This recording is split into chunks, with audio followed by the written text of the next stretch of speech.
The HUNS Esports, the Mongols, and Guangzhou Gaming. These names have solidified themselves as the three-headed dragon of East Asian MLBB. But by the end of the night, only one of them will secure their MSC 2026 main stage slot and be crowned as the best team in East Asian MLBB. This is MCT, the East Asian Championship Tour. My name is Renmar. Gani's here as well. We're going to be your casters for the day. Gani, you see the stage. The beautiful Michelle is opening it up. How are you feeling? I am excited. Renmar, and of course, Michelle is here. And yeah, two best of fives. And we might see a potential repeat here of the upper bracket finals. And let's see, of course, we will get some action between the, again, a Mongolian team going up against a Mongolian team here in the lower bracket finals, ladies and gentlemen. 狭路相逢，勇者胜，全力突围，奔赴终极赛场。待上半场鏖战落幕，万众期待的总决赛也即将重磅登场。两大顶尖战队已经形成淬炼，脱颖而出。巅峰实力正面硬碰，全力角逐，至高荣誉。从绝境逆袭突围到巅峰，王座争锋，谁能冲破阻碍，胜顶争锋呢？一举夺得我们的总决赛桂冠。答案即将揭晓，那我们的精彩比赛也即刻上演。 The teams that we have here today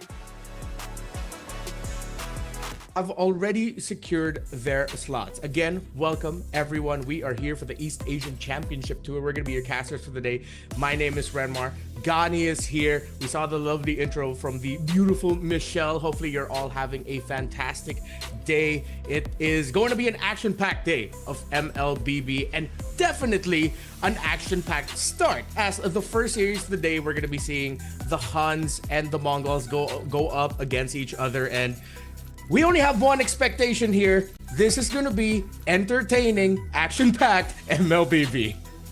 Again, we can expect a little chaos, maybe a lot of chaos here, and because we saw what you guys did, you know, the players did yesterday and even the day before. A lot of action indeed, so I expect nothing less today. Remember, the team that is going to win the first match straight to the grand final. So again, both teams, they will fight to death. Yeah. It is an elimination match to open up here, the lower bracket finals of MCT East Asia. Of course, just to remind you all, we have 3 teams already playing for today. It's the HUNS Esports and the Mongols from Mongolia and Guangzhou Gaming, who are waiting at the grand finals after defeating the HUNS Esports 2-1 in the upper bracket finals. And again, just as a reminder to everyone, in case you missed it, they are going to be fighting for the crown of East Asia and most importantly, a slot on the MSC 2026 main stage. But the teams that you are seeing today, and of course Sunset Ravens as well from Japan, have already secured at least their wildcard slots. It's only the champion who's going to be getting the main stage slot. Before we go on over to talking about MSC, talking about Guangzhou Gaming in the discussion, we have to start off first with HUNS and the Mongols. We know these two have already a very storied history. Mongolia is a very prideful region of MLBB. They've faced off against each other already in the opening match of this leg of the playoffs. And HUNS got their revenge, man. Mongols, they look like the better team in their tournament in Mongolia, but here, it seems like HUNS continues to grow. They got the better of Mongols from at least from the early stages of the playoffs here, Renmar. And again, you mentioned the 3 teams that will have some MLBB action, but yeah, I think Mongols, if they don't change their sort of play style, right, I think they're too familiar with each other.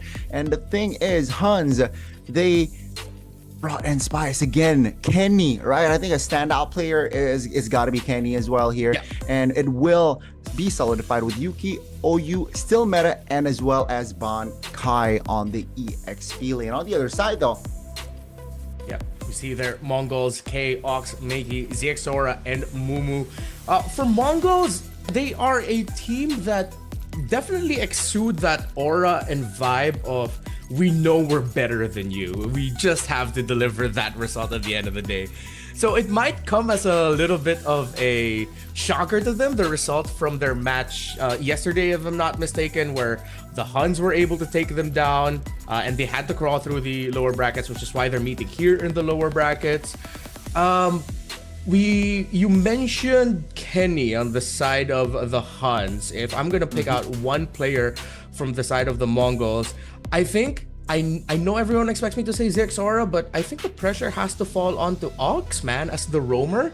If you're up against someone like Kenny in the mid lane and HUNS, as the roamer of the opposing team of Kenny, you have to find a way to manage him. You have to find a way to stop him and stop him from getting a good angle to have a good ultimate in. And that's why, again, later on, we will get to talk a bit more about the situation there. The pairing between the roamer and EXP, I feel like they gotta go a line here, especially going up against Kenny in the mid lane here. As we welcome you onto the stage, this is the HUN Esports, man. They're ready to create a mark, and they already defeated the Mongols earlier on. Can they do it again? Of course, the HUNS, they were called Akatsuki during the qualifying tournament here for MCT. And they went up against this team coming out onto the stage right now, the Mongols in the grand finals, where the Mongols just looked like the better team. If the result was different for the upper bracket semifinals, we might be saying for sure that Mongols is going to the grand finals. But again, going into this, the HUNS got a win back. This is a name that's a little bit more familiar for a majority of MLBB esports fans. Of course, the Mongols have already been established org in esports and in MLBB esports. But of course, they got players such as Zexora, who was a member of the Team Zone squad that competed in the M7 World Championship. So they have a good mix of veterancy in the local scene and in the international scene. I'm sure this is going to be a very competitive series.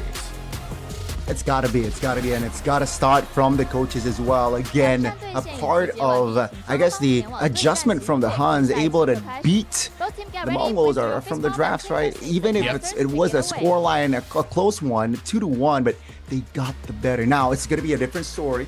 And the dynamic is definitely gonna be different because it's a best of 5, Rennie. And let's see here, the opening game. It's going to be very important for both because it definitely will set the tone on towards, the next game and the next, and potentially, if it's not a sweep, the next game. It's going to be a long one, folks. I'm expecting it to be close. Yeah, with how these two teams just know each other, as you mentioned, with game one setting the tone, it doesn't only set the tone, it sets the tempo. These two they're going to fight a lot.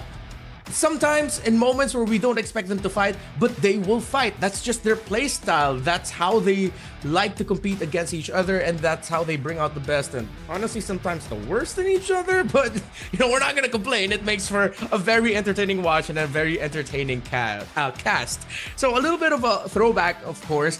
There are very familiar names here besides, of course, Zexora, K, Coach Summer in Mongols. They were all former members of Team Zone, while for Bankai and Kenny, they were also former members of Team Zone. So after the success of Zone, they got split up. 3 got acquired by the Mongols. The rest had to crawl and claw their way to this stage. But you mentioned the coaches. Gani. Coach Bebex is the coach for HUNS, and of course he brings a lot of experience as well. After he transitioned to coaching in 2025, he was also one of the top players back when Mongolia was still rising. So the fact that you said that this is going to be close, I can't help but agree with you, man. These two just know each other way too well, and they have way too much history. And that's why the elimination match here, you guys, you cannot miss it, all right? You just got to stay tuned. You just got to enjoy the show. And you mentioned earlier, right, about Zexora and, of course, the roamer. Again, I want to also add the the meta right now seems like, the pairing between, mid-roam, yes, there has to be some sort of connection and chemistry, but the layering with the roamer in this patch, it's gotta have some sort of, layer with the EXP, right? The communication definitely needs to be relayed as clear as possible. Because if the EXP wants to initiate, the roamer needs to cover, say, the cores, or vice versa. Or maybe they want to double down on, let's just full on dive. EXP diving first and then follow it up with the roamer. So I'm expecting Mumu here as the EXP as well to step up his game again. He likes the Alice. He really seems to have it really locked down in his arsenal. So I want to see maybe some sort of respect from the HUNS here on again just the pairing between the roamer and the mid from the side of the Mongols. Yeah, I think respect for Mumu, as you mentioned, is going to be very important, considering that Bankai for HUNS, I don't know him personally, and I'm not gonna say that I do know him personally, but he seems to be that kind of player with how he plays, his aggression, where he might be one of those dudes who just goes into it thinking that he's better against anyone that he goes up against. Yes, I'm making assumptions about the man's professional character, but he backs it up so well with how he plays, his aggression. It's so well timed every time. Okay, maybe not every time. Sometimes you just have to slow down a little bit. But the Roam EXP thing that you mentioned, the link up between the two, that's why side laning now, especially in this meta, is even so much more demanding. If you're an EXP laner and you mess up your laning phase, you're actually making it a really difficult time for the rest of your team, because that's one less lane that your team can work with when it comes to flowing the minion wave. You're one less body to have, or frontline potentially with most of the picks that we end up now in the meta. So very important, the EXP lane matchup. If you want to see respect from HUNS towards Mumu, I want to see how MongolZ is going to deal with someone like Bankai, who, well, if you guys watch the anime Bleach, dude lives up to the name. It's like he's always going for his final form in every game that he's in. He's just that good. I mean, you gotta show a bit of ego definitely in game, right? And Bankai definitely feel that aspect as an EXP. You mentioned and touch on the importance of side laners specifically. Well, we're talking about EXP laners, so specifically EXP laners, because a lot of time gold laners, a lot of weak side, so not much action early game. That's why it translates towards the drafts as well, right? They want to prioritize the phobias if possible. They want to prioritize EXP laners that can give impact level 4. Big ultimates like the Lapu Lapu. Again, just a lot of influence on the neutral objective takes that can allow you to build that early foundation that can transition to the mid game. And so I think that again we can just expect that sort of play style here. Again, Alice, a Throne of Ruin, game changer during neutral objective takes. Gotta keep an eye out for that one, as we are still, ladies and gentlemen, waiting on the drafting phase. With the big ticket ultimates available for majority of the EXP laners, looking back at the drafts of the HUNS and the Mongols from the opening match of the playoffs, the HUNS, I like that they decided to put priority in the Uranus as their EXP lane. You don't really think that much of the Uranus as a pick that you can attribute to someone like Bankai, who wants to be in your face, who wants to carry, but the value of the Uranus can be massive if you're not careful with how the Uranus, or how you deal with the Uranus, cutting your waves, flowing minion waves, playing the macro. You're gonna get punished. If you let it constantly invade your jungler is gonna get constantly marked. That's less surprise. That's you getting delayed. That is a chance that, a very off chance, that maybe even the Uranus steals away some farm from your jungler. So I like how, despite these two loving the fight, it seems like HUNS has a little bit more importance in terms of the big picture, in terms of the minion waves, in terms of the macro. that they know that, hey, the Mongols might be a little bit better than us in fighting. Okay. But sometimes the Mongols forgets about the map. They forget about the minion waves and they don't get to take care of it. I think that's a good approach to start. I think that adds just more, layer of on towards the Mongols, right? Adds pressure, during the drafts as well. Okay, they can play the Uranus, so we gotta have some ammunition to shred, to deny it or anticipate the Uranus. So without further ado, ladies and gentlemen, we are going to jump into the drafts between the two Mongolian teams as the Mongols going up against the HUNS.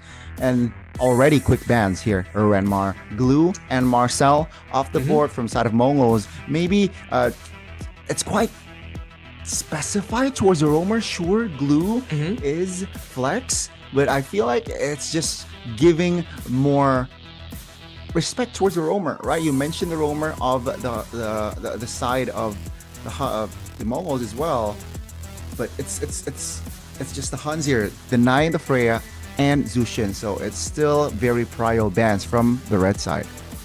Yeah, you get to see a little bit of their mindset of where they're at. The HUNS take away, of course, the power pick and the Freya. Mongols, hey, we were talking about the Uranus, respecting that. So it's good to see that Mongols sees the weight that the HUNS put in the Uranus pick and how they played it in the start of their series. Of course, for Oyu, the roamer of HUNS, the Marcel is a favored pick. And HUNS continues to pressure on the big impact picks that could shred right away, that could be strong side right away. They take out the Harith. It's an easy call for Mongols to just go for the Claude now. But with heroes such as the Phoveus open that could track with the shoulder tackle, with Oyu loving to pick those strong roamers with damage like Hilda, Khalid, he even has a pretty good Kaja under his belt. This might be a really risky start, but kind of greedy by Mongols. They're really banking on the Claude. Yes, it's very I guess popular. It's power, right, in the gold lane. And again, the Blazing Duet after the Trinity definitely can deal a lot of damage. But you mentioned a lot of prio heroes are still open. It seems like the HUNS, they got it in the back here. They got a Valentina, who is just so stable and popular here in the mid lane. And with the Yeeth pick, that's a free RWM. For the HUNS for the taking. Yeah, kind of not gonna be questionable, but I think with how fast these two drafted, you really just see a lot of their familiarity for each other.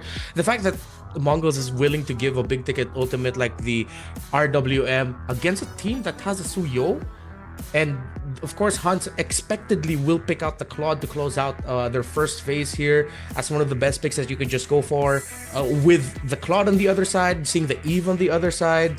So as much as I want to think that Mongols have made some risky decisions, you can't help but think they probably they're okay with it. Again, they exude that aura of, hey, we're better than them. We don't care if it's risky, we're just gonna go for it. So HUNS, they look to stabilize a little bit. They take away the high loss. Fantastic combo with the even would make things difficult for every team fight, even though they could have taken it away. While a very strong EXP diving pick, I think, is a worthy ban here for Mongols. Take away heroes such as the Lapu-Lapu that you mentioned and Alice. But with the Baksha around, they might be a little bit okay with letting it through. Yu Zhong definitely is a fantastic ban. It would have been a great easy dive. Yeah, again, with just first turtle, quite prioritized when you pick up the Baksha. You don't want to risk going up against Yu Zhong on your enemy team, but that's a quick and specific ban here, I gotta say, Renmar. They ban away the Benedetta that has resurfaced here in other regions as well as an EXP. You can flank, you can provide as a distraction as well, and it's a good far lane controller, right? The Benedetta. And it seems like HUNS with a Moskov in their composition saying, you know what, we don't want a neutral far lane control. Take away the Benedetta and let's see. Because Mongols, their theme, at least for the first 3 picks, is speed. So are they going to go all in with speed later on, or do they want to look to restabilize? Last ban is going to be the Sora. Good pickup here on the Khalid for HUNS, although there's an avenue that Mongols can consider if they are crazy enough to go for it, just put that Baksha in the roam for Ox and then just show up with a Fanny. Yes, you're going up against the Moskov already, but with what you mentioned, HUNS taking away the Benedetta, they don't want Mongols to end up with another pick that's good with far lane control. If Mongols have it in them, pick up the Fanny, put the Baksha in roam. You get a lot of protection. You don't need to worry much about the Khalid messing up the Fanny, and there's not a lot of picks left in the EXP lane that can actually handle it. But we're not gonna get that. We're gonna get the Kalea instead. More big ticket ultimates given to the Valentina here, but Mongols, they decide to go for stability. Here's a surprise. They show up with a Paquito who has been buffed recently, and yeah, his damage hurts. It's no joke here. Yeah, I think it's somehow like a sub in towards the Benedetta. You know, far lane control isn't that great, but the damage, right? You can create flank angles with the Paquito, and I don't really see the combination between the Kalea and the composition from Mongols, but you know, prove me wrong. There's no insta burst, right? There's shred definitely, but it's not like an insta kill button. And HUNS, we talked about the Alice being picked up by the side of Mongols, but it's going to be picked up by Bankai instead. So again, the Throne of Ruin definitely can cause problems towards the Baksha first turtle. Let's see.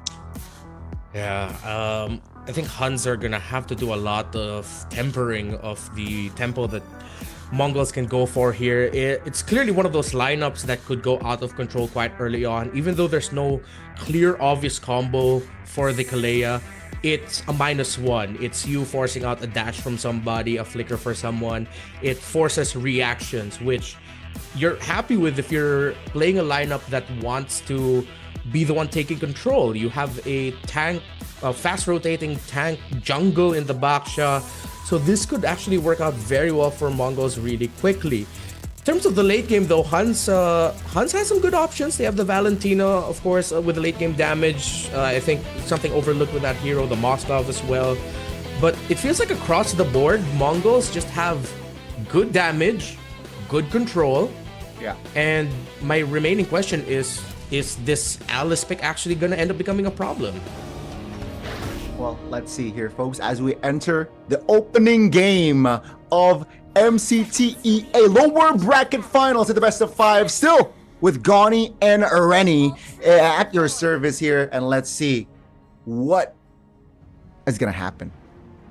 Yeah, a lot of the early rotations gonna determine how this game's gonna start. Of course, as always now, we really just expect roam mid to always be a very early aggressive posturing to see if anyone's going to be forcing out any battle spells early on, some regen, some flickers. You get magic worship there for the Paquito, so he's really just going to be focusing for damage. Let's see if it's a balance. Ox! It's spotted out. Oh, the lethal will fall to the hands of still meta, and so far so good. Just the spell though, that was burned for Ox, so no threat of the flicker knockup from the Kalea later on for the fight for the first turtle. Of course, the Kalea just trying to man mark Oyu, who will be able to rotate much faster. ZXR is here, he's safe, he doesn't have to worry about getting invaded. Still a lot of posturing in the river as expected between these two. The connection was not there just yet. That was a good attempt though. You know, HUNS understanding that the Suyo is very strong and has a kill threat early game. OU getting spotted on. That's going to be Shield Unity. Almost connecting, but the Shield Unity actually just invading and getting the orange buff. Here comes the backup. Will they find the kill? That's going to be the stun connecting. Now Kenny dealing the Terrify, dealing damage as well. On the other side, you can see first blood will happen. Ox not having the flicker will be the first one to fall. All right, good spot out there. I had to also double check. It seems like the orange buff still ended up for still meta, but that forced the retribution to be used. But ZXR also used his in an attempt to steal it away. They'll both have it back for this turtle. Ox just trying to get back into position first, but it looks comfortable for HUNS.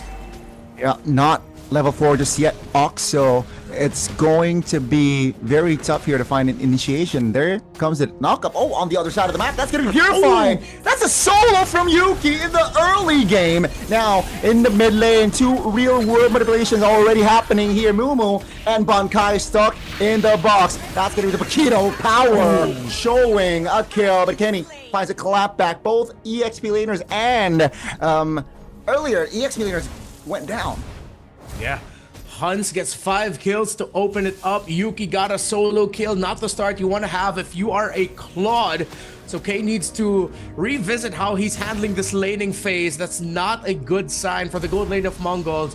While for HUNS, they look like they're still continuing their momentum from the last time they faced off against each other. They get the turtle.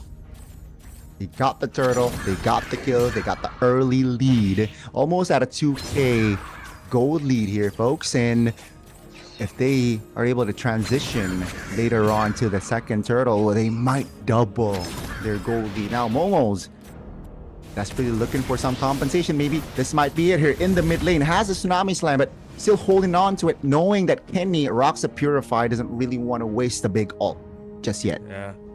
So HUNS knew that they needed to match the aggression that Mongols can show up with, because if they didn't take it to them, if they didn't respond to the early posturing and invading that Mongols did, then Mongols will be able to bully them out of the jungle eventually, bully them out of the first turtle. So it's good that we're seeing this level of aggression from HUNS early on. It shows where they are mindset-wise. They already know that they beat Mongols. They can beat Mongols, and they want to continue that momentum with aggression in-game. Ox trying to defend, but oh, he gets punished!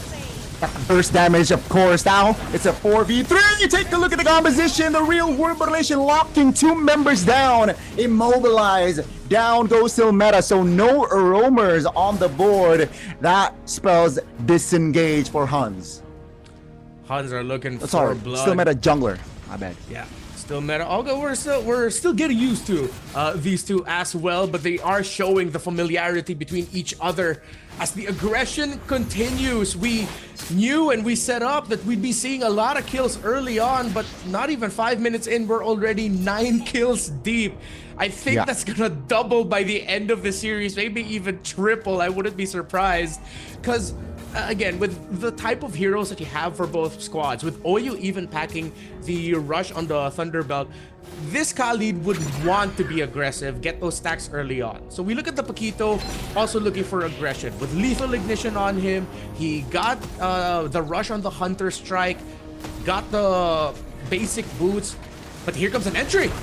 Yeah, with Tsunami Slam and the real world population coming down. 2 members from the side of HUNS is actually very low, but Bankai, the last big value comes into play. It will be a trade for roamers, and the Mongols is like, we focus on the Lord. HUNS looking for an angle to find a connection here. Yuki comes in. Yuki with the jump. Bankai misses the stun. Take a look at Kenny.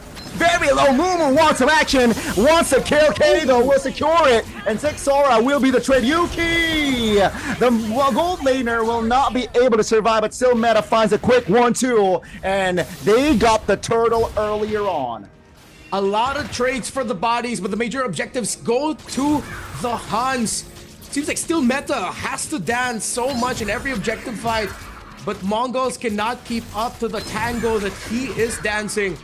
While for HUNS, they are matching the steps that Mongols want to take. And if I'm Ox, I'm gonna slow down my attempts with pickoffs. It seems like every pickoff he goes for, HUNS are just gonna jump on him immediately. They burst him down. And 4 deaths this quick on the Kalea, you're gonna have to slow down your tempo, Ox. Play around your team, wait for them. If you have to, commit your flicker to get out. Stop using it to initiate. I think that's definitely gotta be one of the adjustment from Ox to be more influential in this game. Top lane is a 2v1. Paquito though will have the power to clear, but the dive will still happen. 2v1 overwhelming Mumu on the EXP now, looking for compensation. They will commit a fight. Khalid, defensive raging sandstorm. The box will be put down, but now Yuki is very low. Finds the Purify to deflect the immobilization from the side of Meiki. Mongols still only got away with 1. They lost Mumu earlier. Good use of the Purify there by Yuki to keep himself alive, and that extra bit of movement speed as well to provide space for him to escape. SOD is not gonna land. He's not gonna be able to get back into lane, Yuki, to defend his tower as K takes it. So despite all the aggression, all the objectives that HUNS has been showing, Mongols still believing in the power of the trade. Sometimes the best objectives are just bodies. I'm talking about MLBB, nothing else. 7 minutes in, and you mentioned the kill Mike double. We are definitely on that way. That's gonna be the Tsunami Slam on towards Bankai, who is a little bit out of position, still able to get out though. And HUNS is saying, you know what, we don't care about the third turtle. We see no angles, we have no tempo, and we will not force a fight. Bottom lane is looking very juicy there, and Yuki's already shoving it. Well, minion waves are going to be able to take it down. It's a cross-map trade. Mumu won't be able to defend it. He gets chased down. Here comes the XR to try and provide help for the Paquito, but the damage is relentless. The chase is unstoppable. Mumu gets taken down, and still Meta gets his 5th kill in the game. 8 minutes in. Oh, an off-cam kill in the mid lane. Makey, perhaps out of position. They're overextending. Punished. He popped the flicker, but he was still able to be taken down. So now all of the tier 1s from the side of Mongols are off the board. Renmar, they got the turtle, but the chain reaction here seems like for HUNS, the wave manipulation from the Mongols needs to be better. Yeah, HUNS have been controlling the minion waves. Mongols have been forcing themselves to get kill trades to help balance out the gold, help balance out a little bit of control, but that can only take you so far. That's one of the big factors we talked about heading into this game. Despite the Uranus getting taken away, we know Alice to be the sexier Uranus with a stun, who can almost do the exact same thing that the Uranus wants to do, and even with a bigger impact. And HUNS are just taking so much better care of minion waves. Yeah, they lost a tower at bot, but you saw how quickly they went into an opposite map side lane push, taking down towers there. Mongols is gonna run out of room eventually. Oh, Raging Sandstorm. That's going to be 2 members stunned up. Just a bit. That's Throne Ruin already committed now. OU taking very low. Sandstorm healing will not save you. K finds a kill. Makey will be the trade, but still Meta is going crazy in the river. That's going to be Zexara in no man's land. They got the roamer, but HUNS finds 3. If you have any questions if Suyo is still good, he is still Meta. 9 kills, 1 death, 1 assist to start things off, and they will get this Lord without a problem. It'll be way too risky for Mongols to try to steal it, way too greedy. Mumu and K know they cannot get close enough. The Moskov will continue pressure towards the bottom side of the map, and Mongols look outpaced. HUNS always seem to just have 1 more rotation ahead of them. It is definitely evident that is the case, Renmar. And I dislike still. I mean, I personally touched on the Kalea pick, and I quite dislike with this composition. And I don't know, it shows, right? No insta-kill. See Tsunami Slam on towards Penny, but nothing to fruition. Now they are in trouble. Oh, great. Right there, actually. I spoke too soon. Through the ruin, finds 1. Yuki jumps in. That's a stun in the no man's land in a good position there. That's gonna be Bankai though, holding all the damage until he falls. Will be traded with the Baksha. So at the end of that fight, it will still be a 2 for 2 while the Lord is charging top. Yeah, I think that's one of the biggest problems with this Kalea pick. Other than what we mentioned, there being no obvious -1, they're playing it as if they have that obvious -1. You see Ox, he's going all in, very aggressive, expecting that, okay, we're gonna take down this guy that I just decided to Tsunami Slam. Nope, he gets punished right away. Yes, it ended up becoming a play. At the start, it looked good for Mongols. Makey had a good entry with the real-world manipulation. But then HUNS has their own real-world manipulation. HUNS has their own longer team fight.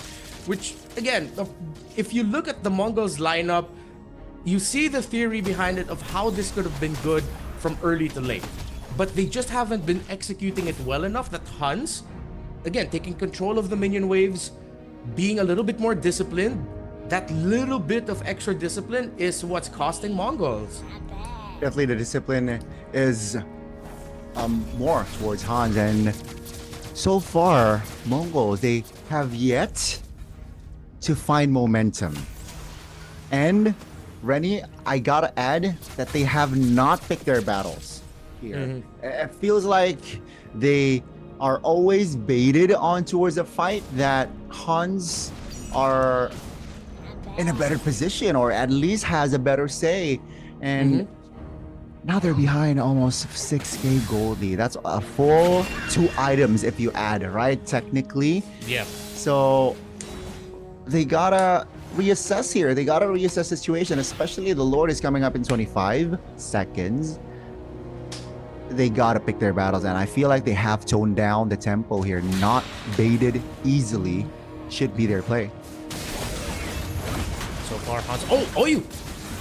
This is it. Tsunami Slam. Real inflation already put down. The stun K off the board first. Not a good sign for the Mongols. And the collapse for HUNS is looking deadly. Still meta, wreaking havoc in the back lines. One member, that is Bakito, is isolated. Moo nowhere to run. Bankai's on you, and that's gonna be the Alice dealing damage. Here comes the shred from Still Meta, and suddenly OU is the only trade, but Mongols again, they lose 3. Too many stacks on the Suyo. Yuki almost found ZXora, but he's able to get away. But they're not going to be able to get away from the inevitable fact that HUNS will get the second Lord of the game. Mongols have just lost it, while HUNS just look like the better team so far at the start of this best of 5. If they cannot get Still Meta down, it will be close to impossible to win a team fight. And here's the thing, man. I'm sure he's rocking the Sky Piercer already, and he's on 12 kills. Only one that can only spell one thing. That's a full stack Sky Piercer, baby, on HUNS' composition. And with the Lord, second Lord, mind you, no holy shields to play with from the side of Mongols. If they find a pick off HUNS, it's gonna be a game-ending push with the Lord. Let's see the execution. They do it. Great flow of the minion waves for HUNS. 3-lane push. MongolZ is handling it well enough as ZXora is holding the Lord up top, but here comes the pressure. Yeah, box will be put down. That's gonna be the damage coming through. OU able to reposition. Oh, Tsunami Slam. A good one this time. Finds one. ZXora, though, will not be able to sandbag the damage. It's going to be a trade, a jungler for EXP. Now, another wave is pushing top. Still Meta with a full Sky Piercer stack is definitely going to eat all of the members. All the turrets now down for side of Mongols. HUNS are way too dominant. The Suyo had too great of a game. We might just be delaying the inevitable here, folks. It's still 90 plus seconds until the next Lord spawns, but I don't see a world where Mongols will be able to take that comfortably. They're gonna have to commit some trades. Speaking of committing some trades, the entry by the Alice earlier of Bankai ended up being perfect. It looked greedy at the start, but it forced out the real-world manipulation. It forced out reactions from Mongols that it gave HUNS that extra bit of space and extra bit of time to turn it into a full clear of the base turrets. Mongols no longer have any map to work with. They're just desperately gonna try to look for picks, maybe something like this. Oh, that's gonna be Tsunami Slam. Again, Ox still. Oh my goodness. Again with Penny finding the kill. It's gonna be a 5v4, not a fair fight. Mickey, no Yves, no gold laner, and no roamer. This spells disaster. Still Meta 1v1 against ZXora. That's a double kill for the Suyo. Momo gets taken out. Mega kill for Kenny. It's a wipeout. They have minion waves up top. It ends with 39 kills. In less than 17 minutes, HUNS takes game 1 in this best of 5. Oh my goodness, Rennie. What a closer. What an opening, rather, from the side of HUNS. And we get to see the better of HUNS here. Unfortunately, Mongols, they cannot adapt in-game. And Rennie, a well-deserved win from the side of HUNS. But, yeah, the Kalea pick did not come to fruition, man. Yeah, they couldn't make the most out of it. Again, I think it will just have to go back to the idea where it looked like the Kaleo was being played as if they had the surefire combo to delete someone. I get the idea of wanting to pick it to force out battle spells, to force out ultimates getting utilized. I'm fine with that. But they weren't playing like that. Every pick-off attempt was like, all right, go. They weren't respecting the response from HUNS. Once Ox gets a pick, I would expect that maybe they'd play it slower. See how HUNS would react. Once you see them entry, once you see them commit ultimates and abilities, thinking it's going to be a full fight right away, that's when you re-engage with your Mongols. Maybe you sacrifice Ox along the way, or he commits the flicker to safety, then you can re-engage, longer team fight, you have the heals, but they just didn't play that. They kept trying to match the pace of HUNS, which they couldn't. It's a Khalid. The Khalid is known to love aggression at the start because he deals a lot of damage and he can heal himself while doing that. And that's the thing.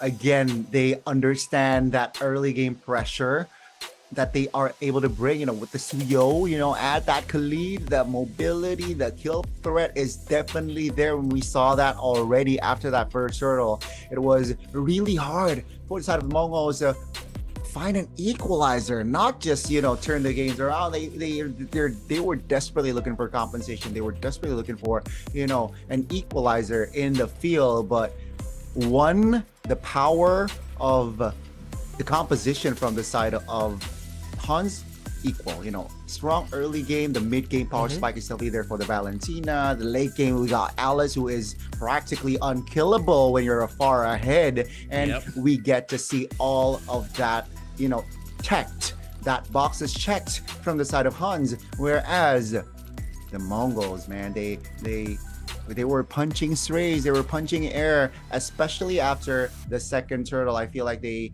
could not handle it after the third turtle. They got the turtle, they got the neutral objective, but they lose 3 base turrets. Less space to work with, less mobility that the composition, the main strengths of the composition, and thus 16 minutes of game time, but it's a one-sided game.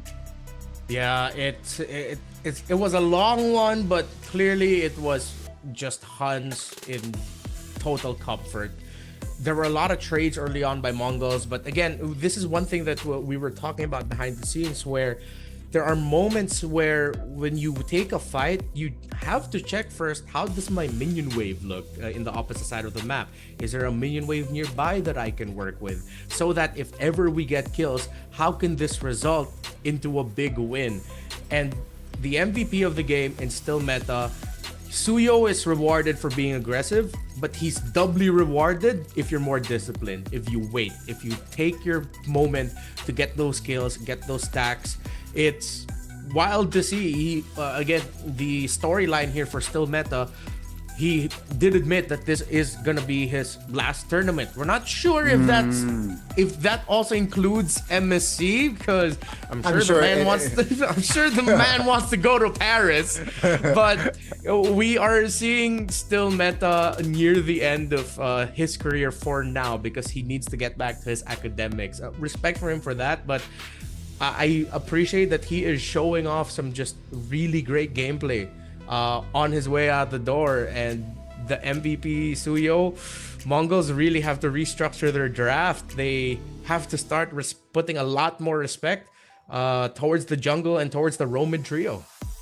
I really like the way you point out. I think restructuring needs to be in play, and perhaps maybe switching sides needs to happen as well, because the Alice, that last big value, they were able to translate it to the game, right? Bankai was so influential in that game, finding Yves, finding the openings, wasting resources for the opponents as well. And you mentioned Silmeta, he had 16 kills, Renmar. If he bought 2 Skypiercer stacks, both would be 80. Yeah, he would have 160 stacks of Skypiercer if only that was mathematically possible in MLBB. That's how crazy a game that he had. 16 kills in an MVP performance. That has to start ringing alarm bells if you're Mongols here. I'm trying to see their approach here. Looking back at the Paquito pick, do you feel like that was a little bit too much of an ego pick? Too overconfident to pick the Paquito in the EXP lane? You know what? Now that you brought it up, I think the last two picks were quite doubtful. I dislike the Kalea and the Paquito pick. So the last two picks here, definitely they lose out on the draft because of those picks. And you mentioned, the Paquito maybe might have been ego. We saw glimpses, but we saw glimpses of brilliance, but it wasn't enough to really be a threat to the composition. Again, the last pick, value Alice. If it wasn't Alice, say it was a normal EXP laner, then maybe the Paquito would have more say in that game. But because practically you're going up against a rock, right, and able to dash in and dash out, is so annoying. The Paquito cannot really shove the lane, Paquito be more rotational. So let's see the adjustments. I want to see the sides first. But man, what a draft and what an execution from the side of HUNS in that game. Yeah, HUNS, it looks like they are a team that sees the bigger picture much more clearly. They're looking at this series, they're looking at game number 1 and the subsequent games as if they're just watching something unfold before them, while Mongols seem to be in it. Whereas they're a little bit more, I wouldn't want to say one-dimensional, but it almost feels that way. They seem tunnel visioned at the wrong thing. They don't see the big picture. HUNS sees everything. They see the map. They see the value of very specific trades at the right time. And I feel like that Paquito is representative of the Mongols being a little bit more looking at this one way, wherein they just thought, we need something with burst, something that can bully. All right, let's bring out a Paquito. He did get buffed. The damage was there. Sure, maybe that's what they were thinking, that's the combo with the Kalea, but that's too demanding. There were some team fights also where we saw Mumu couldn't string the dashes well together enough, and suddenly he's just running, trying to wildly swing at the air because no one's in range. Everyone's too mobile from the side of HUN. So they do get the side switch, Gani. I agree with you. There's a good start that at least it gives them a fresher view in the draft. They definitely need it. And again, we mentioned about the tone for that first game. HUNS got it. Now I want to see the follow-up, right? That's definitely a morale boost for your team, execution-wise.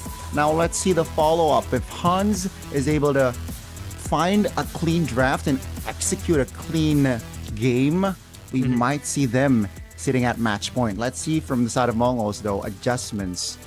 Zushin and Freya will be banned from the side of Mongols.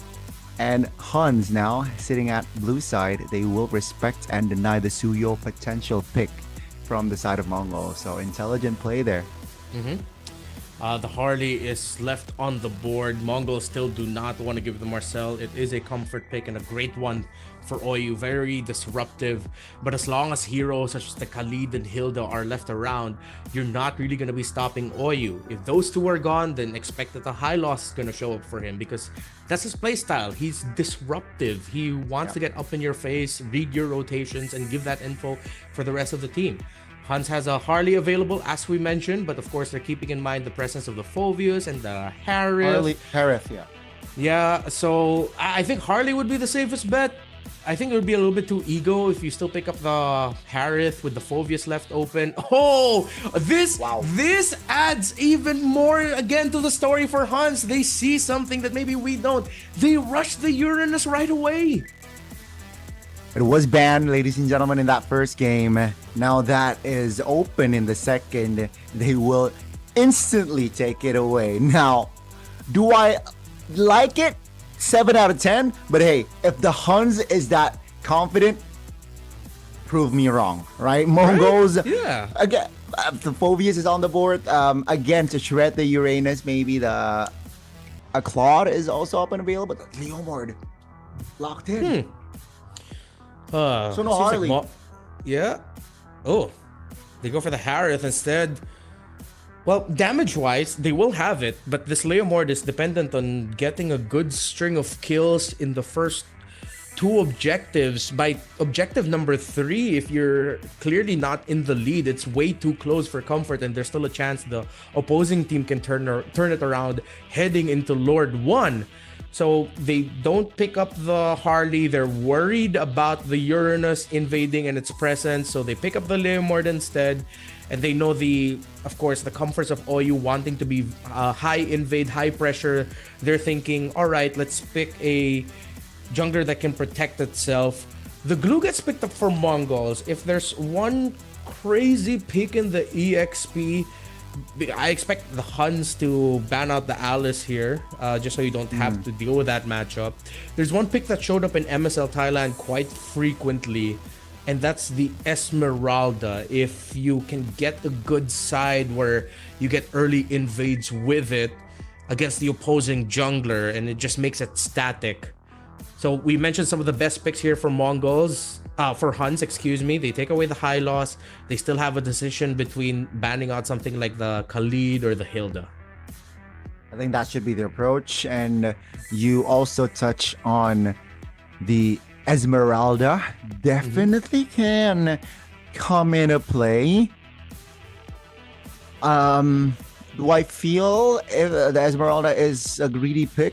Yes, but does it work? For sure. It might work, right? So let's see here what's going to be the approach for the side of Mongols, who will have first pick second phase.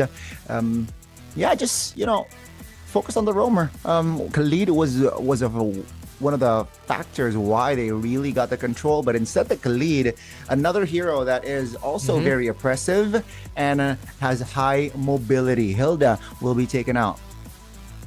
Okay. There's one pick, though it would make the lineup awkward for HUNS if they don't end up picking up the Khalid.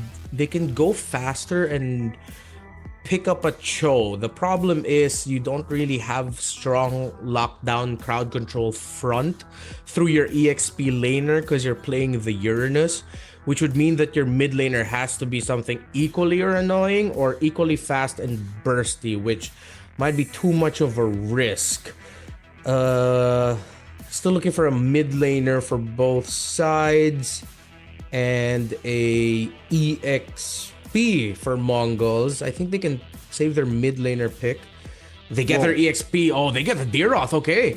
One of the picks that rose up as a response to the Uranus. Expect this Deeroth to just be able to shred in lane. And again, the shred you mentioned, combine it with the Leomord in a perfect ideal world. The Bongos definitely will run the composition of HUNS. Let's see though, will that execution come to a realization here? HUNS taking their time here for the final 2 picks. If there's a crowd control. Yeah, if there's a crazy pick and they need crowd control, consider the Atlas and pick up oh wait, no, they're not gonna pick up the Atlas. There's a Valent. Oh no, Valent's gone. Maybe Atlas, Zetian. No, they'll still go for the Khalid. Okay, nothing too spicy. Still a great way to close out the draft. And it's a Kimmy as a last pick for Mongol, so they still get some more constant damage. They already have burst in the side lanes. They need that continuous source of very strong damage coming out from the Kimmy. While for HUNS, it's a lot of pressure on OU to make this work. I feel like Mongols have some very unique ideas that could work, but so far, again, if they don't take care of their timings, if they don't take care of the map, all these unique ideas are going to be wasted. Exactly. And another thing to add here, Renmar, is the composition from the side of HUNS this time around is slightly lacking in crowd control. Definitely can be utilized here. So just a stun from the Raging Sandstorm, I believe, and of course the knockback from the Zetian's passive. But nothing too crazy, nothing too game changing. Perhaps unless he gets a 5-man raging sandstorm. That's gonna be crazy. But yeah, I think composition draft-wise, I like it better here. Despite the Dairoth pick, that's crazy, but I see the vision. So hopefully a better execution here for side of Mongols. We have to return to an old ancient idea written in stone tablets before MLBB even came out. More crowd control wins games. It's the simple fact of life. And Mongols has more crowd control. Now that you mention it, across the board, all their heroes have some form of crowd control. The Harith has his initial slow with the Zaman Force. You know the Leomord and Gloos kits. Even the Dairoth, when he wants to dish out an Abysm Strike, has just a little bit of slow first before it dishes out the damage. So maybe that will be the difference maker here. Welcome back to in-game, as we are now in game number 2 between MongolZ and HUNS. If you're just joining us, thank you. Again, it's Renmar and Ghani still here, still calling the action. Yeah, in case you missed it again, game 1, it was a landslide win, though it took 16 minutes, but the HUNS got the better of Mongols. Now we will see if Mongols can actually equalize here. That's going to be a lot of damage taken by OU. Still holding on to that flicker, so it is all okay. And yeah, a lot of kills happened, guys, in game 1. We might see that come into play in game 2 as well. I think it was like 37 or like 39 kills at the end of it. Suyo himself got 16, so... Yeah, Suyo himself still meta the MVP of game number 1, got 16 kills again. Very standard start for these two. No crazy invades. I think they're both just prioritizing some semblance of good control in the center of the map, maximizing level 4s. And as expected, this is a difficult matchup for every Uranus. But if Bankai can be crafty with how he flows minion waves, he'll bring some value. But his value will be outside of team fights. In team fights, Mumu has way better value compared to the Uranus. That is true. That is true. And oh, what? ZX Aura got a little bit too greedy, wanting to take farm away, and he gets punished heading into the first turtle. What a mistime. That is unfortunate, or maybe a stroke of genius from side of Mongols to set a pick off that early on towards the Leomord. Now Mankey getting applied pressure here by the side of OU. Still able to hold on, and also Flicker is still available. Now it's going to be the fight. Steed popped. Oh, that's the Fury of the Phoenix doing its work. Bankai actually deals enough damage on towards Meiki. That's going to be Mumu now in trouble, but the 2-man immobilization might be a game changer. Still meta off the board, but the composition from HUNS is too stable and too durable. They take 3 members in that fight. Meanwhile, the opposite side, K is experiencing hell yet again. Yuki still has his number in the lane. It seems like that death by Zixora, though he was able to get back in time, made it awkward for HUNS to fight into that. Another one breaks out. Ox trying to get away from this split just to play a little bit safe for Mumu and Zixora. Dragon, the Lord Ox goes down. There goes the roamer of Mongols. Meiki and Zixora get forced back. This Uranus, whose value was questioned in the fight, is showing hella value early on, as Mongols has a high damage wall they can't break through. Mumu falls, Ghani. What a crazy sequence indeed, Renmar, and they go for more. Zixara taken very low. OU wants to close the distance, doesn't really find the connection, but he will be able to take Zixara down. Folks, twice already Zixara is taken out in this game, and we haven't even touched minute 5. What is going on, Mongols? It seems like HUNS is just completely in their heads as another fight breaks out, and Mid-Fury of Phoenix is not going to land. Meiki able to sidestep, but OU applying the pressure on him. He's under tower, so it looks like he'll be able to get away safely. Ox trying to run back. ZXora shows up with the Phantom Steed. Wants to go after, still mad up, but he has a space escape to get out of there. It resets for both. This early game, Renmar, is crazy. You know, just 4 minutes in, and it's 7-1 already, you know, and it's crazy to see again the Mongols now already starting to crumble, man. This is not an ideal early game, definitely with this sort of composition, you know, with a Leomord. Only good thing, I guess, is K. Yuki got a kill, so that's 200 gold extra in his bag. But K, his farming hasn't really been disrupted. That's, I think, the main agenda from HUNS now. Already rotating towards bot. Oh, you just said it. Don't tell me we curse K. K is still trying to escape. He survives. Yuki gets taken down. That's gonna be K. Taken down, so both gold laners off the board. We low-key jinxed it though.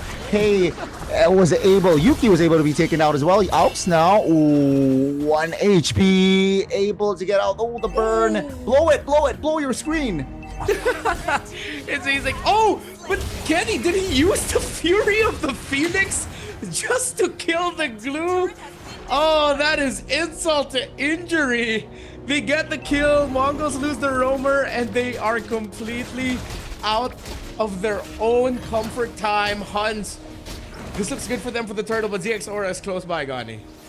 Yeah, it seems like they want to restabilize and they want to assert dominance here, taking control of the river and the turtle spit. Mongo says, you know what? I have enough firepower now. K is already in the mix as well. That's going to be the steed popped. Still meta, waiting for the right timing. That's going to be a mount. Zixora finds the turtle. Zixora with the steed now, trying to provide damage. Blazing Duet! That's a very aggressive approach! K finds the kill. That's going to be now MongolZ a little bit favoring this fight. That's going to be still meta taken out as well. Bankai finds a kill, but ladies and gentlemen, the clapback is here. Zixora will not be able to go anywhere. And MongolZ, they overstate their welcome. Bankai trying to get away from this. OU already left, but he decides to come back to try and help the Uranus. I think Bankai is just buying time, disrupting them. He gets taken down, but that provides a little bit of space for Yuki in the bottom side of the map. It delayed K from being able to get back. A slight flow in the minion wave. But yeah, Mongols clearly overstayed. The trade ended up being more value for HUNS, but there is some fight in Mongols. If they can just shapen up their execution, they might be able to rebalance the game towards their favor. This is a very equal at the end of the day. You know, a turret top or a turret bot. The gold lead is just, it's barely at 1k, so it is still anybody's game here. Entering mid game, that's going to be a mount. The flicker was committed. Bankai already baiting Aux's position. That's a two-man stun with the Raging Sandstorm combined with the Fury of the Phoenix, but the follow-up damage from HUNS isn't quite there. Ooh, HUNS didn't have Yuki there, but Yuki was playing the map. A lot of members of Mongols are focused on that fight. The Kimi and the Harith are in the bottom lane and are going to be able to take that tower down. So we are 2-2, dead even in tower takedowns. Meiki is going to be the Sky Piercer holder for the team. Let's see if he can string some kills together to get some stacks to make longer fights more difficult for HUNS. Turtle spawns into in the bottom side, being handled well by Bankai on the Uranus, sitting at a 5, 2, and 3 KDA. That's a healthy stat. Oh, in the mid lane, a little bit action here. Oh, for members actually occupying and able to take Kenny down, and they go for more. Here comes Bankai, here comes Zixora as well with the steed, taking a turret in the mid. That's a lot of value for the Mongols as the Lord spawns in the bottom quarter. Yeah, they timed that well. We questioned their timings, but in that instance, it was perfect by Mongols. This Lord looks good for them, Gani.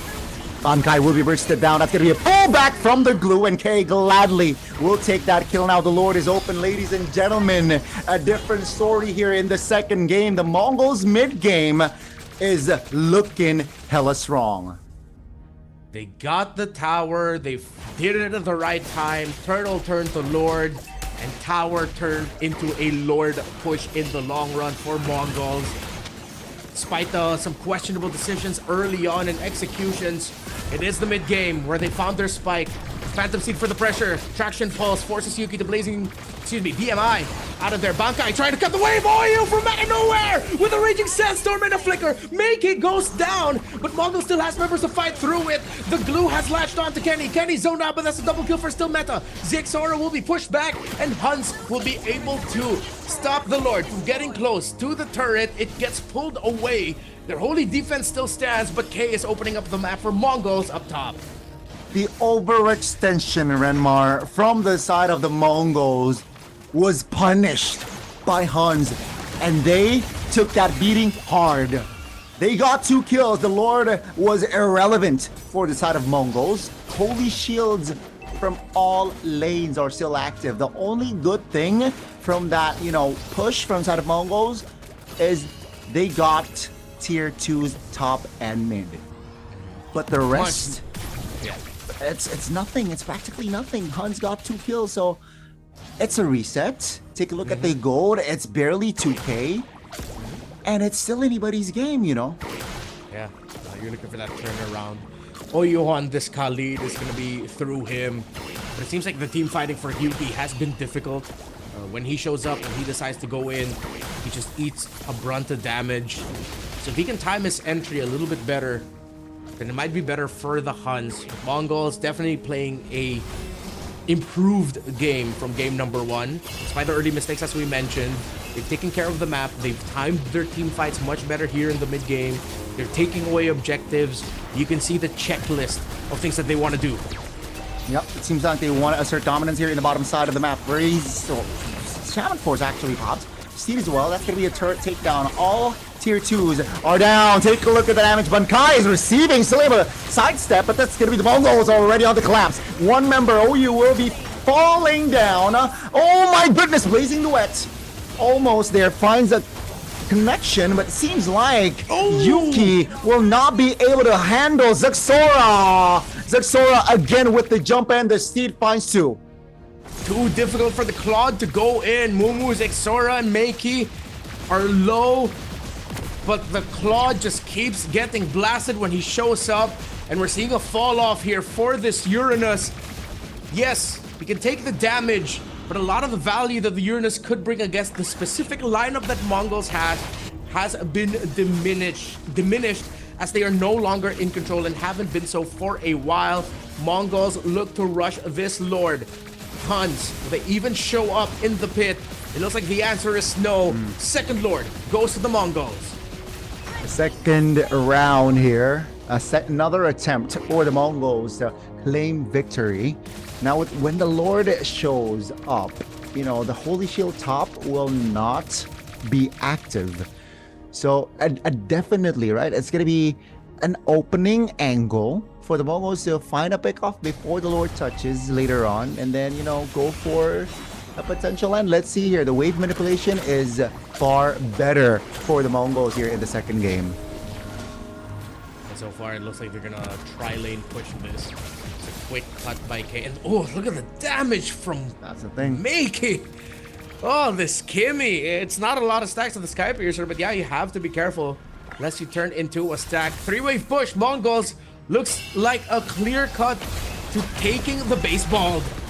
Yeah, it's gonna be the mid lane sieged by the side of Mongols. Top lane though, Shaman Force Pop. That's gonna be him out. Still meta out of position, and K gladly takes him down.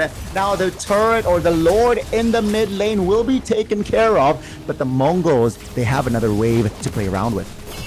Mumu, it gets locked in. Ox goes forward. Phantom Seed blazing to Wet Fury of the Phoenix. It's not the combo that they're looking for, but Yuki takes too much damage. Zaman Force by this Harith on K. Near unstoppable. They don't have the firepower to bring the Harith down low enough. That's gonna be Bankai again. Sandbagging, but Meiki, and as well as the Shred here.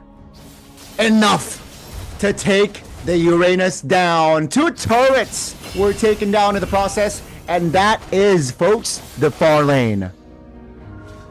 We talked about crowd control, but what about add raw freaking damage as well to that? K is TPing in front of HUNS. They know that the comeback here for HUNS is close to impossible, but don't count it out.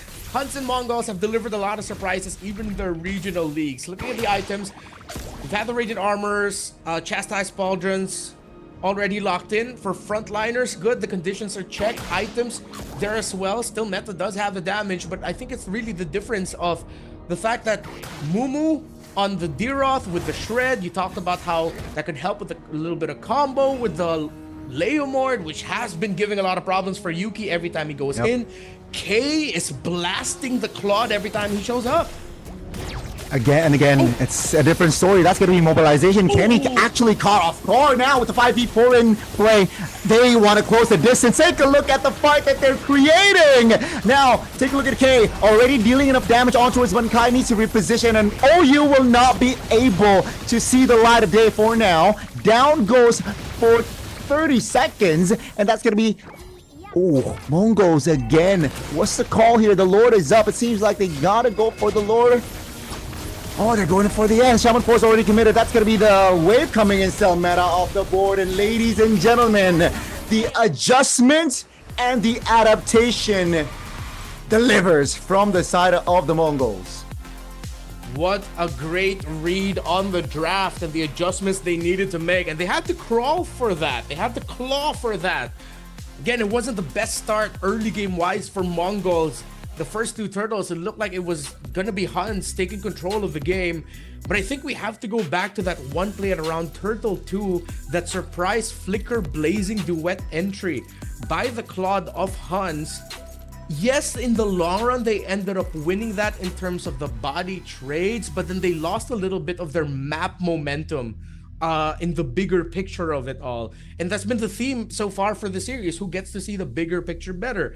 For Mongols, it seems like they saw a different picture, a very old one, a Mona Lisa for MLBB, which is as long as you have more crowd control and damage than the other team, you're most likely gonna win. It was evident, and we touched on it during drafts as well, or after the drafts, right? The crowd control is very minimal here from the side of the HUNS, and it was also evident that it was hard for the HUNS to control fights. You know, suddenly a blazing duet jumps in, but then there was no peel, there was no stun, there was no clear layer of execution from the side of the HUNS.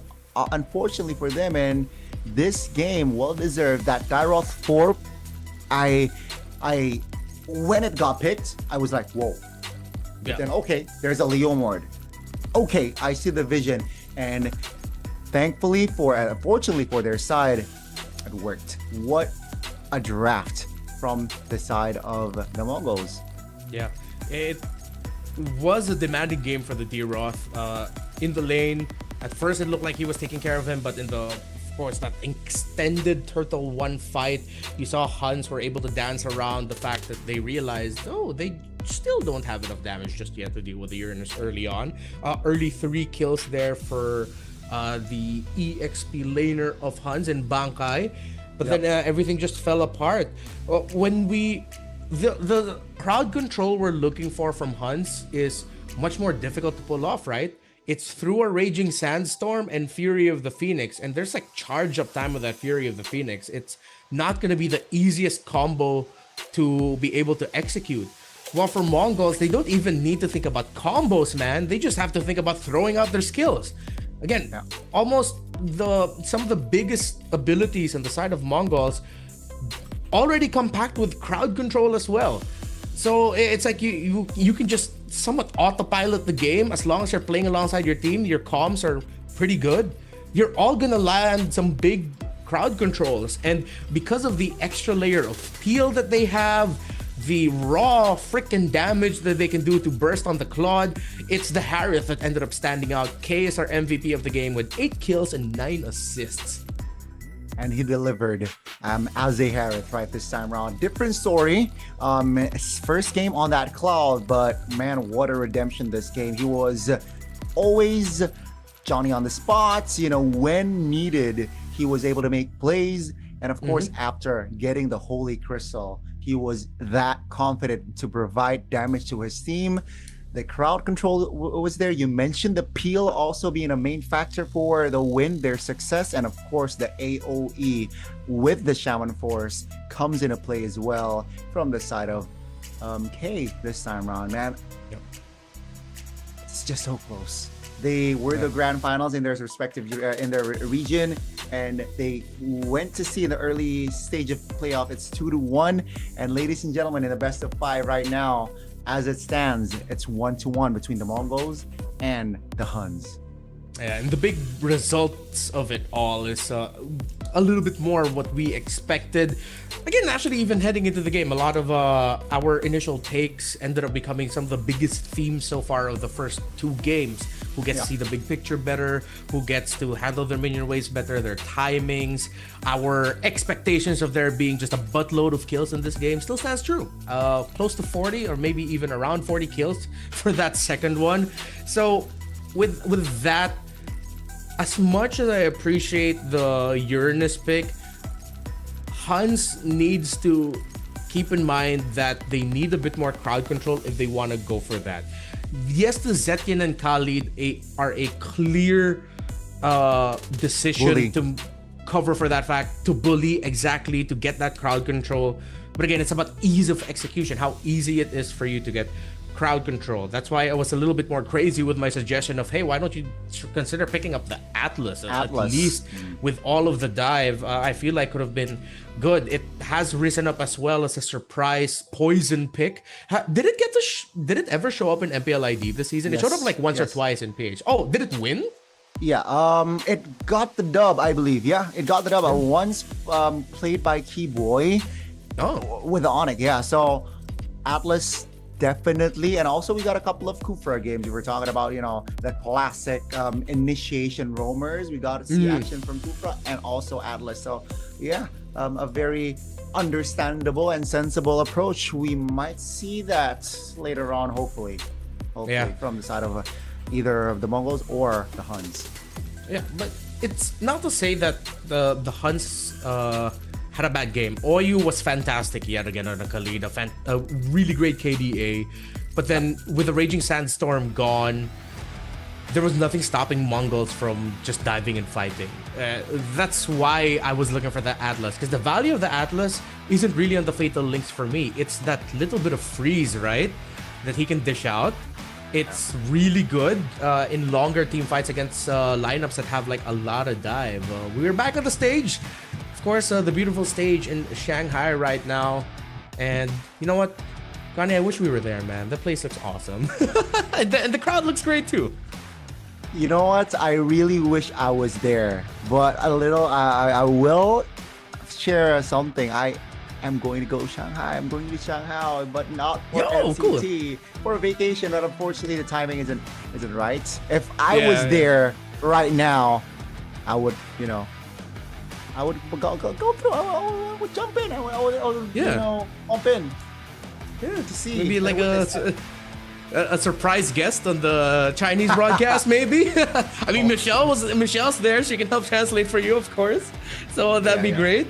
Oh, it's cool. If you're gonna be going to Shanghai, then are you gonna be going to HQ? You're gonna be able to see the Moonton HQ. You should ask, man. That's what I am also in my personal itinerary. That's in my personal agenda. I will ask, but I will not expect. If that the green light, it will not hurt to ask.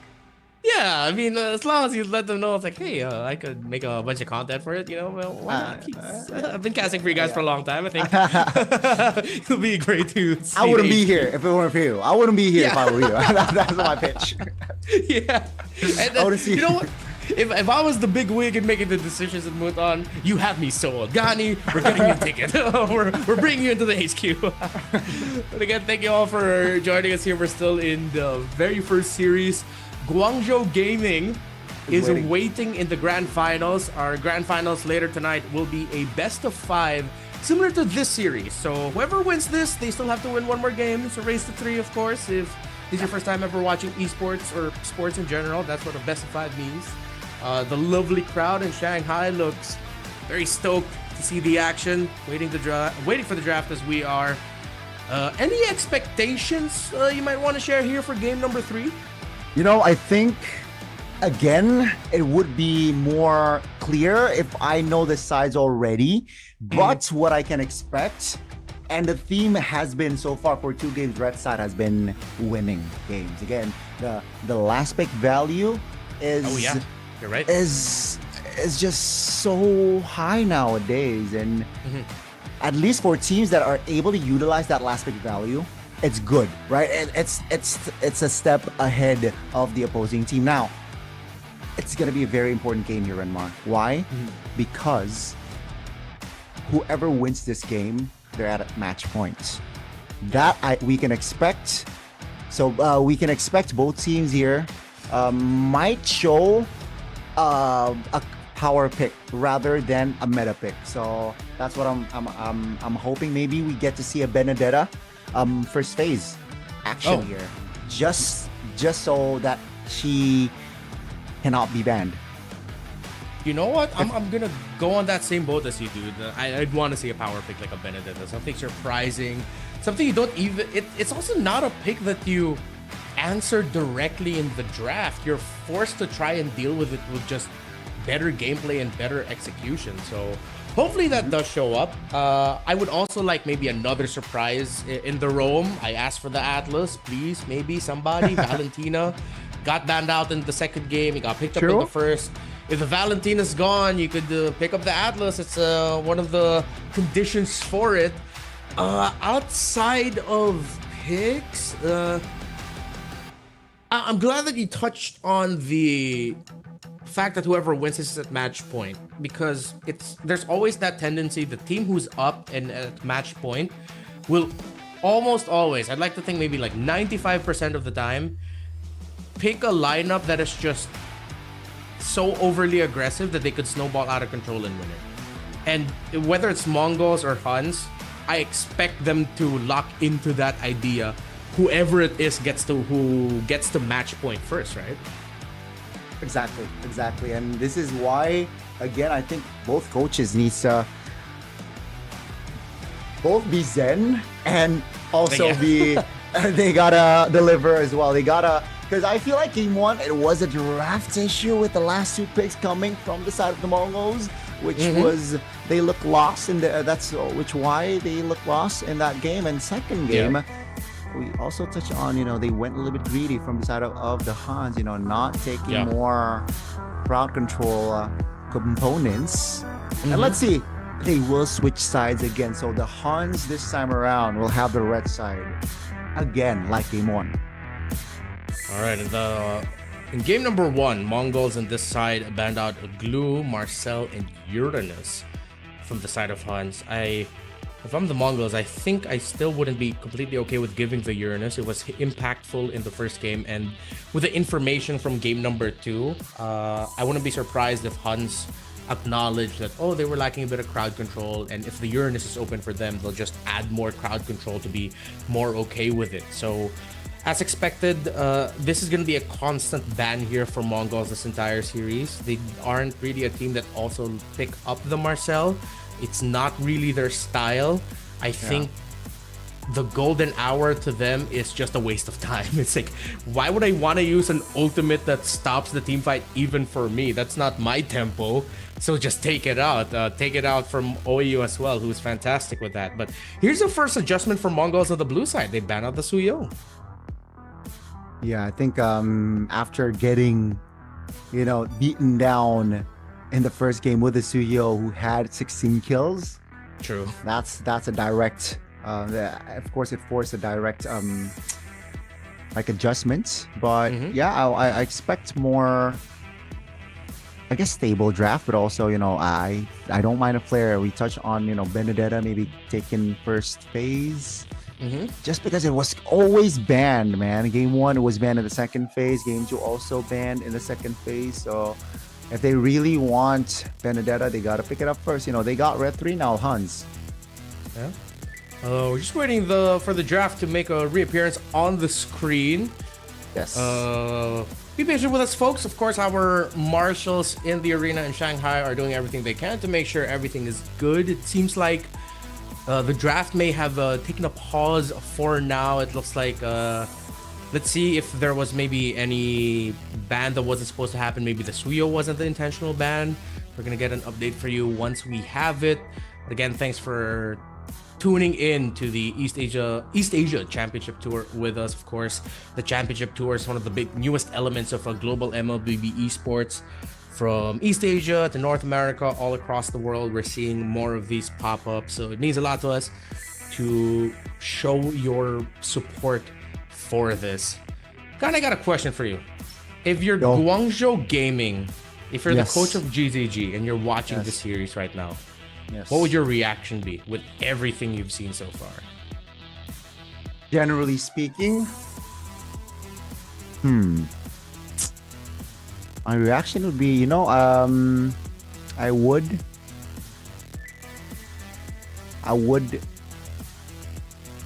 Okay, that's a good question.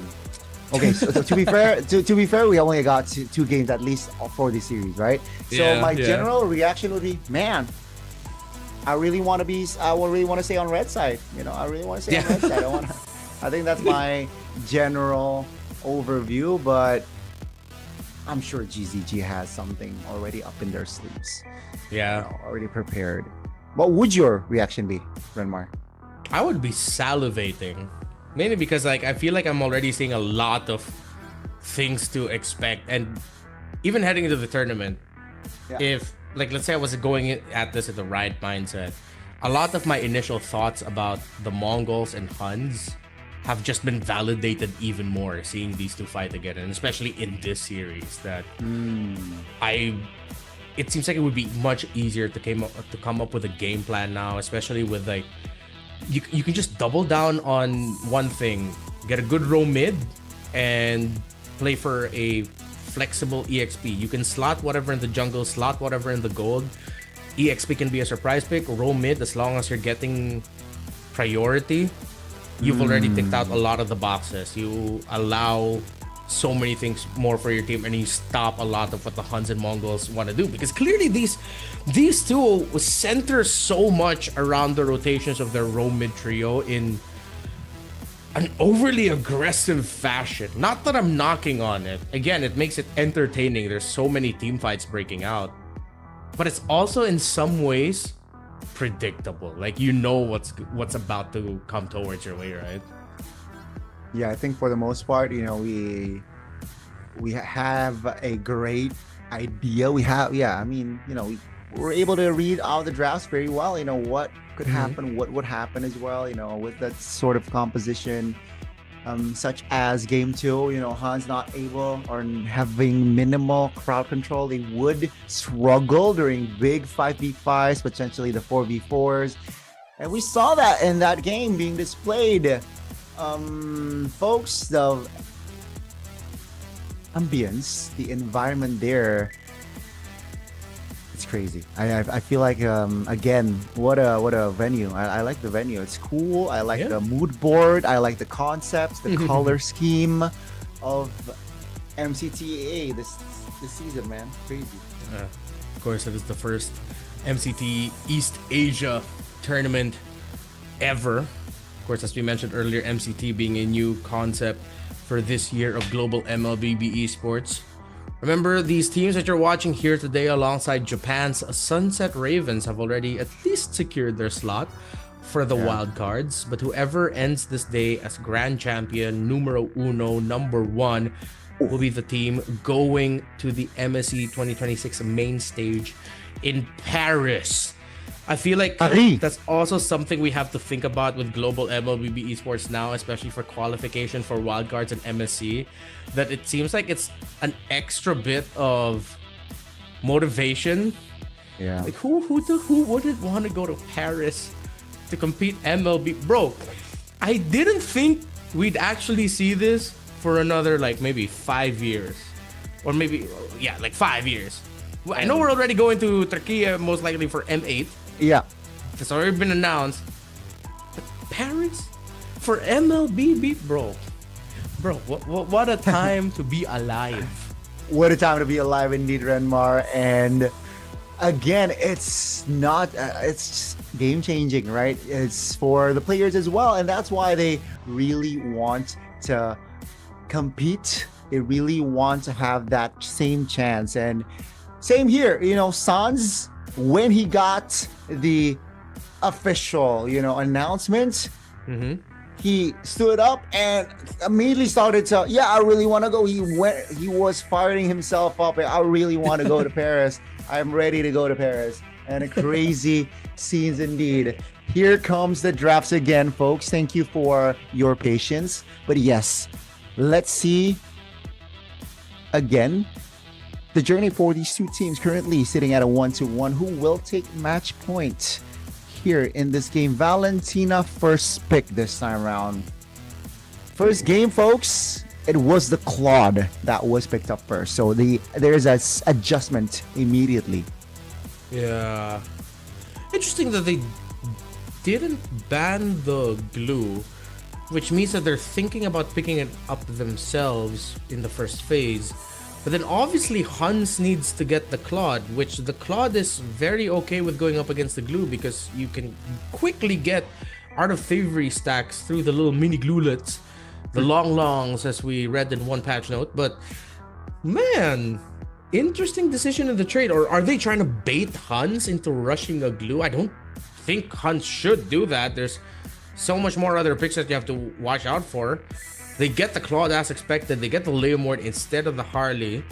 So HUNS doesn't want Mongols to be aggressive, and they want to make sure Zexora ends up with something that's a little bit more assassin focused. But the Baksha is still open. The Baksha is definitely still open, and it was picked up by the Mongols in that game.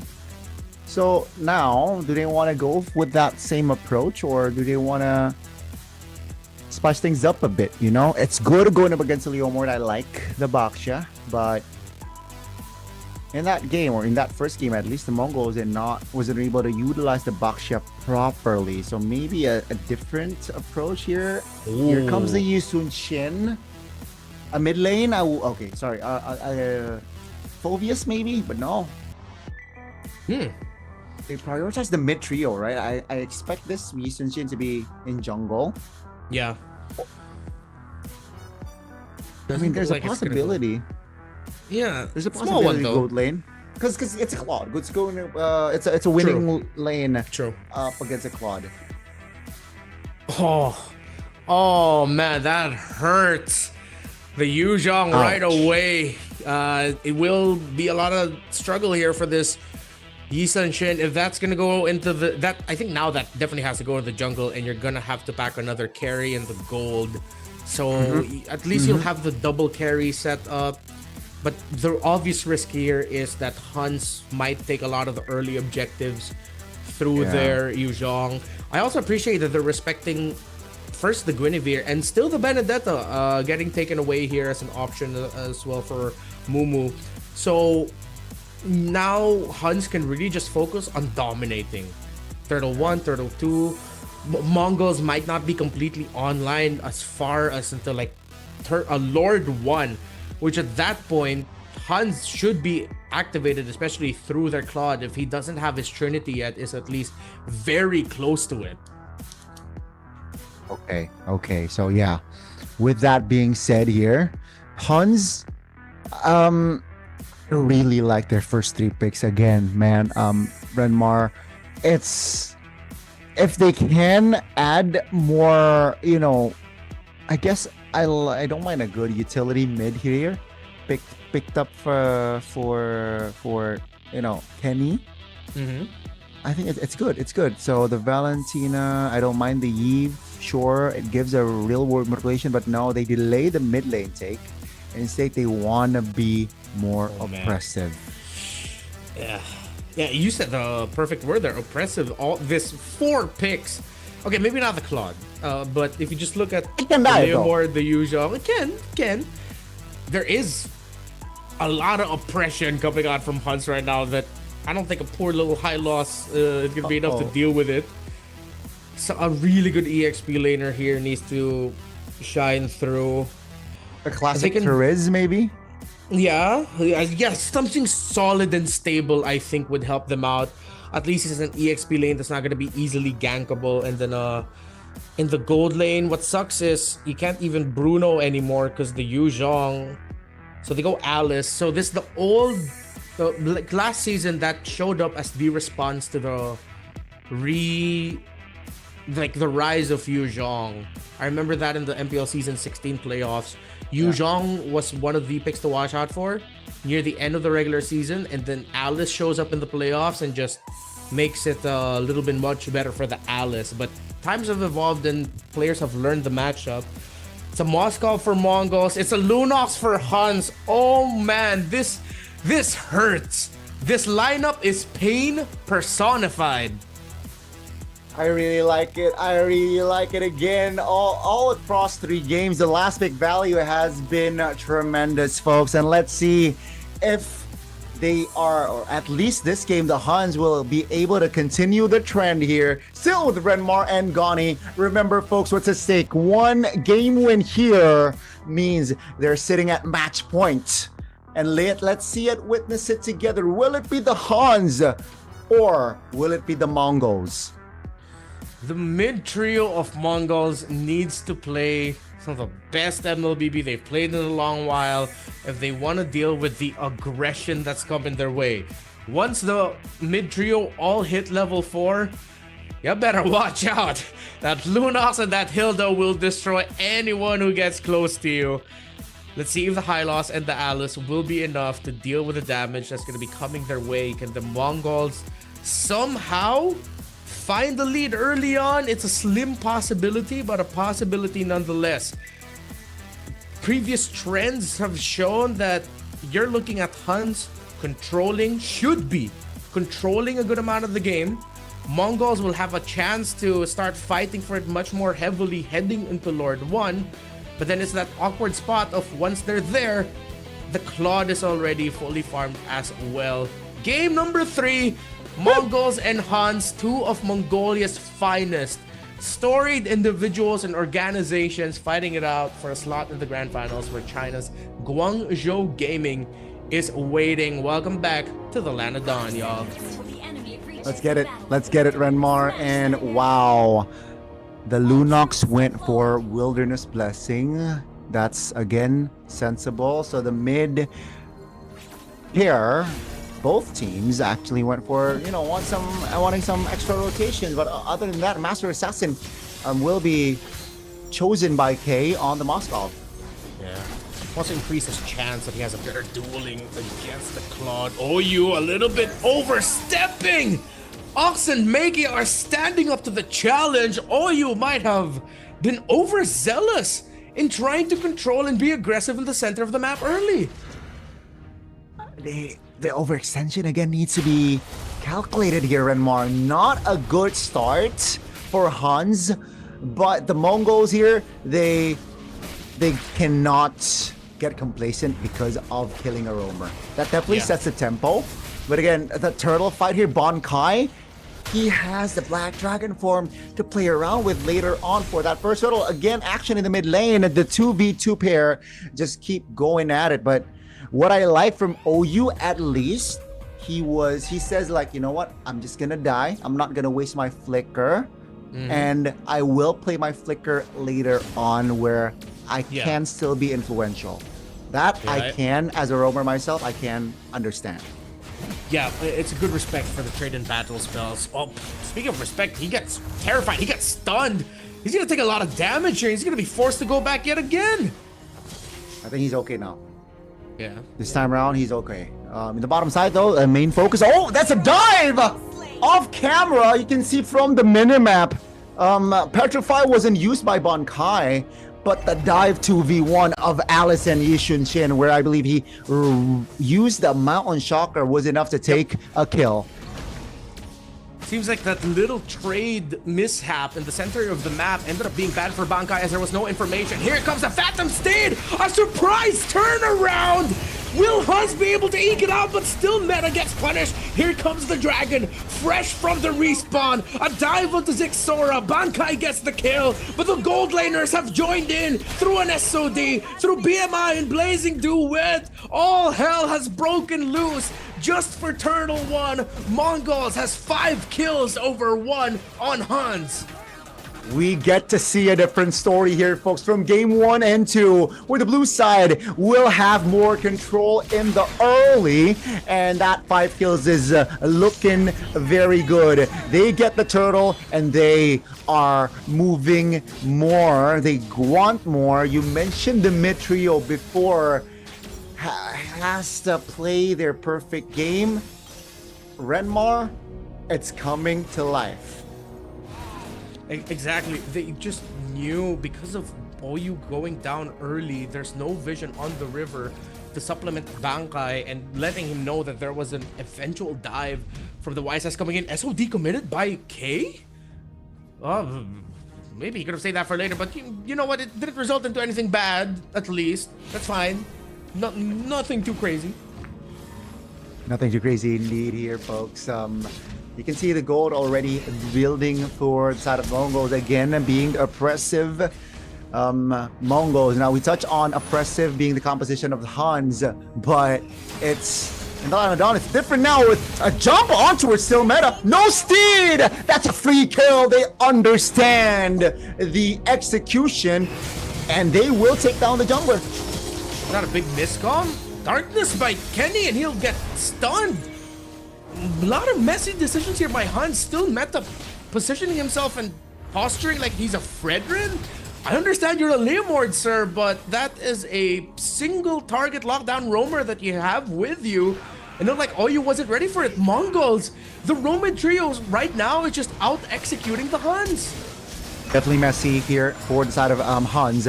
Now they will try to dismantle more. They find OU. Black Dragon form committed now. Revitalized pop by Moon will just restabilize. Still meta. Again, still able to sidestep, but the displace from the side of Makey and Zixora is able to take the Leomort down. Ladies and gentlemen, still meta, who had 16 kills in the first game, sitting at a 1-3-1 this time.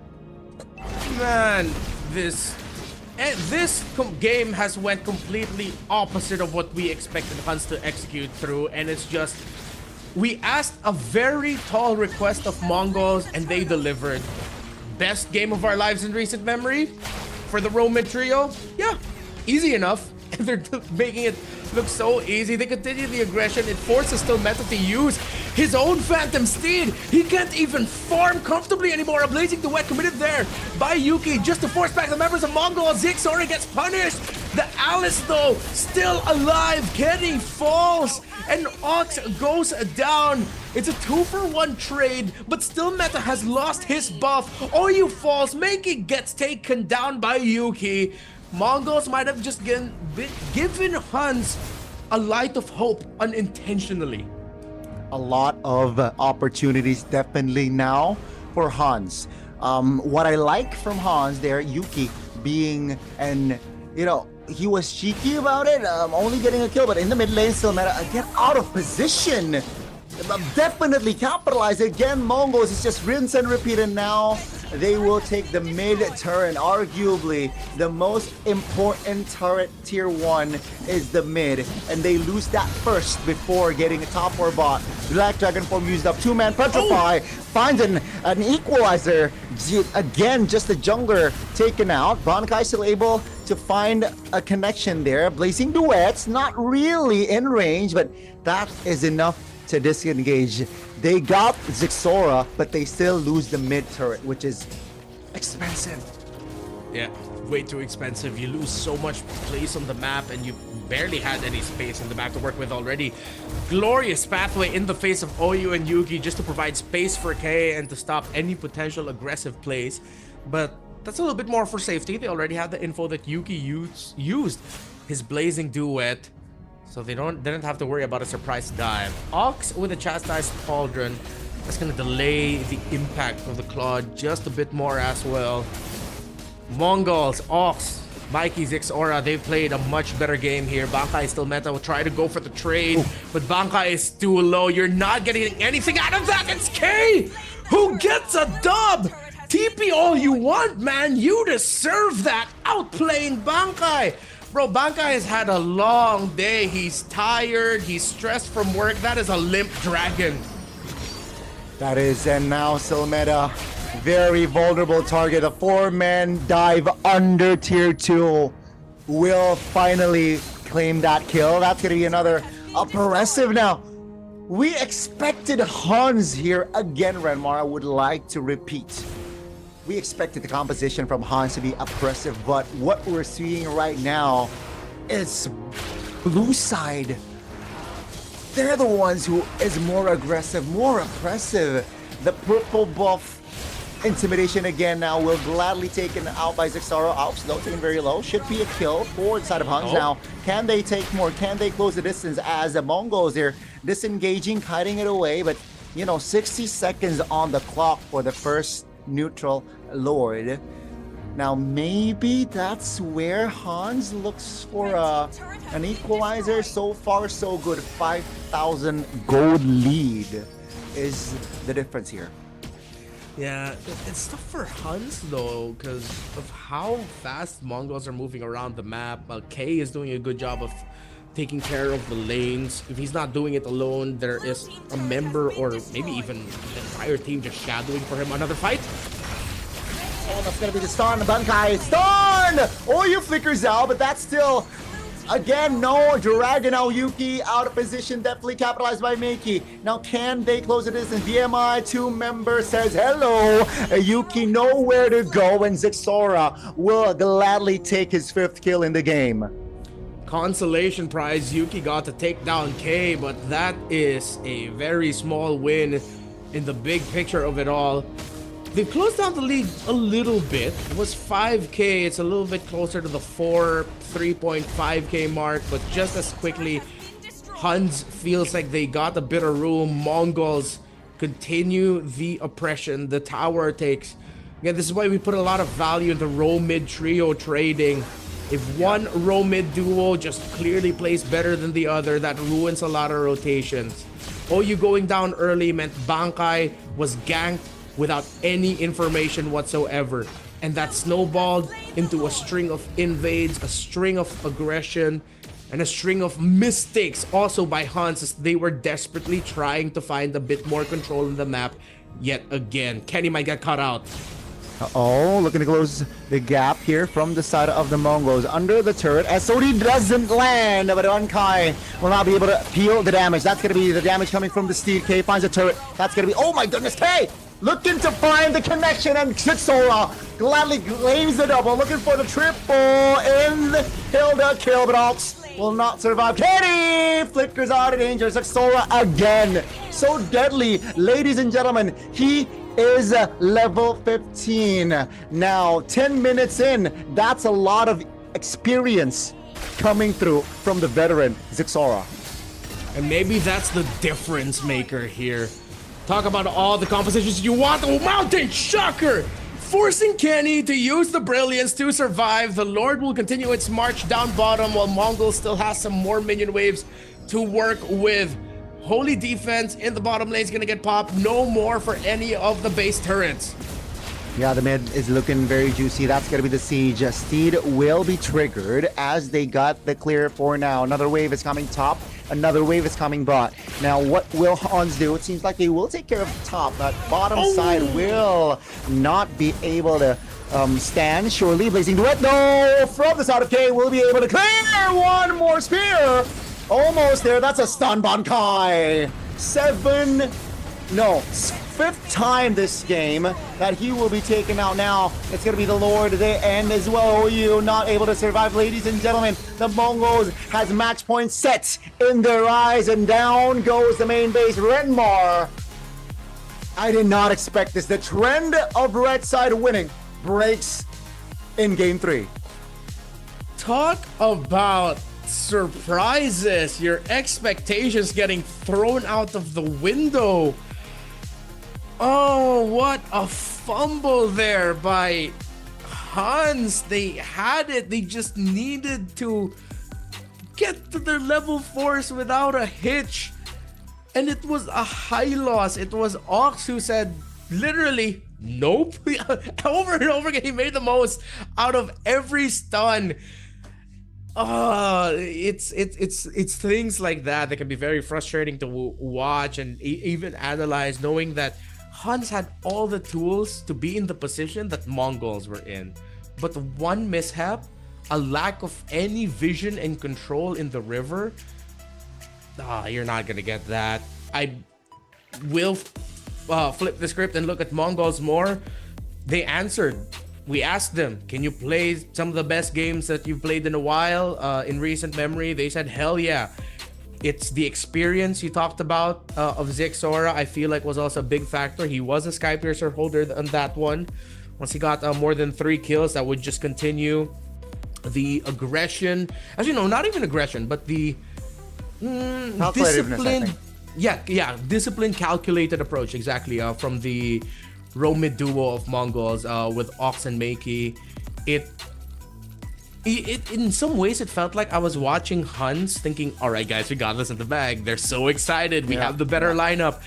We got some early mistakes, don't worry, let's just keep this up. Why are we keeping this up? We're not winning anything. And then Mongols looking at HUNS going, thanks for continuously feeding us, I guess. Cool, thanks for more kills. Thanks for more stacks. Thank you for more space. Unfortunate.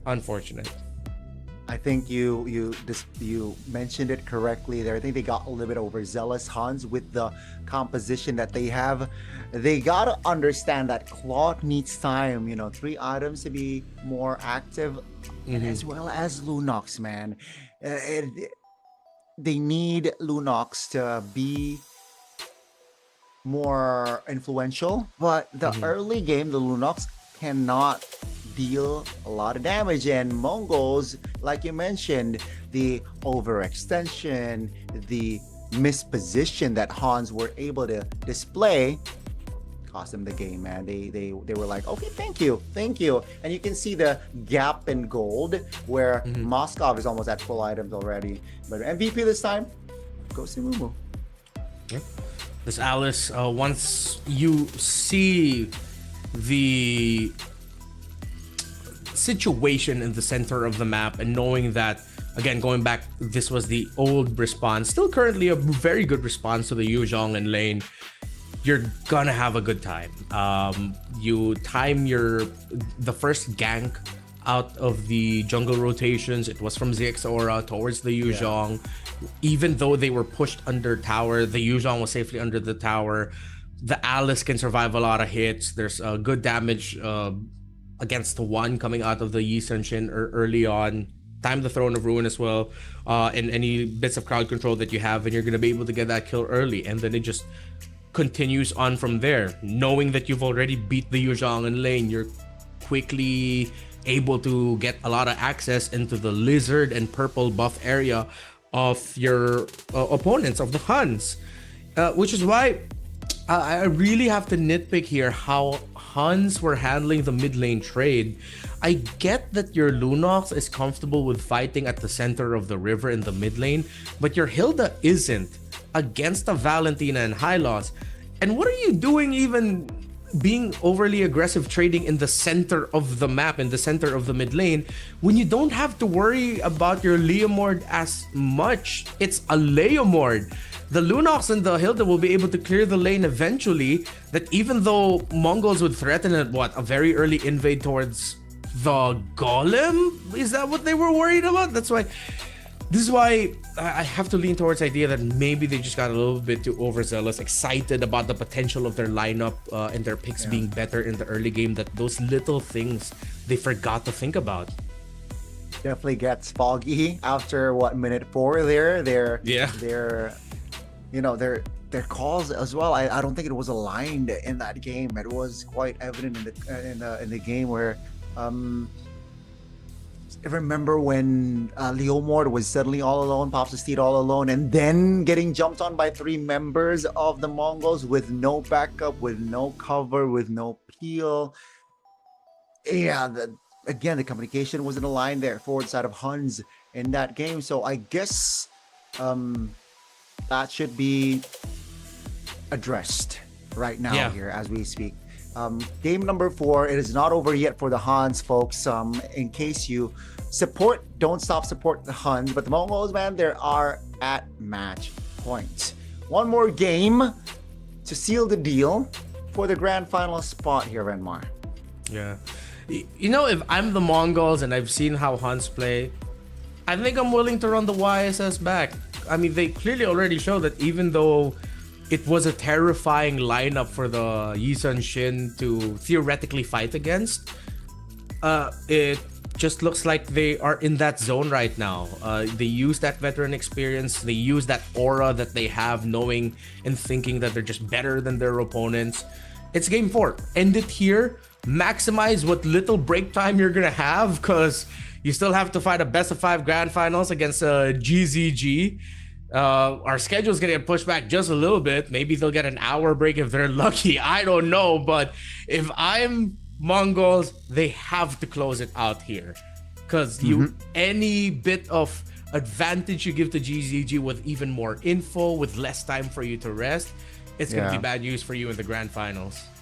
And that's the thing. I'm sure with the momentum, that's what they're hoping for, to close out next game and get more rest, Renmar. I think that's gonna be very important here for the grand finals. And for the side of the HUNS, man, now that I think about it, it's easier said now. But yeah, I think they went a little bit too greedy, with the Hilda pick for Red 4.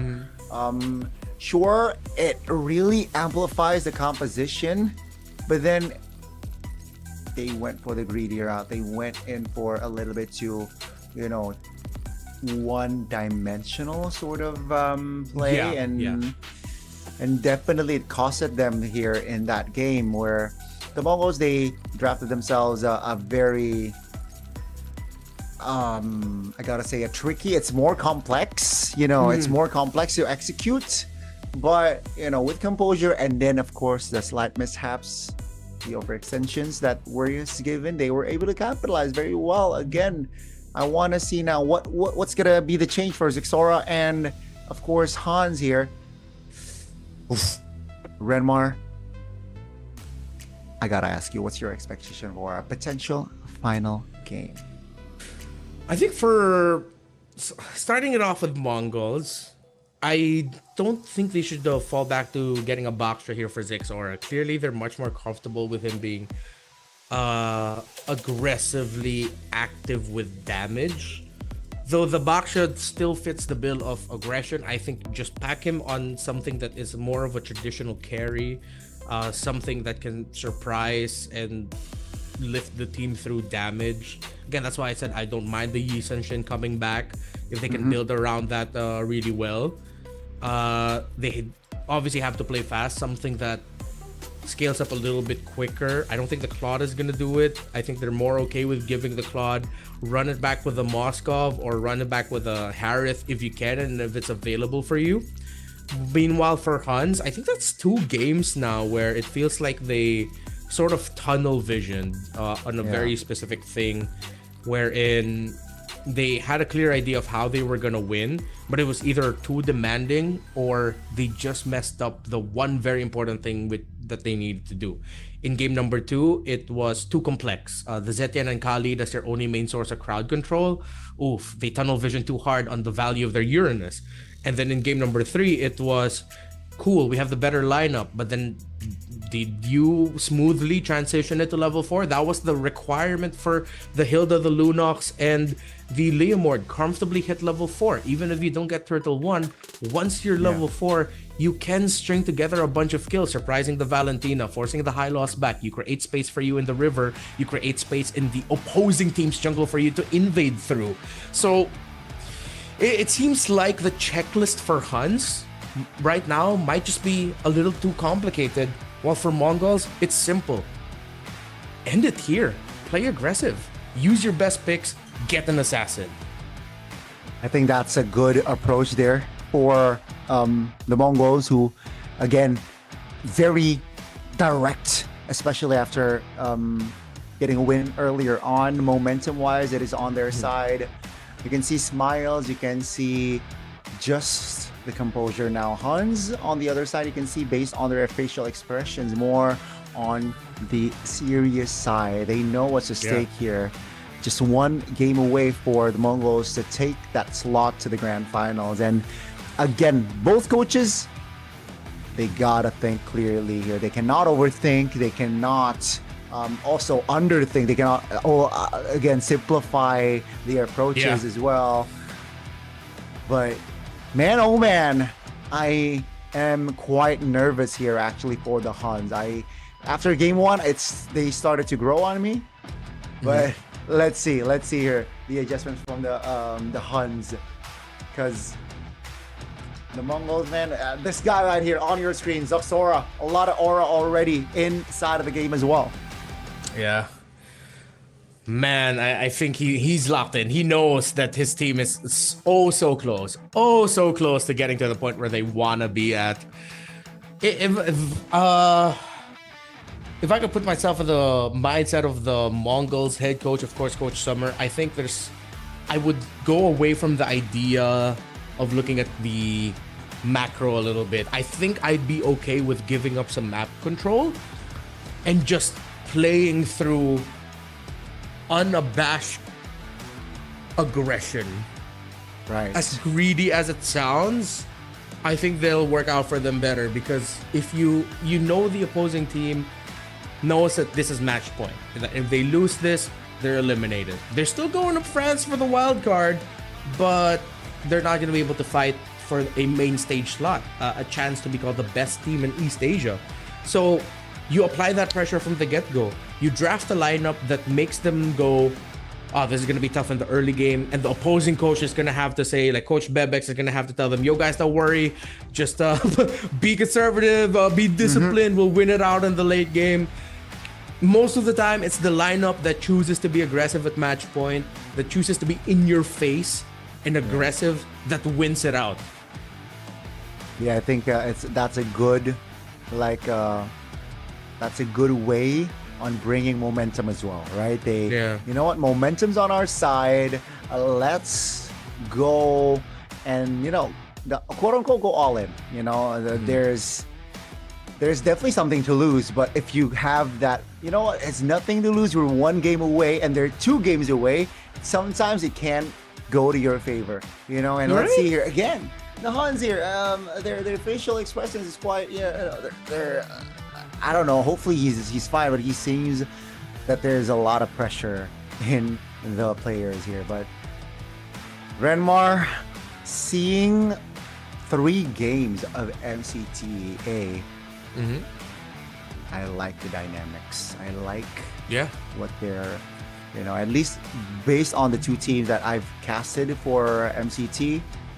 I'm all for it. I like the adjustments already. Both teams throwing haymakers in their respective games, and we might see another one here. Even though we haven't seen GZG yet today, in the series yesterday in the upper bracket finals, the Huns were able to take a point away from them. So it also speaks of their quality as a team. Guangzhou Gaming, of course, clearly the favorites here. We do have to put a little bit of a disclaimer there that in the game that the Huns was able to take away from Guangzhou, they tried to get a little experimental and risky by packing a Hellcurt in the roam paired with a Baksha in the jungle. Didn't work out for them, but they still cannot discredit the efforts that the Huns needed to deliver to get that win over GZG. Match point here for Mongols. We're in the draft. Huns no longer want to give that Valentina to respect ban towards the mid lane. Yeah, and this again, Valentina, a very popular mid lane pick, I gotta say, where it's just so tough for opponents to deal with the Valentina. You can draft yourself a big ult, but then can be taken away, and thus Hans is saying, you know what, I'm just gonna ban it away. I'm just gonna take it away and take a look at the mind games. The Yisun Shin after Zexora gets 15, still in the 10th minute mark. They're like, you know what, let's not deal with this Yisun Shin. I'm okay with it. In most cases, I'd be questioning it, but I did suggest Mongols to consider running the Yisun Shin back. So I get it. It was way too fast, way too unstoppable in the previous one, that it's just better to take it out. And of course, what better to try and end the game quick than picking up a Harith in the gold lane? So Han says, no chance that we're gonna allow your team to get it. No chance indeed. And that's gonna be Zushin being the final pick. Oh my god, Han's like going for power and comfort here, Renmar. And the hero that got 16 kills on the first game for Mr. Still Meta. will again be played here in our potential final game. This is a good way to start, not gonna lie. Mainly just because it uplifts HUNS even more. Like I'm not even looking at it from an in-game perspective. I'm looking from it outside of the game. Knowing that you got the power pick from game number 1 that got 16 kills, that's a really good start, man. It's gonna be uplifting for the team knowing that you have that Suyo with you and you can easily tell each other, yo, we got the Suyo, we're gonna be fine. That makes that takes a weight off the shoulders of HUNS. MongolZ will still balance it out. They pick up a Claude and they get the Leomore, knowing that Harith is around, so we most likely will be seeing a Moskov show up for HUNS. If it's not the Moskov, then we might see a surprise gold late pick a little bit later in the draft. Carry also still a possibility, but you don't really see enough slow tanks from MongolZ right now to warrant it. It's up to HUNS to decide whether it's time to pick the gold laner now, but I would suggest just do it later. They can delay that take, definitely. It's gonna be the Hylos though, locked in for HUNS. And now, okay, Uranus. The Ura didn't really work out for them in the second game from the side of HUNS. It was banned from the side of their side in the first game. It seems like they will get both Suyo and Uranus this time around. MongolZ, what do they respond with here? I think they have to take away some far range gold laners. Even consider banning out the Granger, not gonna lie. You might not have enough dive for it, like comfortable dive. I know there's not a lot of crowd control to worry about from the side of HUNS, but that could easily be rectified with a really good mid lane pick. And then just pair it up with a high loss. You have to consider an Eve ban as well, or pick it up for yourselves now, then considering that the Valentina is no longer available for HUNS. Lots of routes, but they decide to go, this to me is quite out of left field. I did not expect the Gata Kacha to come out now, but they both get revitalized roamers, so I guess that's what they were just leaning into.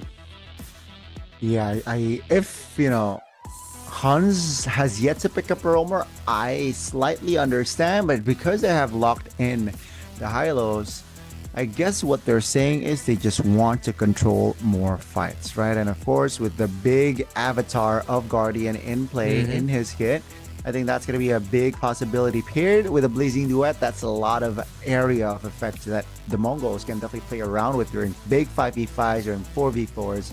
And thus, you know, a hero that has surfaced here in the series, Moskov, a good far lane controller as well, will be denied in the hands of HUNS. And a quick to respond, the Alice will be off the board as well. Moskov gone, Granger still up on the board. Mongols need not ban it. They, okay, actually, all right. Would have destroyed the Claude in the lane, although would have provided even more damage for HUNS and a quicker way for them to end it. They need a far lane mid laner right now, something with artillery, either the Eve or the Farsa. You don't have to worry about something like a Yu Zhong showing up anymore. So they get their Deroth in the EXP for that shred for the matchup against the Uranus. HUNS is left to either just a Granger or a carry as some of their best picks. If they want to go kind of Gila with it, kind of crazy, an Obsidia, but I would like the first two that I mentioned just a little bit more. Yeah, I think that's a good shout right there, Enmar. The carry, one of the heroes that you mentioned earlier, will surface here, and it's good up against the Gatot Kacha. Now paired with the Yiv, I like it, right? It's a good strong mid pairing for the HUNS. Now what's a good response here?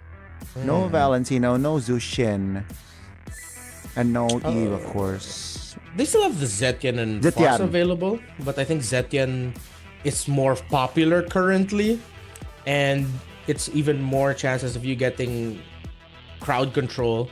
Oh, Gord, right?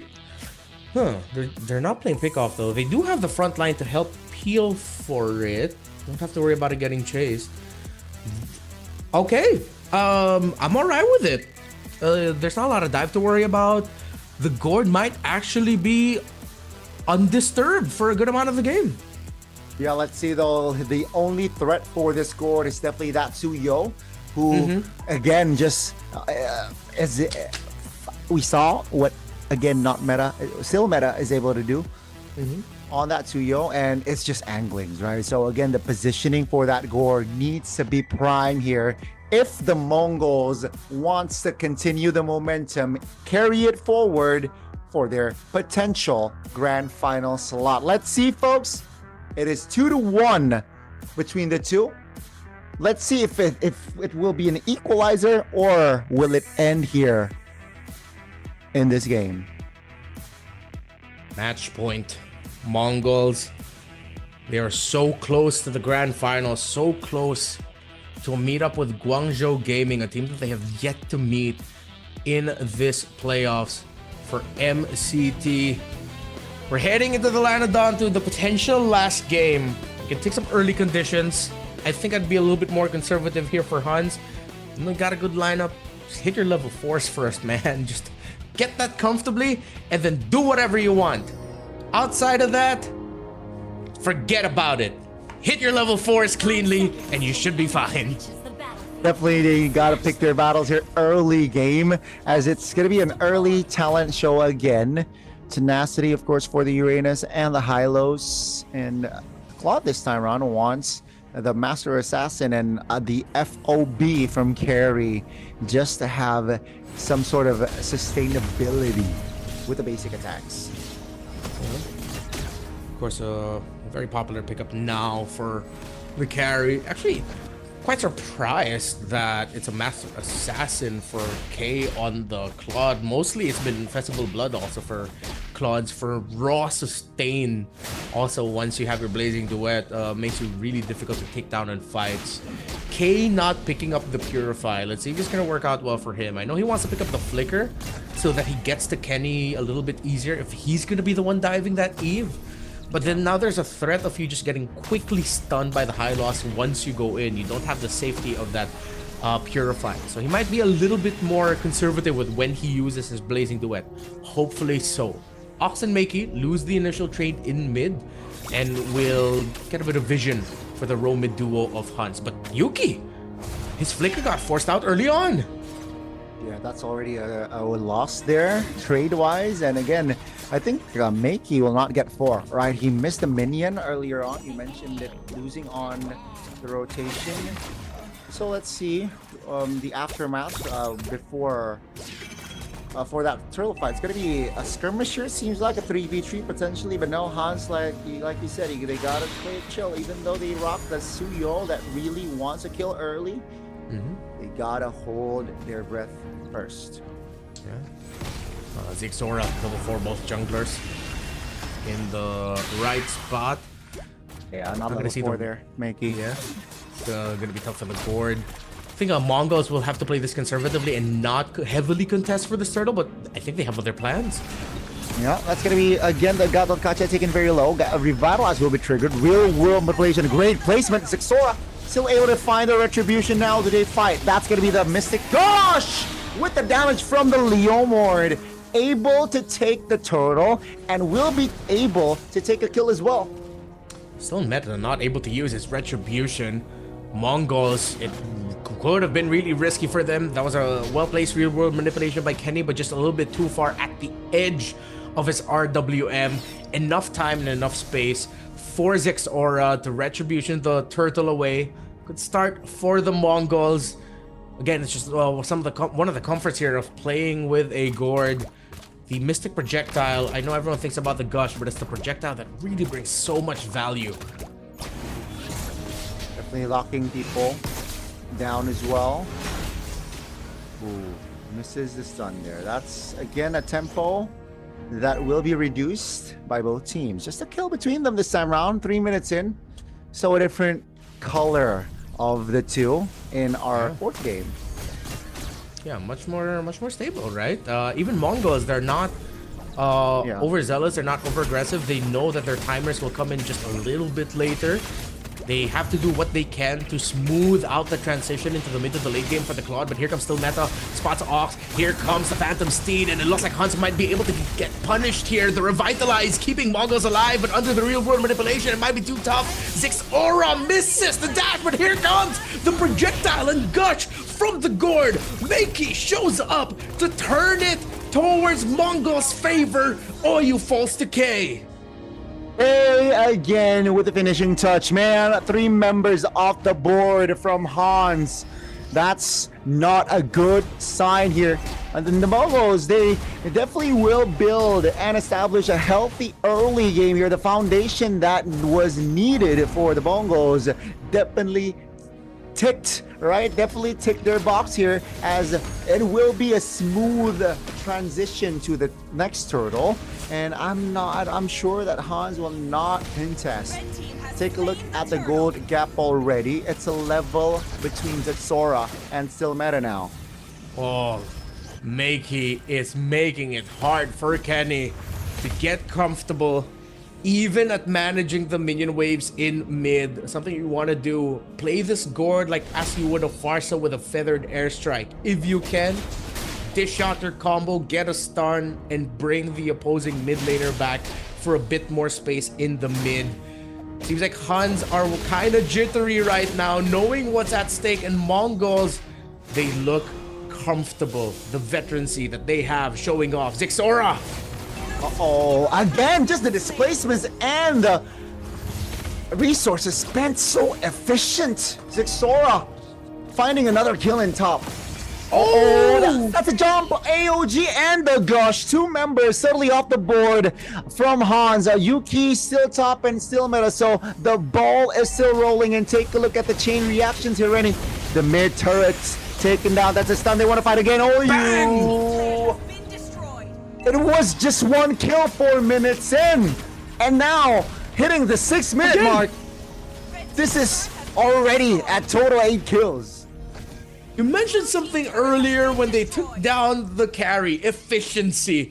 And Mongols, they are playing a hell of an efficient game. They're making the most out of every ability that they have. RWM just to try and hold, but he took too much damage from the gourd to set up the sweep by Zixora on a Dakari. Still Meta and Bankai don't have enough gas, but Makey is able to still flicker away to safety as Bankai will just try to hold. Oyu will try to save him. Mongols realize there's no point in chasing him as hard as possible. He'll be able to get under tower, but maybe they might just be able to get a kill.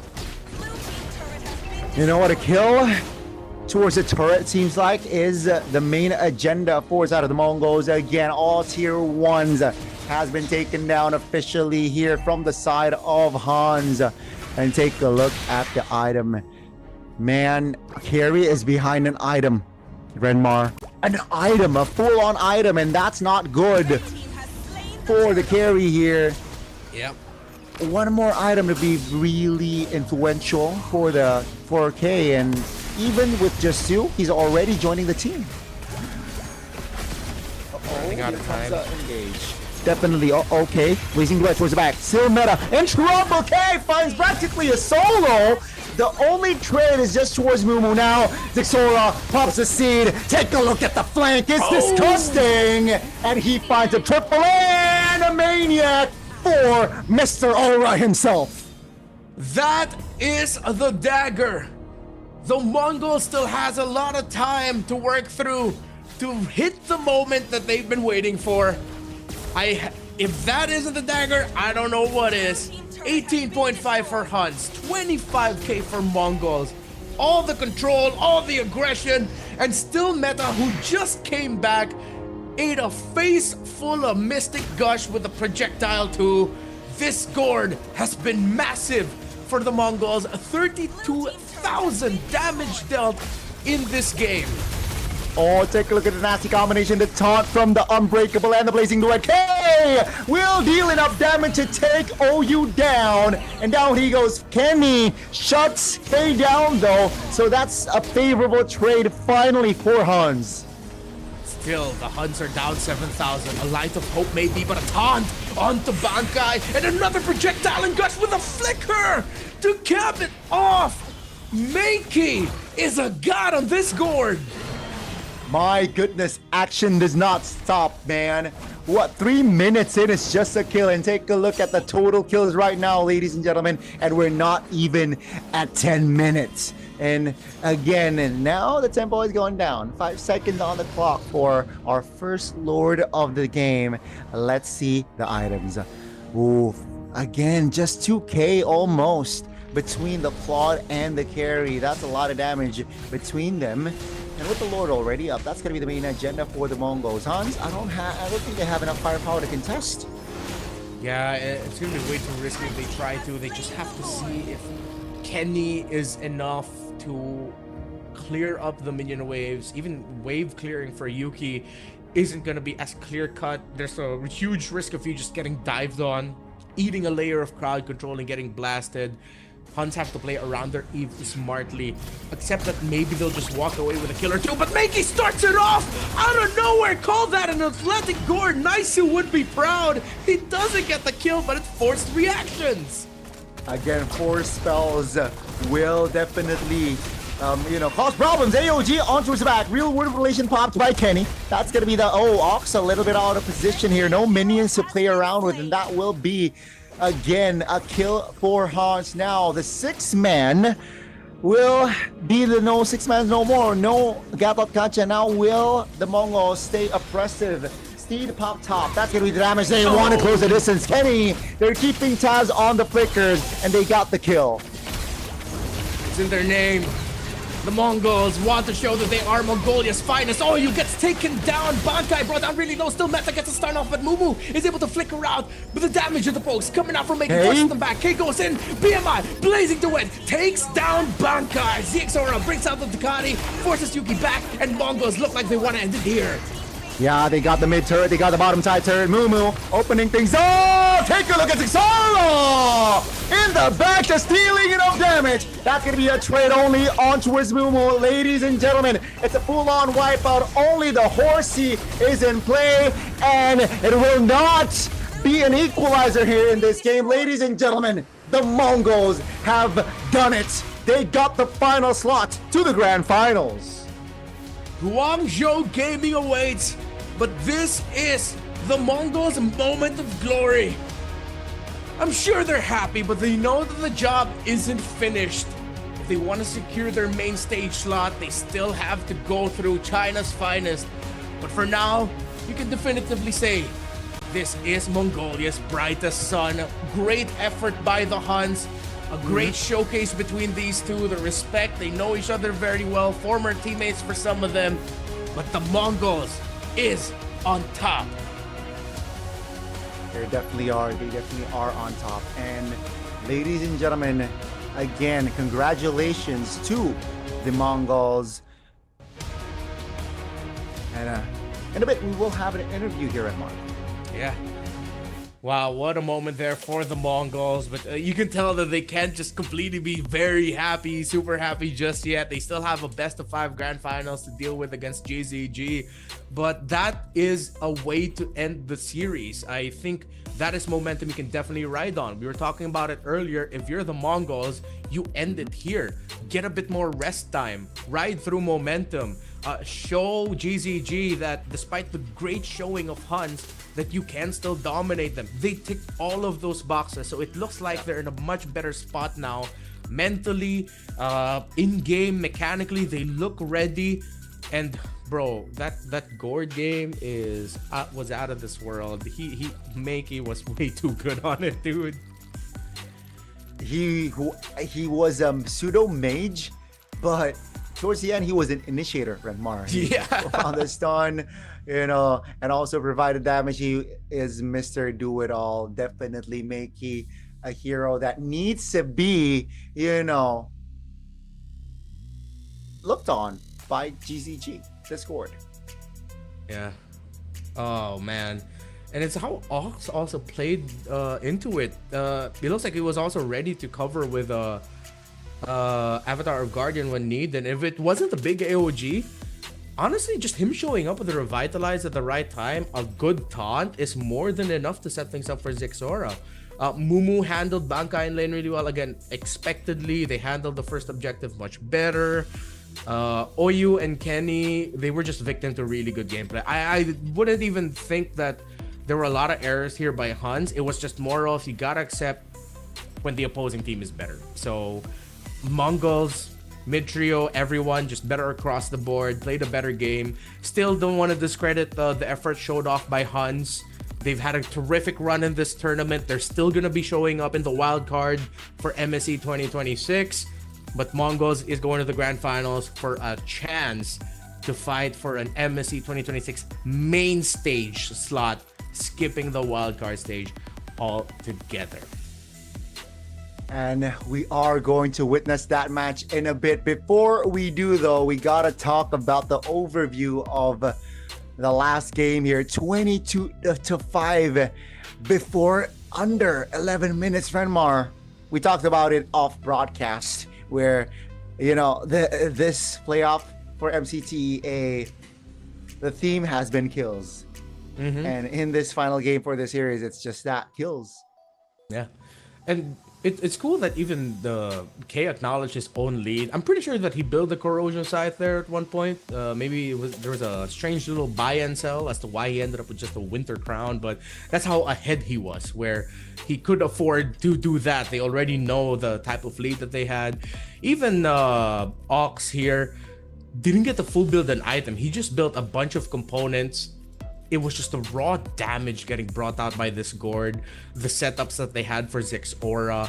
It was a row mid trio game, definitely, for Mongols. When in the previous game, that also ended up becoming the biggest reason why Mongols won. They had the lineup that was maybe a little bit more difficult to pull off against what HUNS brought out, but because the row mid trio executed better, were a little bit more disciplined, then they took the cake and they ate it twice. Makey, 4 kills, 16 assists. One of the best Gord games I've seen in recent memory, and I'm not sugarcoating there. That was just really that damn good.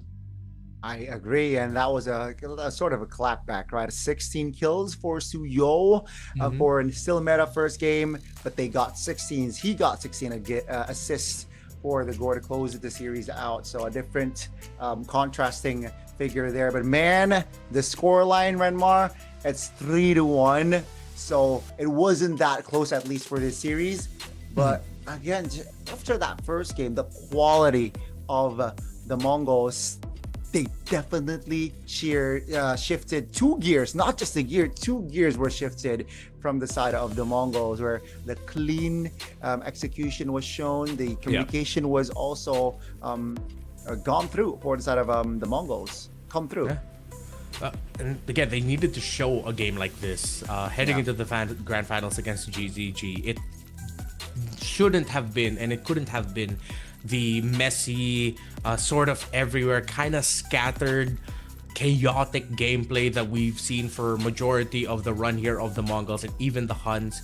One of them needed to get it straight together and just show off like step A, step B, step C with a little bit of flair, just the right amount, and that's exactly what they delivered. Now, if Guangzhou Gaming is thinking about this is going to be a walk in the park against the Mongols, they've already lost the battle. They cannot belittle Mongols at this point, because I'm sure Mongols is looking at GZG like they're looking up at a giant.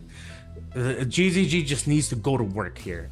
No funny business. Same thing for Mongols. I hope we get to see the grand finals that we deserve for the East Asia Championship Tour, the first tournament of its kind for East Asia. Seeing all these regions get together for one big international: China, Mongolia, South Korea, Japan as well. It's a great moment in MLBB history, and I hope that the ending is great in the long run. And if I'm not mistaken, I think now we're gonna go to stage for an interview.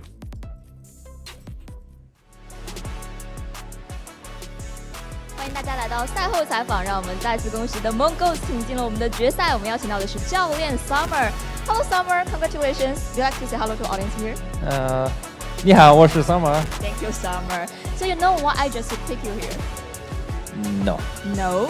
Because all the questions our audience curious about is on your decision during the band picks. So why you just pick the Paquito in the game 1 for Mumu? Yeah, we needed something to damage. We needed an XP laner with some huge damage. That's why we picked Paquito. And also, Mumu wanted to play it, so it's more of his preference that took over. Yeah. It's flexible. OK， 第一个问题想要问到的是，你知不知道为什么我今天是让教练来到我们的采访席 ？Summer 说不知道，我说因为我们所有观众最好奇的都是在于你在 BP 上的一些决策，比如说第一局为什么直接给木木选择了帕奎特，在国际赛场也很少见到。他说因为木木自己也很想玩，再加上他认为他们的队伍是需要在金肉的位置呢抛出一些可以有强伤害的这么一些阵容。那么下一个问题想要问到的是，那么在第2局和最后一局决胜局，为什么又会给到木木选择迪亚这个英雄呢 ？Also for the game 2 and the last game, why they lost for Mumu? Yeah, we practiced it. Yep, and we don't want to reveal our secrets about it. So Guangzhou Gaming is probably watching this because that's why I don't want to talk about it. So yeah, we want to reveal our secrets for now. For sure, OK。我有问到他说为什么就是第2局和最后一局又会给到迪亚？他说这个问题的话呢，我没有练过，但是我不想过多的回答，因为我希望可以在总决赛之前保留一些悬念，因为他知道广州 Gaming 有看过他们用使用迪亚的训练赛，所以他现在不想过多的暴露战术。那么下一个问题想要问到的是，因为其实我们知道就是在昨天的比赛当中，他们是落败给了 The HUNS， 所以当时很多的观众是不太看好他们今天可以进入到总决赛的。那么他们昨天究竟是进行了哪些紧急的复盘呢 ？So actually after yesterday's game, you lost to the HUNS, right? Maybe many people think the HUNS got the harder chance to qualify into the grand final. So when you go over that game, did you figure out any problem? Did I think of any problems? Yeah, did you figure out any problem?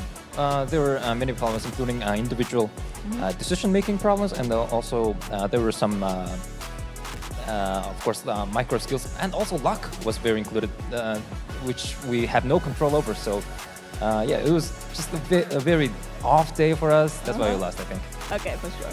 Summer 说，确实昨天我们其实有复盘很多的东西，那么可能更多的是在一些宏观的战术啊、战术储备啊，以及我们个人的一些问题状态。那么其实他认为，其实运气的话，可能也是比赛承办的很重要的一点。所以他说，可能有很多我们可以控制和不能控制的因素，我们都在今天做得更好。那么下一个问题想问到是，今天其实我们看到台下呢，有穿着我们的 MongolZ 队服的一些粉丝来到了现场，他有没有看到有什么话想对他说呢 ？So did you see that?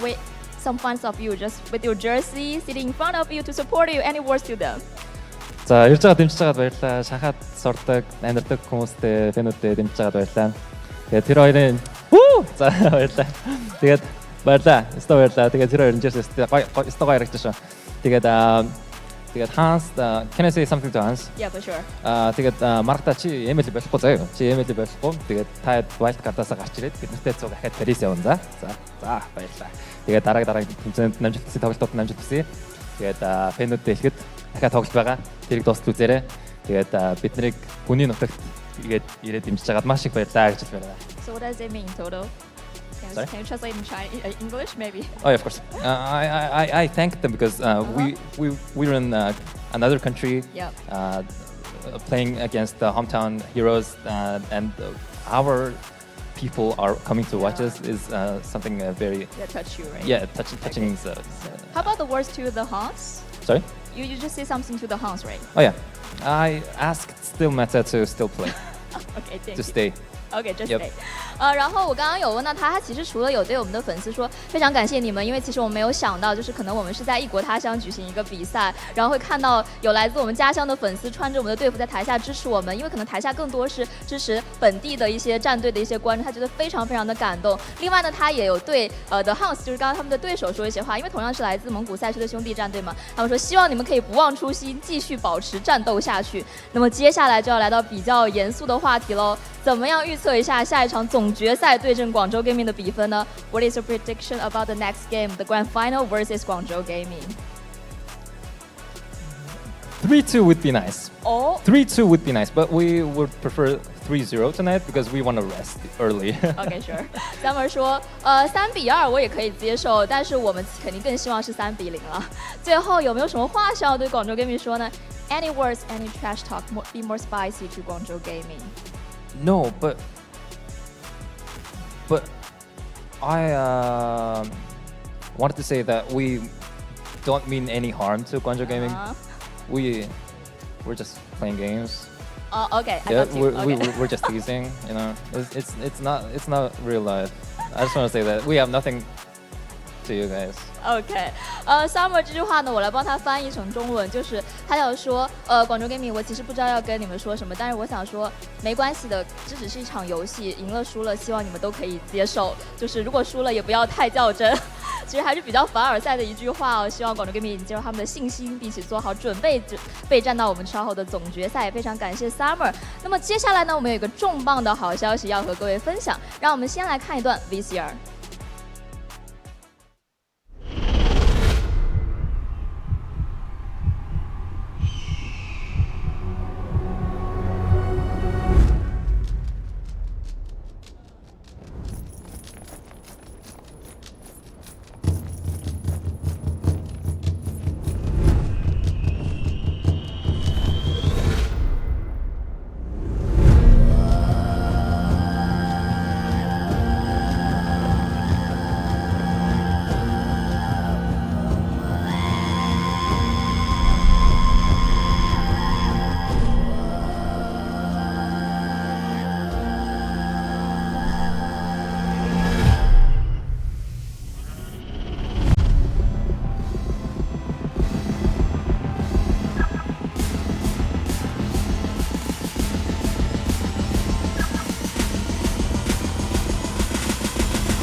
在这个激动人心的时刻，我非常荣幸地向大家宣布，不同科技将携手蒙古本地重要合作伙伴 eSports Network， 共同为东亚冠军巡回赛 MCT开启全新舞台。下一届 MCT 总决赛将于10月31日正式落地蒙古乌兰巴托。届时，来自中国、蒙古、日本、韩国的4支顶级战队将齐聚于此，共同争夺通往决胜巅峰至高竞技殿堂 M8 世界总决赛的门票。蒙古拥有世界上最热情的决胜巅峰玩家，也拥有最纯粹的电竞热忱。从草原到赛场，从呐喊到荣耀，乌兰巴托将成为东亚电竞的新焦点。下一站，让我们相约乌兰巴托，见证东亚新王加冕，见证通往世界舞台的下一段征程。而现在，让我们把目光重新聚焦于今晚的舞台，冠军的归属即将揭晓，属于 ACL MCT 的巅峰时刻正在此刻上演。让我们一起继续享受这场东亚最强战队之间的巅峰较量吧。我们也可以先稍事休息一下，精彩的比赛马上回来。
South Korea, Japan, Mongolia, and China. These countries have hosted qualifying tournaments for this first ever MLBB East Asia Championship Tour.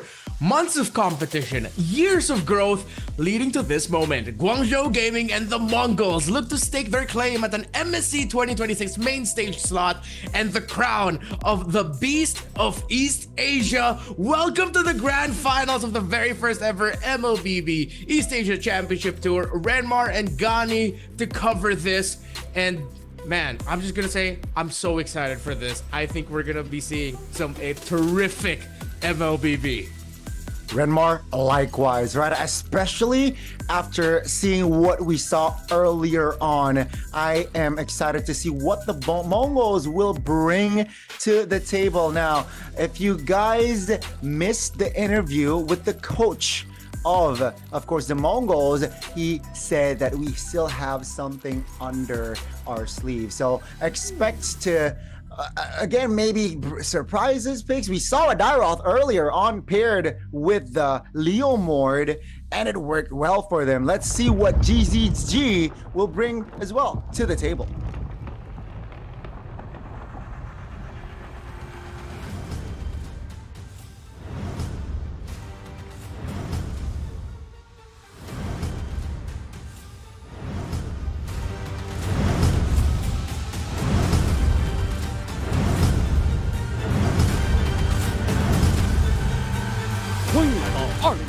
英雄亚冠 ACL 决胜巅峰东亚冠军巡回赛，让我们有请 GZG 以及 The Mongol 战队登场。有请双方金币路选手 CYK。 They make their entrance to the stage. GZG and the Mongols. 有请双方辅助选手 Gold laners come out first. Here come the roamers in the center of the map, and if there's a specific matchup I have to watch out for, Gani, it's this. Ox needs to bring his A game 有请双方 against 中路 May. 选手 He 小鹰 declared he will be the Nike。 nightmare of all teams in MCT East Asia. The Mongolian roamer has a tough challenge against him. Of course, Xying in the mid. His performance in the M7 stage, a little bit underwhelming. But now he has another opportunity to redeem himself in the eyes of global MLBB. But of course, in the jungle, Gani Zixora is going up against Recall. We saw what Zixora was able to do. He got a maniac earlier. Let's see with that momentum. Will that come into play against the roamer from GZG? Modi in the EXP was an absolute star. We called him Sicko Modi back in the M7 stage. Can he continue that here against the EXP matchup in Mumu? GZG and the Mongols, a best of 5 grand finals. Our coaches make their way to the stage, and I have one big question. What the heck does Coach Summer and the Mongols have under their sleeve? If they were willing to say that in an interview, it has to be something big. We are about to see what Coach Summer is going to draft. But yeah, all eyes on that trophy. All eyes on that slot for main stage MSC. That will be held in Paris. So again, Renmar, it is just an honor to be a part of MCTEA, man. I can't wait for the opening game, and I'm sure both teams, they're ready. Again, we just saw what of course the Mongols did, but if GZG, their journey, it was an uphill battle, but it's technically they cruise through the upper brackets. Now they have the privilege to rest earlier on and watch their potential enemy play, and now they have a fresher, roster to start the grand finals. Definitely, they got all the information in the world to work it, to find how they'll be able to tackle the Mongols in this grand finals. They faced off against Sunset Ravens in the opening day in the playoffs, going up against them, they swept them easy. Definitive dominance by Guangzhou Gaming. Against the HUNS Esports, it was a little bit more of a roller coaster. It almost got to the point where they would be the team going into the lower bracket to face off against the Mongols, but they still got through with the win. But if the HUNS can take a game from Guangzhou, then Mongols needs to bank on the idea that they can take a series against the giants from China. Of course, qualifying through this for this tournament through the China Masters Season 2, wherein they beat Yibin Game in the grand finals. Of course, Yibin Game was taken out by the HUNS during the play-in stage. So this is going to be more of a test than GZG realized. They just have to show up with discipline and respect towards the Mongols, and it should be a smoother ride for them. Because if they come out of this, man, thinking that this is going to be an easy battle, they're just going to get shocked and awed by the aggression and the surprise plays that Mongols love to do. Definitely cannot get overzealous and complacent here. This is, ladies and gentlemen, the tournament path, or Renmar earlier on already summarized. And yes, it is going to be, in case you missed it, in case you forgot, it's going to be a best of 5 grand finals that we're having. Both teams looking to have 3 points. And GZG with CY Mei, Sheying, Recall, and Modi into play in full effect. What will the team from China bring here? Definitely some heat. Mongols need to re-deliver the heat they showed off, especially in that final game against the HUNS, where Ox and Makey were on demon time, and they need to keep that up here against GZG. Again, to reiterate, the roamer May, confident in himself that he will be the nightmare of all teams in MCT East Asia. And so far, this tournament, he has been dictating the tempo, making it difficult for every opposing team to take control of the river and find any lead. But CY and K, starting it off with CY, as we've seen more performances from K today, he had to take over some very heavy shoes as Al, one of the former players of Guangzhou Gaming, of course, now in MPL Philippines with Twisted Minds, left the team, and his partner in Cananeo, that used to be the duo in GZG, Cananeo and Al together, the Canon Al tandem. But CY and Jorge, now renaming himself Recall in the jungle, have shown to be really good. Fun fact about CY, he's an MDL Philippines Season 3 champion, and we have the exact same birthday. This man is a Taurus May 10 baby. Wow, so 2 weeks ago, he was celebrating his birthday, or more or less, and alongside with you, Renmar. But yeah, definitely another lane to watch. That the gold laner, of course. Yeah, gonna be a very interesting story. The carry was his most used hero. Now, will it resurface here today? Most picked heroes, let's talk about it. It's gonna be the Claude here, folks, for this playoff run. A lot of Claude games here. 19 times already. And the gap between the second, that's 7 games. Yeah. And you see here why we put a lot of importance for Roman mid, especially here in East Asia, MCT. Because look, Hilda, Khalid, Hylos, Valentina, all up there. It becomes a big point sometimes where, yes, most often than not, you will be getting one of those heroes, if not both. But who you pair it up with, how you handle the early trading in the center of the map can have big implications. We saw it earlier today. Those implications can bleed all the way into the gold lane where Sai needs space. CY has been terrific. I've asked a few of our friends from China. They were very happy with how he showed up in China Masters Season 2, and it's as if Owl never even left. And in some cases, for some of the talents there, some of the people there, it's as if Owl got even better. CY is a better version of the gold laner that they had last time. So the evolution, or not the evolution, but the change definitely is positive. You mentioned the change name in Recall. Now he looks ready. You know, we saw X Ying earlier on, and of course Modi. What do you call it again? The Modi Sicko Modi, bro. Sicko Modi. That was a good shout there. Sicko Modi. Again, and you can see the fans from GZG there. This is their home court, folks. Their home court advantage indeed. And let's see, with that ambiance, will they be able to cruise through the grand finals? Because they're up against a tough opponent with momentum already in play. Yeah.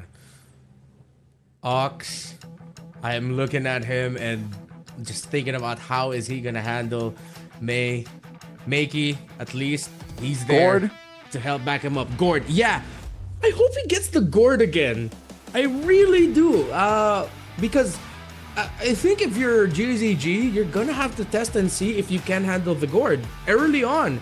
Because if you can't, at least now you have to remember, okay, we have to be ready for it or we have to ban it. If you can handle it, then that's like one less thing to worry about. You don't have to overcommit thinking too much about the Gord, considering banning it out, because you've already had that one game to tell yourself, hey, we can actually be okay with this being through. I think early on, these two definitely have to take some risks in the draft. Allow picks you don't usually allow to come through. See if you can handle it. See if your answers for it, if ever you prepared any, are good enough. And if not, then at least that's a step-by-step process. At least for 2 games, take more risks. Once you head to game number 3, you really have to find your solid strategy and continue that all the way up until the end. Strategy is definitely going to be needed here. Again, a potential 5 games, so we will see a lot of layers come into full effect. And as we get to see the players get ready here, folks, let's talk about the Maniac again from Zexora. We gotta refresh our memory, because earlier on in the lower bracket final, Zexora on the Leomord was able to equip and claim the Maniac. Yeah, that's crazy. One more would be a Savage, but unfortunately, wasn't. He got away. The opponent got away. Yeah.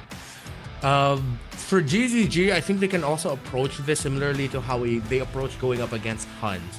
You know that there's a lot of power coming through in the jungle for Zexora. Treat it as if you were going up against HUNS, in the sense that no matter what side you're in, you're banning Harley, you're banning Suyo, you're banning the Marcel. And then you consider picking up the Leomord early on, or you pick up the Baxia. But I think it'll be a good start to take out the Leomord. But then remember, there also still is a Yi Sun-Shin available for the Mongols. A Guinevere can show up.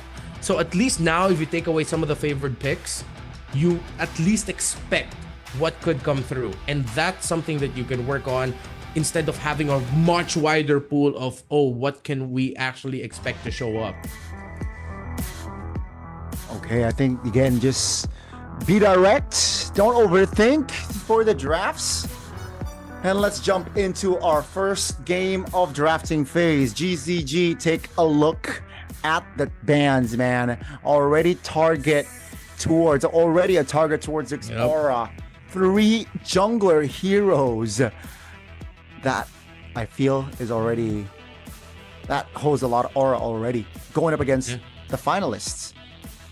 So far, going through our expected bans here, Mongols still will never give up the Marcel to anyone.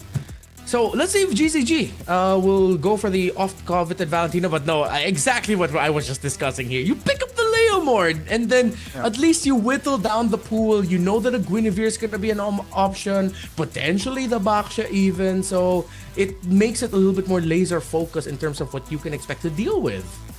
Definitely forced the Mongols to pick the jungler first phase, right? And the Leomord is also a form of deny. We talked about the Maniac, and it was on Leomord, and GCG like, we're not going to give you the Leomord. You're too efficient and effective with it. So the Mongols, what's the pair going to look like here? Yeah. I feel like a mid laner. Oh, not the mid laner. I thought it would be the mid laner, gold laner, but it's instead they prioritize the roamer instead. The Hylos and the Claude will make an appearance here in our first game. Likewise, bro. I really thought that they'd be picking up the Valentina. It's a favored pick here in the mid lane for Xing and would slot in very well right now for them. But hey, they forgo it. They're still chasing power picks, and maybe that's what MongolZ is looking at. That when it comes to ZGG and the drafting style over in China Master Season 2, they want to chase power right away, sometimes forgoing some of the best picks, because to them, they just want lane dominance. Very important for the Chinese drafting and playstyle. So they pick up the Harith and the Yuzhong. Just pick up the Valentina now if you can. I know you need a jungler, but the Valentina would be so good. You steal away the Black Dragon form, and we've been seeing it more often recently. You can even take away the Phantom Steed to act as a Leomord cosplay with surprising amounts of damage. You know, I would advise to pick up a jungler, but I get your point, Renmar. I would really get your point. The Valentina, very prioritized. It was the most used hero in MCT playoffs as well for a reason, but I think the Mongols, they're saying, you know what, the Guinevere is definitely not going to survive the bans of Phase 2. So let's just pick it up right now, add crowd control power, and, you know, if lucky, you know, there's a chance that the Guinevere can knock 2 up and then AoE party, baby, with the Blazing Duet. So second phase going to be Glue and the Benedetta. Seems like the Benedetta has not make it to the Lanadon here, at least for the lower bracket finals and the grand finals, but it's always on the banning list second phase. Yeah, it seems like it's also a favorite pick for teams from Mongolia. So that looks like GZG is just doing their homework really on the best picks that could show up that can sometimes be forgotten about. Gatatkacha gets taken away by the Mongols, one of the favorite picks over in China. So I'm all right with this. You're going to be forcing something different. If ever you do pick up Valentina 4, or maybe in the last pick, if somehow GZG don't pick it, I think Guangzhou would like to consider picking up a Grok. If they're thinking about domination, if they're thinking about control, a Khalid would do well for them too. Yeah. But it's how you pair it up with your mid lane or whatever it may be. They need a little bit more reach right now. Guangzhou Gaming's lineup is a little bit too divey. While Mongols, because of the presence of the Yuzhong, Phoveus might be a little bit awkward, but it does combo really well for the Gwyn. So let's see how they handle it. The Alice is also still available if ever. Alice, the Valentina, but you know what? I gotta say, GZG, I dislike the Darath ban. Why? I remember it's usually paired with the Leomord. Now, without the Leomord, I don't think the Darath needs to get a spotlight, but GCG, you know, they're not taking a risk. They still banned the Dairoth, and Valentina, you mentioned it on the first phase. Guess what, Renmar? They got the jungler and still get the Valentina, so that's double value for the Mongols. Pretty criminal, honestly, that the Valentina got through. I also see eye to eye with your point of the Dairoth. This really feels like GZG leaning very hard on the idea of lane winning, lane domination, ease of laning as much as possible, which sometimes can be a little bit too narrow-minded. They do end up picking up the Khalid, one of our suggested picks in the roam. Now I'm okay with this, that they still close out the draft with the Lilia. Fantastic combo in the center of the map, would make trading very difficult for the Hylos and Valentina together, especially if Xing can keep placing those glooms closer to the turret, so it makes the trading in the mid awkward.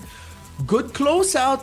I understand their approach with wanting to draft something like this. They're lacking the range, but they're leaning hard on the idea of we're stronger than them in terms of individual picks. Can they translate that? Let's see. It's going to be answered later on. Now, this is interesting because when you see a Lilia, you usually sway away towards the Phoveus, but the Mongols is either they're confident enough to pull off a Phoveus in front of the Lilia, or there's no other better picks, right? I think it's either that or the other. The Mongols and GZG, they have set the heroes that will be deployed into the Lanadon, Renmar, for our opening game of the grand finals. Yeah, I think because of what you mentioned about the Phoveus, I mentioned it as well, that even seeing the Yuzhong, it makes it an awkward pick. It's even more awkward now with the Lilia. They had a choice here. if they went for something like the Sora, since they have the Valentina with them, one, laning wise against Yuzhong can be very awkward as well. And in terms of the initiation, there's a good chance that the rest of the team might not even be able to join the Sora because there's a Yuzhong on the team already diving on them, or the Khalid is there, or the Leomord's already there. So that's out of the boat. Same idea with playing a Lapu Lapu. Lapu Lapu would have been all right, 50-50, but then the same problem. So they go out with the Phoveus so that it's a little bit more frontline minded, extended team fight, someone who can dish damage while holding the front line, but still a very awkward thing. So demanding for Mumu to play, I gotta appreciate what GZG did drafting the Yuzhong at Blue 2-3. Game number 1 of the grand finals between Guangzhou Gaming and the Mongols. Let's head into the land of dawn. Let's get it. Let's get it indeed. And again, right, I gotta say, I think that Lilia pick might just give them the edge here in this game. And if they're able to execute it well, that pick itself can secure them game 1. Let's see how the Mongols will be able to handle this one. Already early mid action here. Oxygen very low. Oh my goodness, this is the power of Lilia. We just talked about the value of Lilia going up against melee heroes, close distance hero, and we get to see it here, not even touching minute 1. Yeah, as expected, it's going to be a very awkward laning clearing phase for the roam mid duo of Mongols, but ZXORA will get a knock up out of nowhere. Mei brought down really low, but no one bites the dust. But the Revitalize already committed there by Ox. He gets dived on. This might be the bad time for the high loss to commit, but it becomes a roam for roam trade, but ZXORA's gonna get punished. GZG are starting this off hot. Hot is an understatement. They definitely are hot. Very, very hot here. And now, oh my god, that's almost a solo recall, securing it again. Just the utter outplay. Again, just the utter sheer dominance here. GZG already, take a look at the gold, already 1,000 on its way to 2 before minute 2. Guangzhou Gaming knows. They've seen so much info from Mongols, how the mid lane trade is handled. The Lilia pick putting too much difficulty on the Valentina and high loss, leading to ZXORA getting an early death. Now with the turtle spawning here, not looking too good here of a situation for the Mongols, and definitely GZG will take no time. They will cruise through turtle. Ox here taking a poke, will be able to get away, and that's going to be a free one for GZG. Again, far from perfect start here, but it's just so ideal for GZG. This is crazy. Yeah.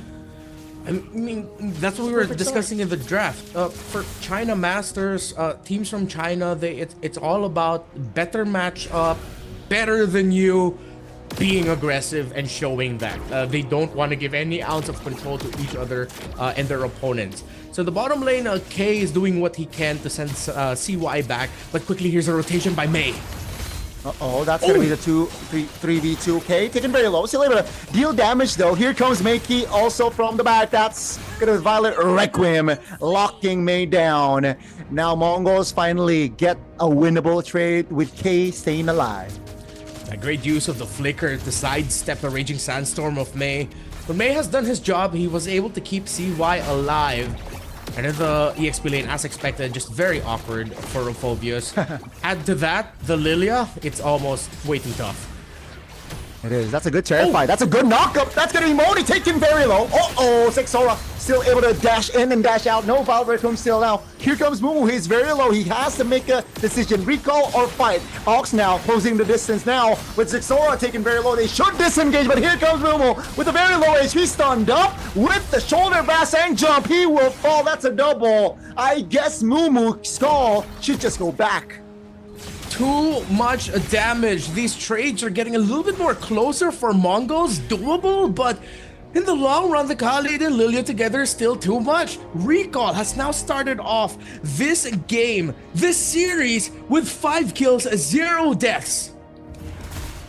That's a lot of pressure. That's a lot of kills already. And we have yet to reach minute number 5. He has already on 5 kills, folks. That's a jump. That's a good sidestep with the Furious Dive. Modi pops the Black Dragon form. Here comes Recall looking for his 6th kill of the game. 6 aura, but Requiem, but the damage is enough to take them down. It's a monster kill, and here comes reinforcements. Moo shoulder bash Infernal Pursuit, nothing to fruition. Catching strays here as GZG again is just finding the right connections.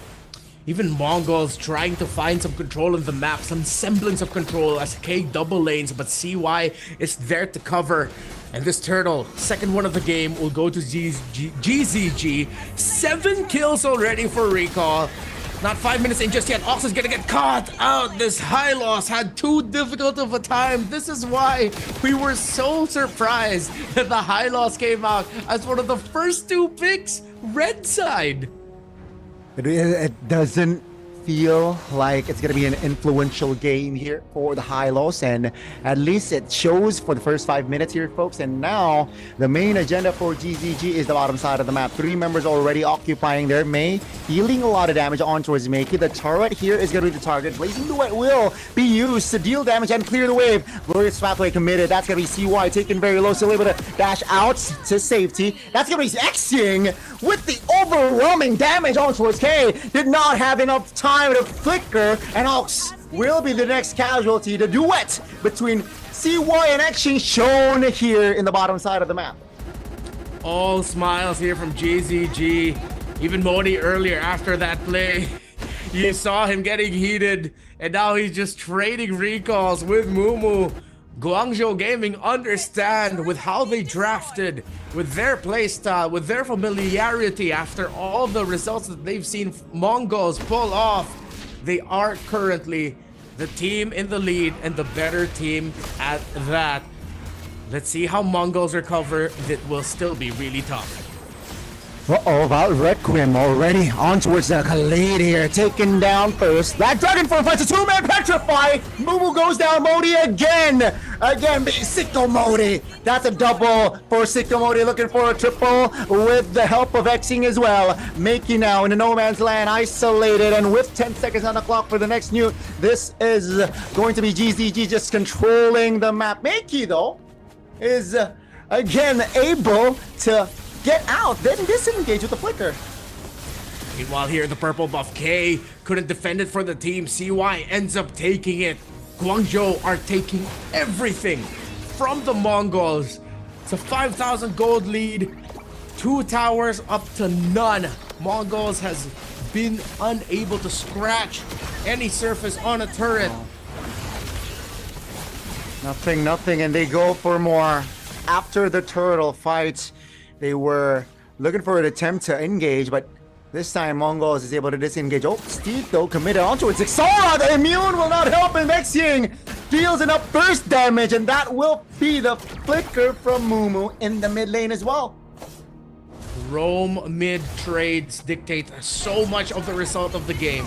Black Dragon form already committed here by Modi, just to push back Mongols, to show them just how much of the lead Guangzhou are. A kill from Xing onto Ox. Zaman Force behind the second turret and under the third. CY finds Meiki. Utter domination to start off this grand finals.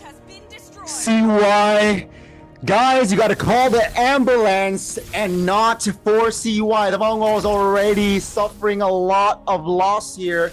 8 minutes and 18 kills on the board for GZG, only 4 for the Mongols.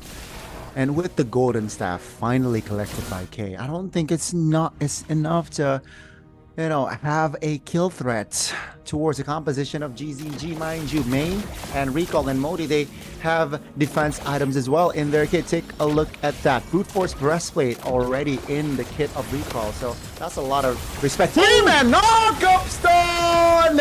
That's the opening you want as GZG will continue to dismantle the compositions of Mongols. That's a double. That's a triple potentially as Ox the Horsey under his own belt. Modi almost connecting with the kill, but Ox is able to get back. 4 bodies though on the floor.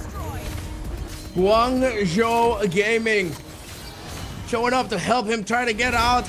A stun at the Mori, hits from the tower. They couldn't escort him out of the base, but still, it is a 10,000 plus gold lead that Mongols have to chip away at. I think at this point, they're just gonna have to think about going next. Because GZG, how they drafted the Yuzhong coming out at blue 2-3, the Lilia to close out the draft, solidifying the loss of the Hylos and Valentina at the center of the map. The awkward pick, but one of their last best choices in the Phoveus, though I think they could have considered the Alice as well. It was open for them. Mongols, seems like in the draft they already lost the game. Yeah, and you know what's more disgusting, Renmar? We haven't reached level 10 and the gold lead is already above 10,000. So, oh man, that is disgusting.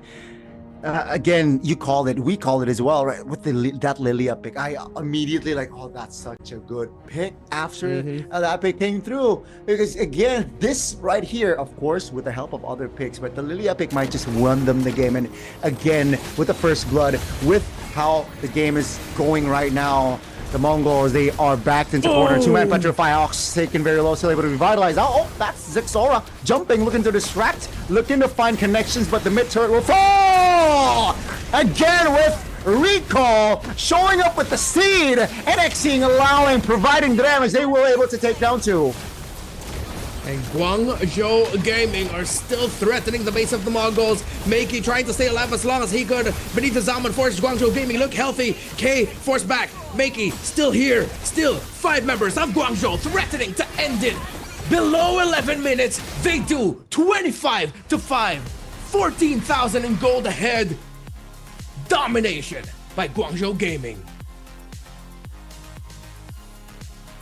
Good way to describe with one word there, domination. And that was the theme for GZG in that game, where Zixora, all he can do is just laugh, because he knows, like, what the heck was that game? I wasn't able to do anything. I wasn't able to farm.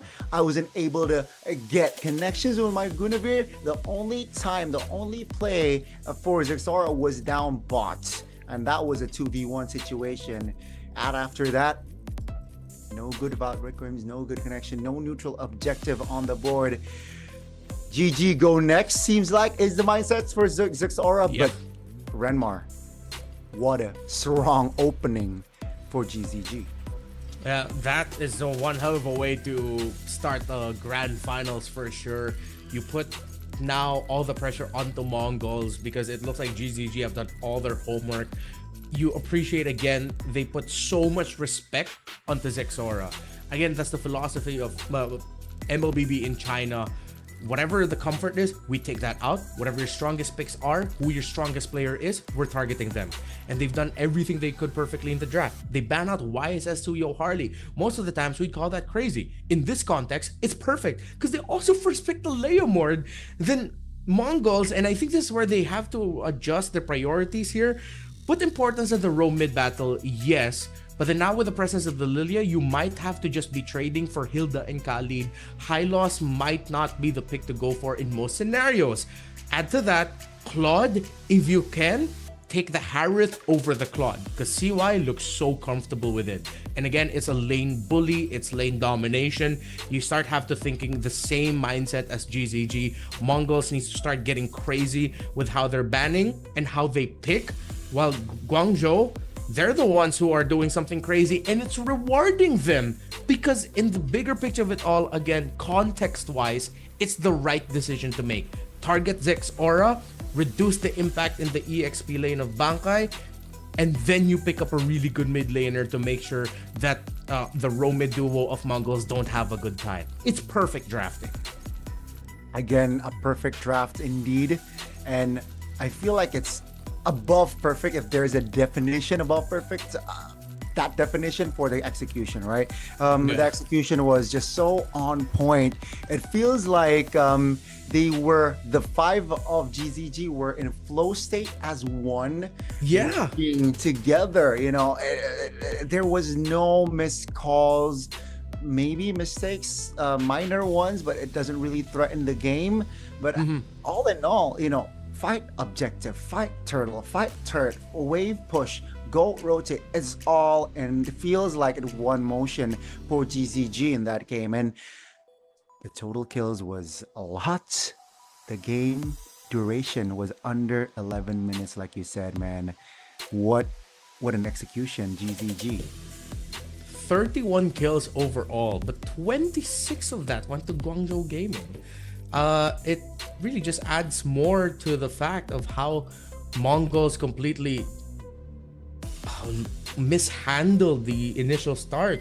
And that was also one of the big themes earlier of the previous series, how important that first 3 minion waves that come out at the mid are in terms of your overall jungler rotation and your team rotations early on to set up. Yeah, give this Lilia the MVP. Go get that XCing. You deserve this. 18 assists, Gani. I mean, again, we talked on the draft. We talked on, this pick might take them the first game, and he got MVP. So again, a great confidence boost for the team, right? We didn't see the Lilia in the lower bracket finals match, and GCG's like, you know what, the Lilia is such an underrated, and I dislike the response for that last pick, right? The Phobius, you mentioned the Sora, maybe that's a better play, but I think it's still nullified by the Lilia, at the end of the day, once you go down. So Lilia definitely a hero to watch second game here. I think if not denied, should be banned. Yeah, definitely a change of priorities here for Mongols. I think what's also making this easy for Guangzhou Gaming is, yes, GZG are a team that also like to ban the Marcel, but Mongols know that Guangzhou Gaming know that Mongols will always ban the Marcel. So far, it's been a similar ban pattern for Mongols throughout this day, especially when they're red side. They always just ban Freya, Jusin, and Marcel. I don't know if that means that Mongols doesn't have room to work with anymore, because I think if there's something that they can consider letting through, it's the Jusin, but then that also puts the mindset or an idea of the mindset of the team that they are hell-bent on making sure that the opposing team doesn't get the juice in, means that they don't have any respawn for it for their row mid. When we've seen, juicing doesn't always mean auto win in the center of the map. You can handle it. Maybe Mongols just can't, and that in itself is a weakness that Guangzhou Gaming has decided to capitalize on by picking up the Lilia. You know what? The inflexibility, right? Inflexibility, I guess. Yeah. For the bans here, definitely capitalized by GZG. For sure. Now let's see, will they stay on red is my question. Because if they stay on red and the bans, I think it's going to be a same pattern of picks for the side of GZG. Now, folks, I want to hear your thoughts. Put in the comments, put in the live. What do you think? Support your team, spam it. Because I feel like that Lilia pick should be denied as well. Man, I don't know how and when. If second phase again, or red side again, it's going to be tough. But let's see here. Again, the adjustments definitely needed here for Zixora and friends, who is looking to equalize here in the second game. Yeah. Looking back at it with how awkward it was for them to fight against that Lilia, maybe an adjustment that they could have made is close out the draft instead of Valentina Phovius. No, they couldn't pick anything other than the Valentina, because if ever they didn't pick the Valentina, Guangzhou would have picked it up themselves. Still would have been really good, but maybe, okay, one thing they could have fixed, instead of a Valentina Phovius, maybe lean towards like a Zetian and a Alice. We know Alice can handle the Yuzhong well. It also might have changed the picture of the GZG last two picks. Maybe it wouldn't have been a Khalid Lilia. Khalid most likely, Lilia might also just have been a Valentina instead. But then with that close range nature, it's good for a Zetian. Zetian high loss together, can just play for pokes, and it would have been alright. But let's see now if we'll see that potential shift here They do switch sides, and just as expected, MongolZ still not giving the Marcel, meaning that they are a team that don't even play the Marcel. Yeah, it seems like they're not comfortable with the Marcel approach, and that signifies weakness, I guess, from side of GZG to identify, right? Okay, they don't like the Marcel. They will ban the Marcel either or blue or red. GZG still opting to ban the Zushin out this time, so no jungler focus ban here for GZG on the approach here. On the second game, Leomord. I thought they would prioritize the Leomord, but no, the Mongol was like, you know what? Let's just not pick up the Leomord at all. Yeah, they could have picked it up for themselves. With the aggression of GZG, maybe Mongols might be considering falling back into picking up the Baksha. If they ban the Phoveus here, they banned the Yuzhong. GZG are in their heads right now. Still, it looks like they don't have an answer ready for it, so you know what? I can't blame them too much for taking it out. Lots of power picks available on the board. Harith, I think you don't need to trigger the Harley Suyo trade right away. You can allow GZG to pick one of the other and then just pick whatever's left, then adjust for that pick, make it look comfortable. So if ever they can rush Harith here so it doesn't end up with CY, Guangzhou might lean towards picking up the Harley Khalid or Suyo Khalid. And if somehow the Khalid gets through to Mongols, it could be good for them to pick up also. All right. Will that happen here as the YSS? Seems like it's a little bit too expensive to be let go from the side of Mongols. GZG denying it. Harith, Claude, like you mentioned as well earlier on, is definitely on the board. Mongols. Which route do they go for? Or this time around, will they prioritize the Valentina rather? Yeah, it's gonna be the Valentina. So securing it first here for the Mongols. All right, stable. GZG to be a team that like power picks with big ticket ultimates. So there's a good chance there's a lot you could take. They're not a team to rush the Phoveus. I think they decide on which of the two junglers they get, or continue keeping the trade open and just pick up power elsewhere. I'd like to see them prioritize the Harith as fast as they could, though. Jungler and gold here, I think, is the right move. Take one first. Jungler and gold, as expected. Suyo and Harith here. And then they can pick up Lilia third. Lilia red side here, red 3. If, Mongols drafted a hero or a jungler that is close combat-ish. Let's see. I think they're going to lean towards the Khalid and the Harley here, or still consider going for the Guinevere as a surprise. Baksha is open for them as well. It allows them a little bit more stability in the center. That way you play through your side laners instead, but there's not a lot of power picks that you can play through the side laners, as the Harith is the best in bullying in the lane, and then the Claude will be playing weak side. Tough choices here for Mongols. I think they just have to get something like the Khalid if they could. Yeah, they get the Claude and Khalid. The box is still open. So the jungler is going to be picked second phase with the Khalid shown and with the Claude shown here. I actually don't mind. Again, with the Lilia pick, still, it just anticipates a lot of good picks from the side of Mongols. It actually stabilizes yourself as a good anchor as well. And I don't mind picking up mid later here. Instead they go for the roamer. All right, so they want to respond with mobility. Right? Mobility in Khalid and Hilda being the oppressor. Yeah, it's been a usual trade for teams in China. Of course, even all throughout the world, we put a lot of stock in the Khalid and Hilda relationship with each other. If you see one of the other, you pick up what's left for you. But then at the same time, the Cho was also an option and something that GZG has shown. But with the Valentina around, maybe they're not comfortable giving the kick. Still, not a bad pick. They still have a lot of options in mid. If they somehow don't get the Lilia, they can pick up Zetian, which gives an ultimate to the Valentina. So maybe Mongols, I think it's okay for them to ban out the Lilia and then just most likely GZG will end up with a mid laner that has a huge ultimate you can steal as a Valentina. If they ban out the Zetian and you give the Lilia, I'm gonna start asking questions as to why. That's a good take here. But as expected as well, GZG, they will prioritize the bans towards the jungler position. Zexora again just targeted here.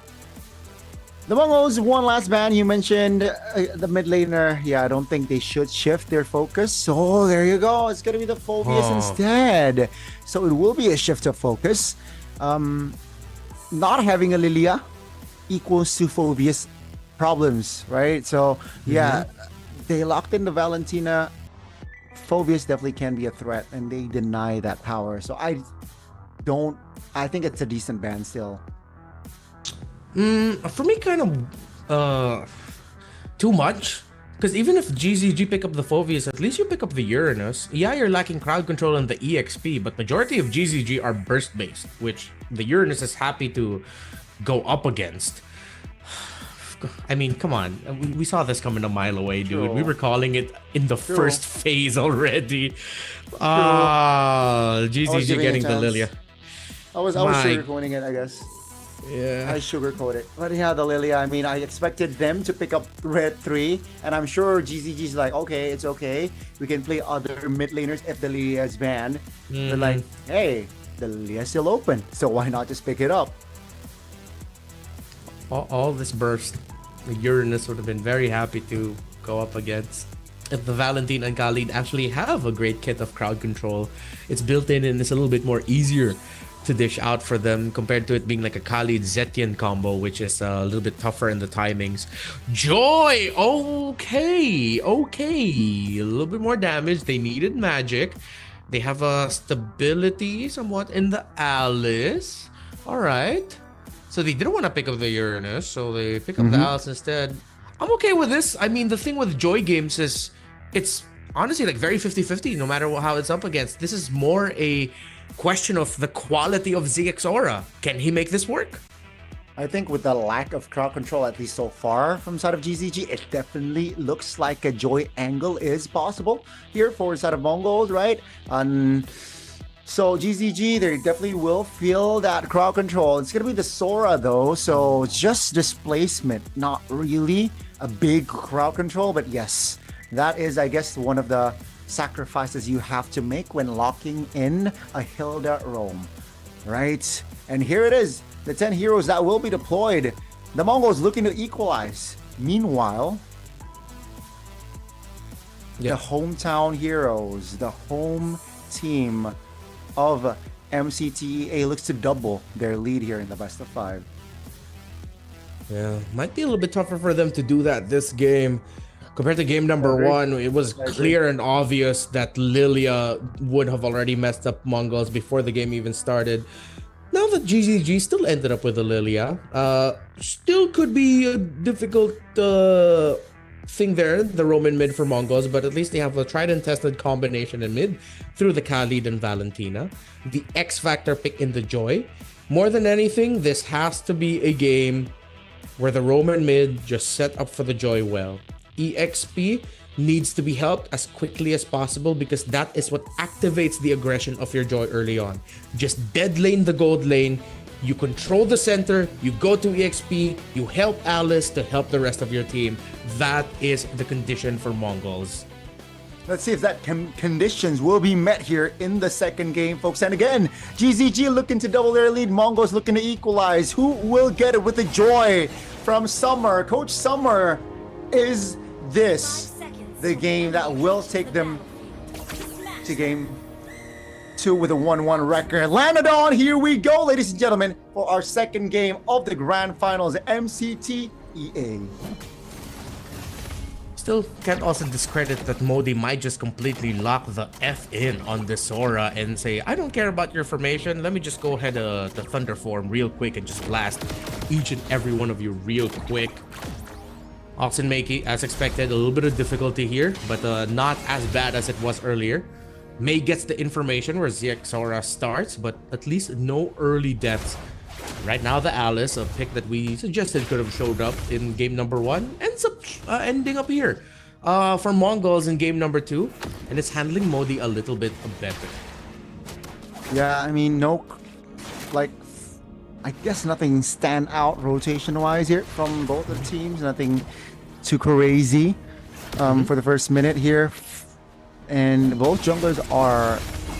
in the mid lane though, that's a jump on towards Ox. Still holding on to the flicker. Xing will punish that for that's first blood. 2 games back to back. Xing finds first blood kills. I'm pretty sure Ox had the information that Mei was holding RMB. What the hell is he doing? I'm sorry, can't sugarcoat that. It's 2 games where an early first blood spells doom for what your team wants to do with this lineup. And on the Lilia again. Quick sand guard here, just to regen back up. 10 seconds on the clock for the first turtle of the game. With that kill, I'm sure GZG, they will take no time in rotating towards the turtle area.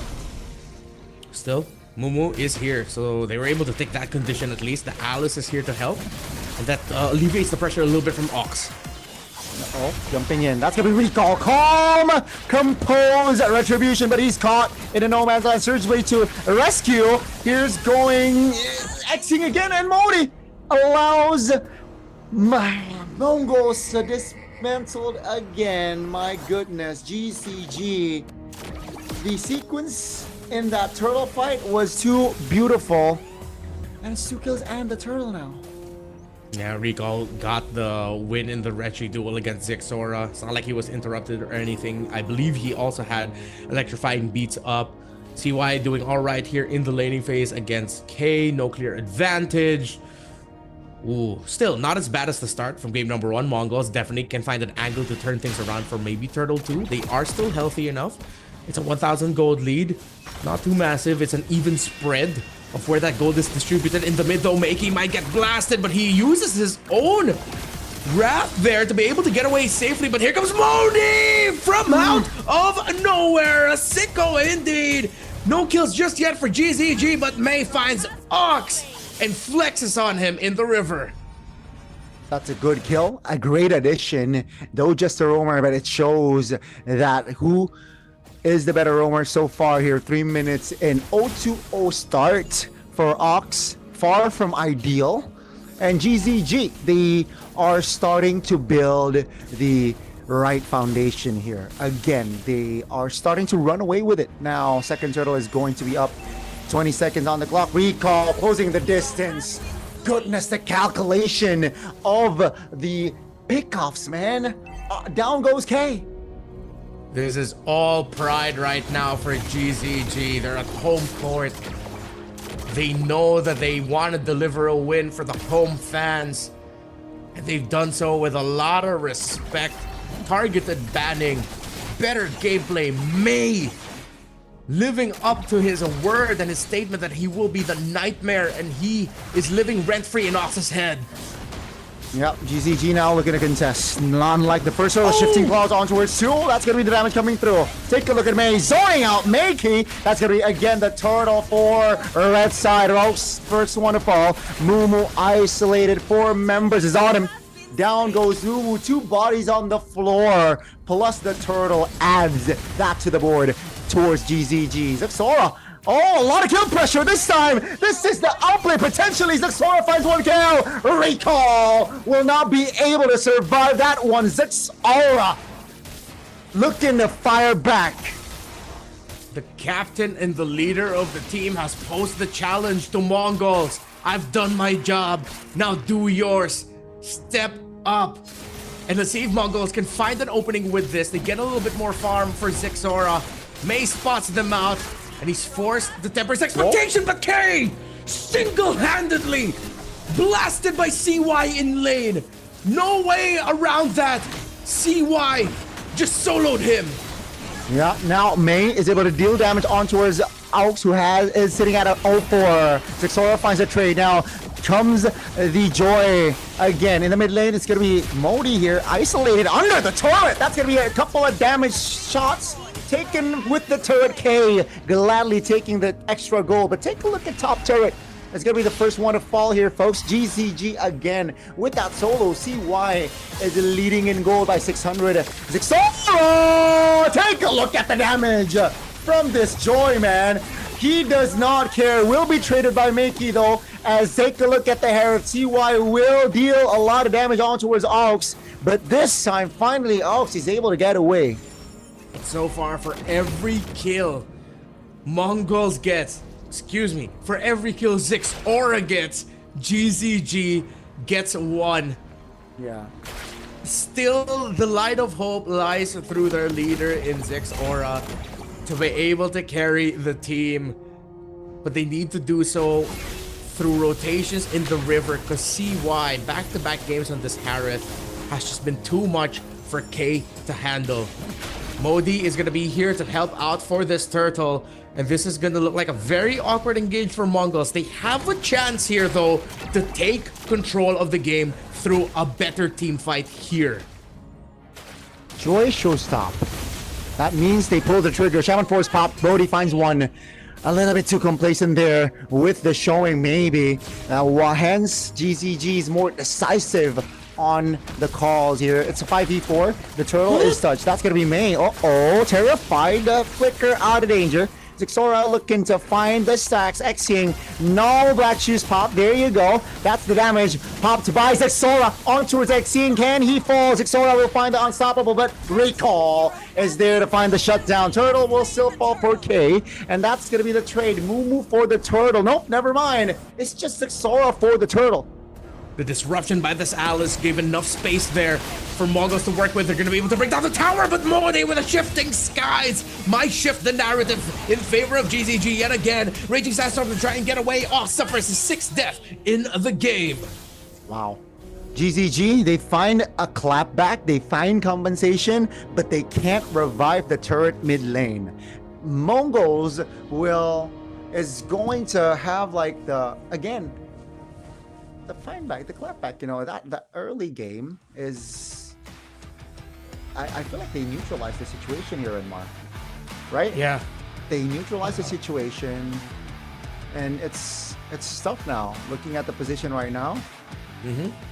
Still, because of the wins, especially Zixora was able to find for Mongols, the gold is still very close. Every team fight moving forward should be quite doable for Mongols, even if, for example, let's say Ox gets taken down real quick. The Alice has kept it somewhat close. The Alice looks like he can survive 4v1s, as we saw with the last turtle take, so there's a chance through that even with the Kali gone, Mongols can still fight. So now you have to watch out. If you're Guangzhou Gaming, you have to distribute resources a little bit better.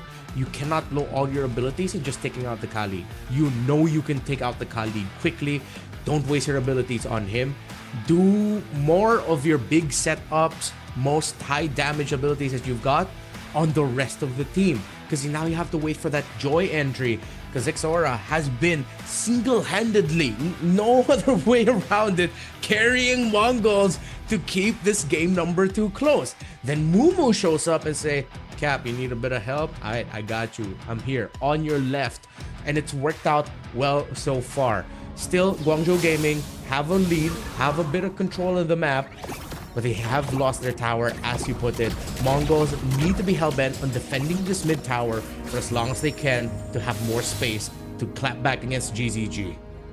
Yeah, definitely the advantage, right, in the mid tower needs to be utilized here from the side of the Mongols. And man, I can't stress enough the aura that Zixora possesses in this game.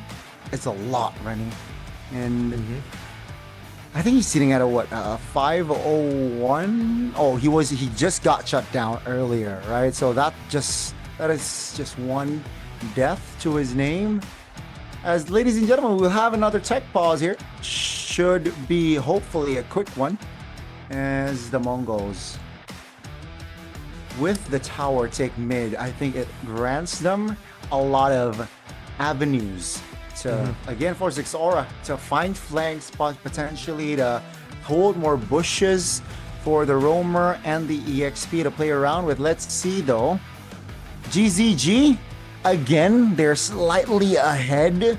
If you take a look at like the economy and like say the team fight capability for now, but they are far from getting out of the woods just yet here. So yeah, a lot of work to do still for GZG. As we expected as well, Renmar, from the drafts. We expected a closer game here, second game. Yeah, and it's good that the Mongols were able to recover in a way that at least it is definitely closer. This could have just gotten completely out of hand yet again, but of course with the heroics of Zixor to keep it close, it is expected with the draft that this should be closer. So it's very fortunate for us that we got to see that. But now I think one of the best things they really have to watch out for is number one, Modi. On the Sora, as easy as it was for the Joy to be the reason why MongolZ is back here, the Sora can easily be the reason why they're completely taken out. The entry so far of Modi has been great. So I think it also puts a lot of pressure on the gold lane of Mongols to make the most out of his abilities to escape. K, good use of the BMI. And Mongols, I think, can leverage the aggression that it seems like Guangzhou Gaming are playing and the mindset that they're in. Open up the map, play the macro. You've shown that you can do that. So far, GZG look like they're outplaying you micro-wise. So play the map. There have been moments here, not just the mid-turret, but with Guangzhou Gaming heavily taking a fight, there's a little bit of a lane push by K. He's able to flow it a little bit. CY has been doing a good job of doing what he can as the gold laner to take care of the side lanes as well. But at some points, that will hit a cap to it. So make the most out of the minion waves and the aggression of GZG. Open up the minion wave flow on the side lanes if you're Mongols. I like how you brought CY up to the spotlight here, and yes, he has been underrated in this game, right?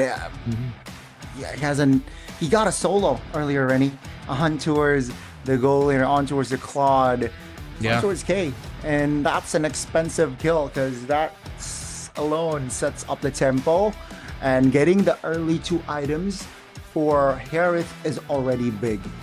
So that's already a small spike before the Holy Crystal. If after the Holy Crystal, that's a big power spike for the Harith.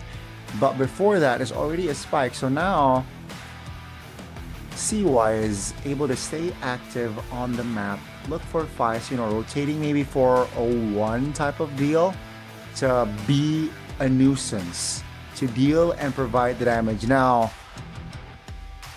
Rennie, I've been seeing a lot of Red Bulls now. I want me some Red Bull. Same, man. Even though it's a little bit too late for me for some extra punch, I think I need it. It would be good. But I think so far with how these two are playing, they want to go as fast as possible, especially GZG. But man, Zixor really can't hide or skirt from it anymore. He is definitely the standout player of the Mongols, the best by far. What he's doing on this Joy, if this is the pick that Coach Summer said that they had prepared under their belt or in their sleeve, that's great. And so far it's working out really well. Let's see if they'll be able to carry it out till the end. Of course, you see our marshals right now in the arena doing everything to make sure that, I believe it is, not sure if it's on the side of the Mongols or GZG. It seems like it's on the side. It wasn't the side of GZG. Just making sure that all their tech is good. Everything is good. It's looking like it's a bit of a comms issue right now, and yeah, they're helping Guangzhou Gaming solve that. Definitely got to be more patient here, ladies and gentlemen, as we are, promoting fair fights. So we gotta, if there's an issue, we got to deal with it first. And yeah, back to the situation. It's a best of 5 first game. GCG got it. In this game, Zixora and friends, they want to equalize, but it seems like the player is already on their phone here, Rennie. So it feels like we are going to jump into the Lanadon very, very soon. Hopefully we can continue. Because I can't wait to see what's going to happen here in this game. So far, both teams right now looks like they're just checking if everything is all good. Just waiting for the go signal to continue. Crazy. What a crazy ride we've been on today. Lots of surprises in the drafts, and it's quite refreshing, honestly. I think for the majority of our seasons in Indonesia and the Philippines, it seems like we've settled for a very clear picture of what to expect. You still see those power picks and most important meta picks here, obviously, but we've been seeing a little bit more surprising drafting patterns. A lot of specific bans you don't usually see, which changes the drafts in ways that we don't even expect. So it's very refreshing to see all this. Refreshing, and also, they're just more reactive, right, Renmar? Where they're always reacting to one another, which can be a good thing, you know. And let's see here as what we are about to witness, folks. I think we are jumping to the Lanadon. Back to the game. Let's see what is going to happen here. 8 minutes in, 7-12 on the board. GZG and the MongolZ. We resume. Holy Crystal now locked in for the Joy. So that's going to be a huge power spike. G1 and Holy Crystal enough for damage to be felt. A lot of fights breaking out suddenly in the bot. CY looks like he's gonna get caught, but the Raging Sandstorm turned around by Ox, but they're not gonna be able to capitalize as the other members of MongolZ have already backed off. The Mongols now looking to kite away, looking to re-engage. Blazing Duet with the Purify. That's a good shifting clouds, but GZG still able to hold the damage and disengage. Ladies and gentlemen, that almost potential big fight. No casualties. Okay, good news for both teams. Oh, Zixora finds recall away from the camera. Off-cam kill, 6-1-1 for him. Mumu, it looks like, had a bit of help, or at least provided the info. Zixora is hell-bent in carrying Mongols to a 1-1, a series score. And Renmar, the gold lead now is below 1,000. So the Mongols, they're definitely back with the Lord up with momentum on their side already. GZG, they are desperately looking for compensation now. It's going to be a fight. 5 members of Mongols already occupying the Lord's pit. Again, no angles to be found from the side of GZG though. Aux will be the first one to fall. Mumu flickering out. May now trying to distract Zora. In a no man's land, no retribution holder there, a little too complacent. Hey! No jungler needed. K steps in, takes the turtle, and he wants the kill. Recall doesn't find the stun, still very low. Makey looking to close the distance, still able to find it. K will not survive. CY denies it. The recall retry was too early. Miraculously, K was able to get the last hit on the Lord and extended that sequence long enough alongside Makey to get an even more substantial push. But GGG with the clouds fly out and stop the Lord from crashing through mid. But you cannot count out Mongols. They are definitely still in this. Zixora, though, now has to watch out for his entries a little bit better, as Modi has been assigned as the guy to counter the entry of the Joy. Yeah, it's definitely, you know, they got to assess that situation. I'm sure they are going to adjust moving forward. 11 minutes in, folks. Game number 1. The game was done at this point. Down to the Blazing Duets with the BMI towards the back. Great disengage, but Makey actually taking a lot of damage. Here comes the reinforcements. Xora's in the area, not showing himself just yet. Stun. Here they come. Xora shows. And immediately, GZG, they disengage. What a recovery by Mongols. With everything they faced so far in the 2 games that we've seen, or a game and a half, we're still in the middle of the second game. They've been able to take control again. But a Divine Glaive for this Lilia is bad news for the team. Ox looks like he's gonna get easily caught out again. Him and Makey We're too deep to get the info. But we mentioned it earlier, even with the Khalid gone, Mongols still have the Alice. And with their very mobile Joy, they're opening up the map. They're going to lose their tower in mid, but the flow up top will be pushed by Zixora. Yeah, this is not good. We touched on earlier where the Mongols, they should keep their mid turret intact as long as possible. And I feel like it's not long enough. Ooh. Yeah. Right? Now the gold lead is still just 1,000 between them, but because of the mid turret take, it definitely equalizes on the space here, especially in the purple buff here. CY is already given the purple buff, right? So that means that, yeah, GZG, especially during this time of day, they're ready for a big fight with CY basically carrying the damage. 5-0-5. Perfect game so far for this Harith. Guangzhou Gaming respecting the chance that Mongols might surprise CY, who is also given the orange buff. So all buffs right now are going into the gold laner. They want to play around this Harith full stop, because they know there's a risk that the Suyo is going to get surprised, taken down. He almost did. Brought down to 50% health in the center of the map just now. Far lane is equalized. The Harith just made sure of that. And now they're ready for a big fight here in the lower's bottom quarter. That's Black Shoes and Flicker. That's big information. Now it's going to be, the damage coming through. Aux pops a Flicker. That's going to be GZG closing the distance. Retribution will fall for Zixora still. Now abort. The Mongols, they are man down and they want to disengage. Can GZG close it out? Here comes Zixora. Still able to dash in and dash out. GZG. They re-engage!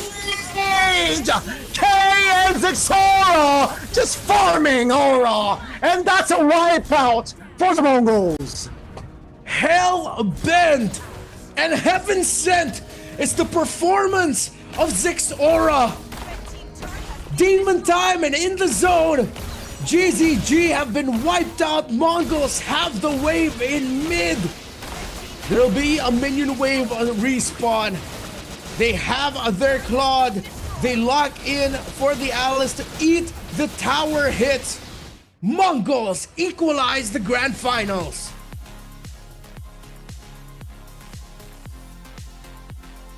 What a re-engage from Zixora and K.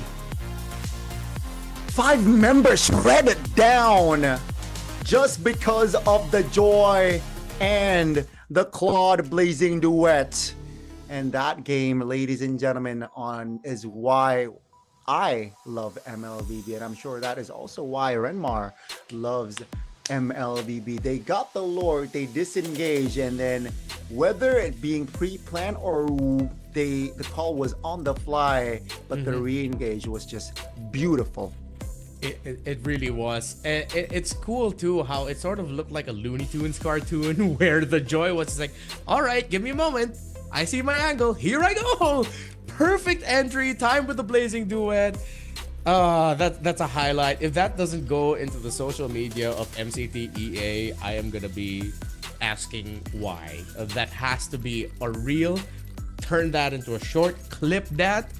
Yeah. Push that right away. That is a play of all plays and a recovery of all recoveries by Mongols. If it's the Joy, then I hope there's more. Honestly, I hope there's more. I hope this isn't the pick they had saved up their sleeve, because that was just an insane performance. We did mention it in the draft when it came out. When it comes to Joys, it all boils down to whoever's holding it. No matter the type of draft it looks like it's up against, we've seen in multiple games ever since the inception and the rise of this hero, even though the Joy doesn't look good, if the player is great, the Joy will look great, no matter what kind of lineup that it's up against. Of course, he was picked out once or twice, but beyond that, it looked like there was not a lot that Guangzhou Gaming can do to stop Zixora and him being absolutely locked in to bring this to a 1-1 scoreline. I will have to take my tip my hat to Ox. At one point, it looked like he just accepted the fact that his role here is bait. He's just gonna take the first bunch of damage.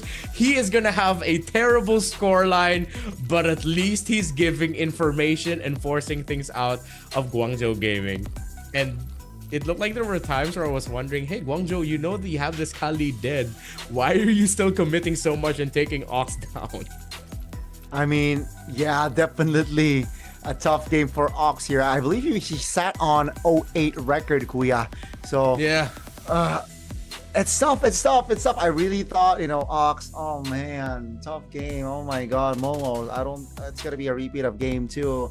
Yeah. After Zexora got 2 kills. Remember that 2 important kills on X-Ying and Suyo, I believe, around the purple buff area. Yeah. I think that really not just regained momentum, but also the control. They got the mid. That mid turret after that, I think, was the starting point for Mongols. And yeah, items here, very, very clear that they are ahead. 8 kills on and 4 assists. Zexora, man, what a joy of game.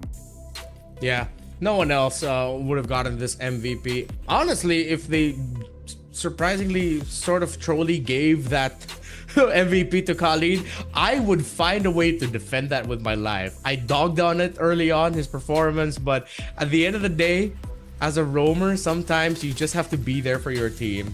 Moral support, you have 8, 10 deaths, don't care. As long as you're forcing something out of the opponent, you're doing your job. But of course, Zexora deserves that 100%. Very clear to everyone. The impact that he had here, it really did feel like that was just the switch. You mentioned the double kill that they were able to find. Once they got that, things got so much closer. I think that also especially fired up Mumu on the Alice. We were asking for this Alice because up against teams that want to be aggressive, sometimes they overlook longer stretched out team fights, and Alice loves those moments, and Mumu delivered. So if this was like a buddy cop movie of like Jackie Chan and Chris Tucker, that's Jackie Chan and Chris Tucker. Zexora and Mumu in game number 2. It was a big one for Mumu as well, man. But yeah, again, guys, it's a best of 5. So it's 1-1. And mind you, we were in this position. And the Mongols were in this position as well earlier on. It's 1-1. They lose out on the first game. They equalize the second. Now, will the story goes the same here on the grand finals of the Mongols and GZG, Guangzhou Gaming?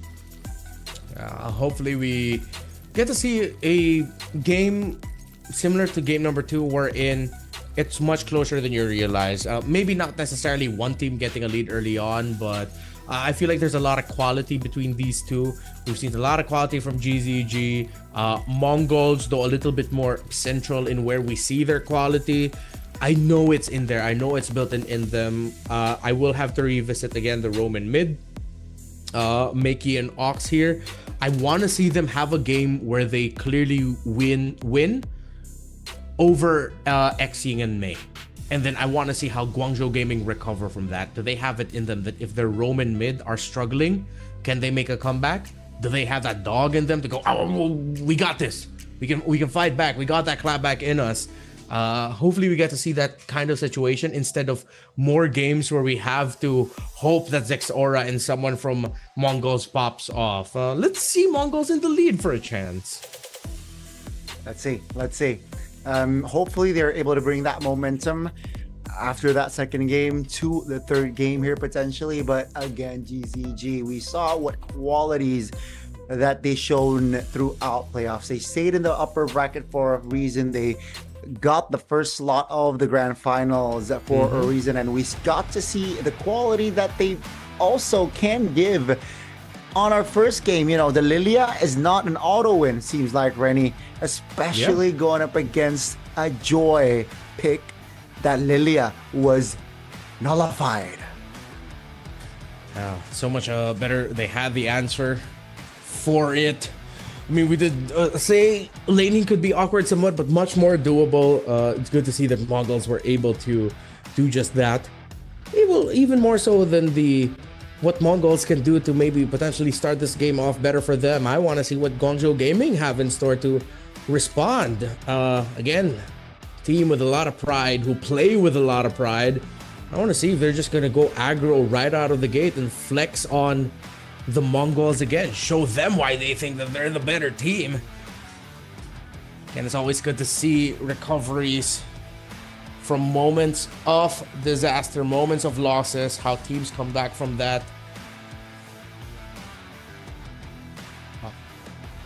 Let's see, right? With the resilience should come through as well from the side of GZG. And yeah, again, I think what we can expect here on the third game now. You know what I expect, Rennie? What?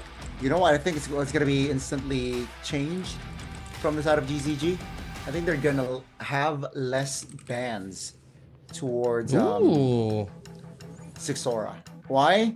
Because with that Joy ban, I think it proves that Zixora has a lot of hero pools. Yeah. And I think Coach Summer will always find a way where the draft will always suit Zixora's heroes, whether it being Joy, whether it being Leomor. So if I were GZG, I would sway away maybe on the power heroes, yes, but not all. You know, I think they can neglect the Yisun Shin now. Yeah, 100%. I agree with you there. Open up your other bans to put pressure on Roam and EXP or Roam and mid. Focus on those three roles. I think gold lane wise, CY is comfortable going up against anyone. I know that there's a potential that they might eye out respecting the Claude, but if the Claude wasn't the problem there were much more glaring problems that you had to face, one of them being the Alice. So yeah, definitely GZG needs to take their foot off the gas pedal on taking away heroes from Zixora. He has a deep hero pool. You made a great point there that Coach Summer will definitely find an angle to make sure that the draft suits him. So then, how do you face that? You take away roamers, mid laners, and EXP laners. Yeah, exactly. I think that should be implemented here in this game.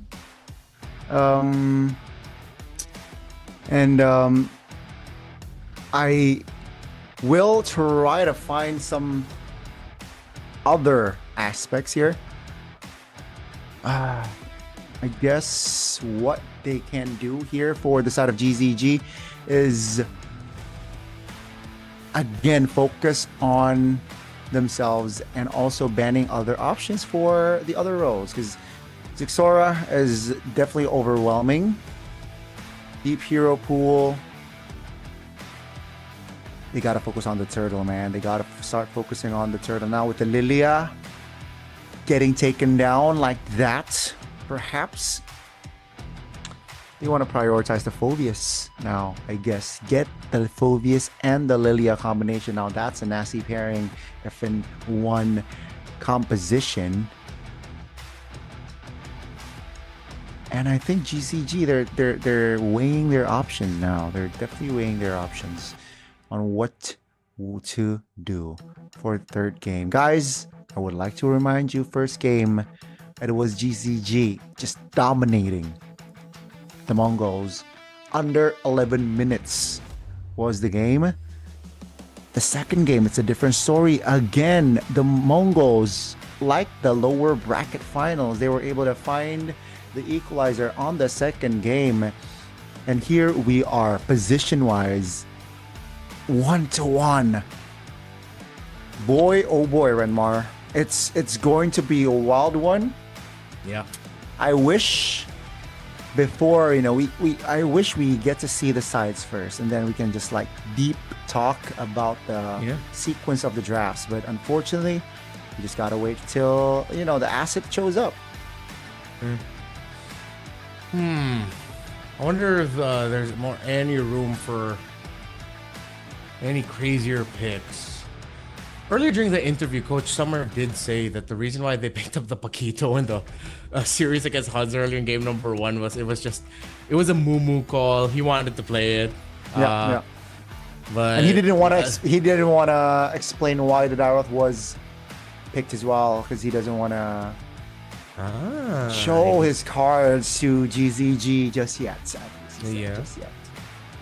Yeah, let's see that if maybe somehow the Daroth will be there. Of course, I mean, with the grand finals, with how it's going, we've had to shed off a little bit of our skin here. We are definitely in a heated matchup, and we're waiting to get back into it again. Thank you all for joining us. If you're just joining us here for the East Asia Championship Tour for Mobile Legends Bang Bang, it is a 1-1 scoreline in the grand finals between the Mongols and Guangzhou Gaming. Whoever wins this will secure their slot in the main stage of MSC 2026. 4 teams from this tournament have already secured their at least 3 teams have secured their wildcard slots. Sunset Ravens from Japan, the HUNS Esports, The HUNS from and Mongolia. whoever loses this series will still have an MSC 2026 wildcard slot. The grand finalist winner gets the main stage slot, and of course, being crowned the East Asia champions. A new thing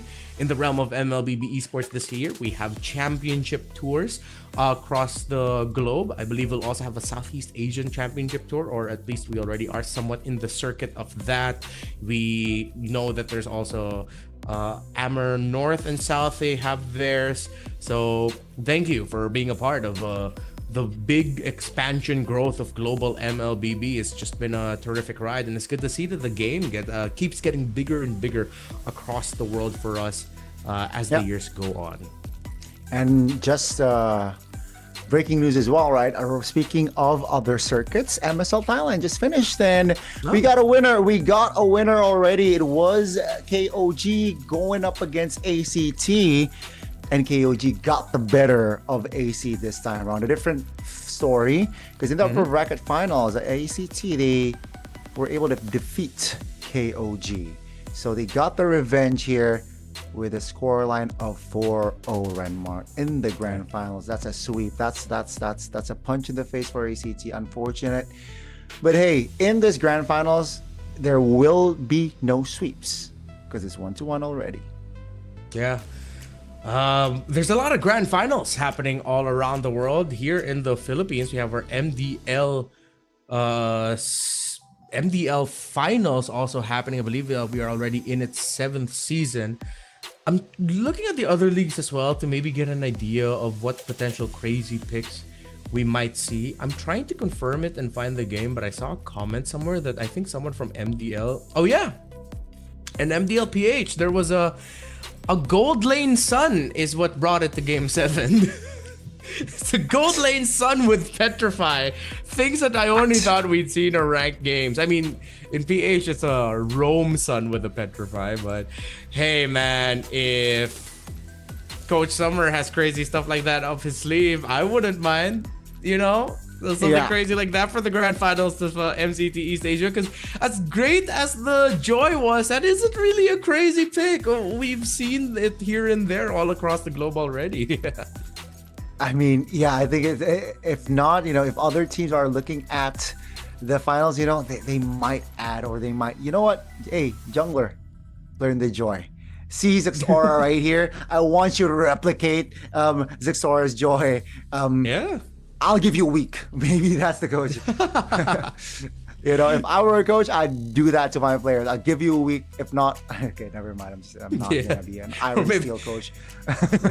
If Coach Summer or the coaches from GZG are watching this, maybe they saw that clip from MDLPH and say, "Hey, you have 10 minutes. Learn how to play the sun.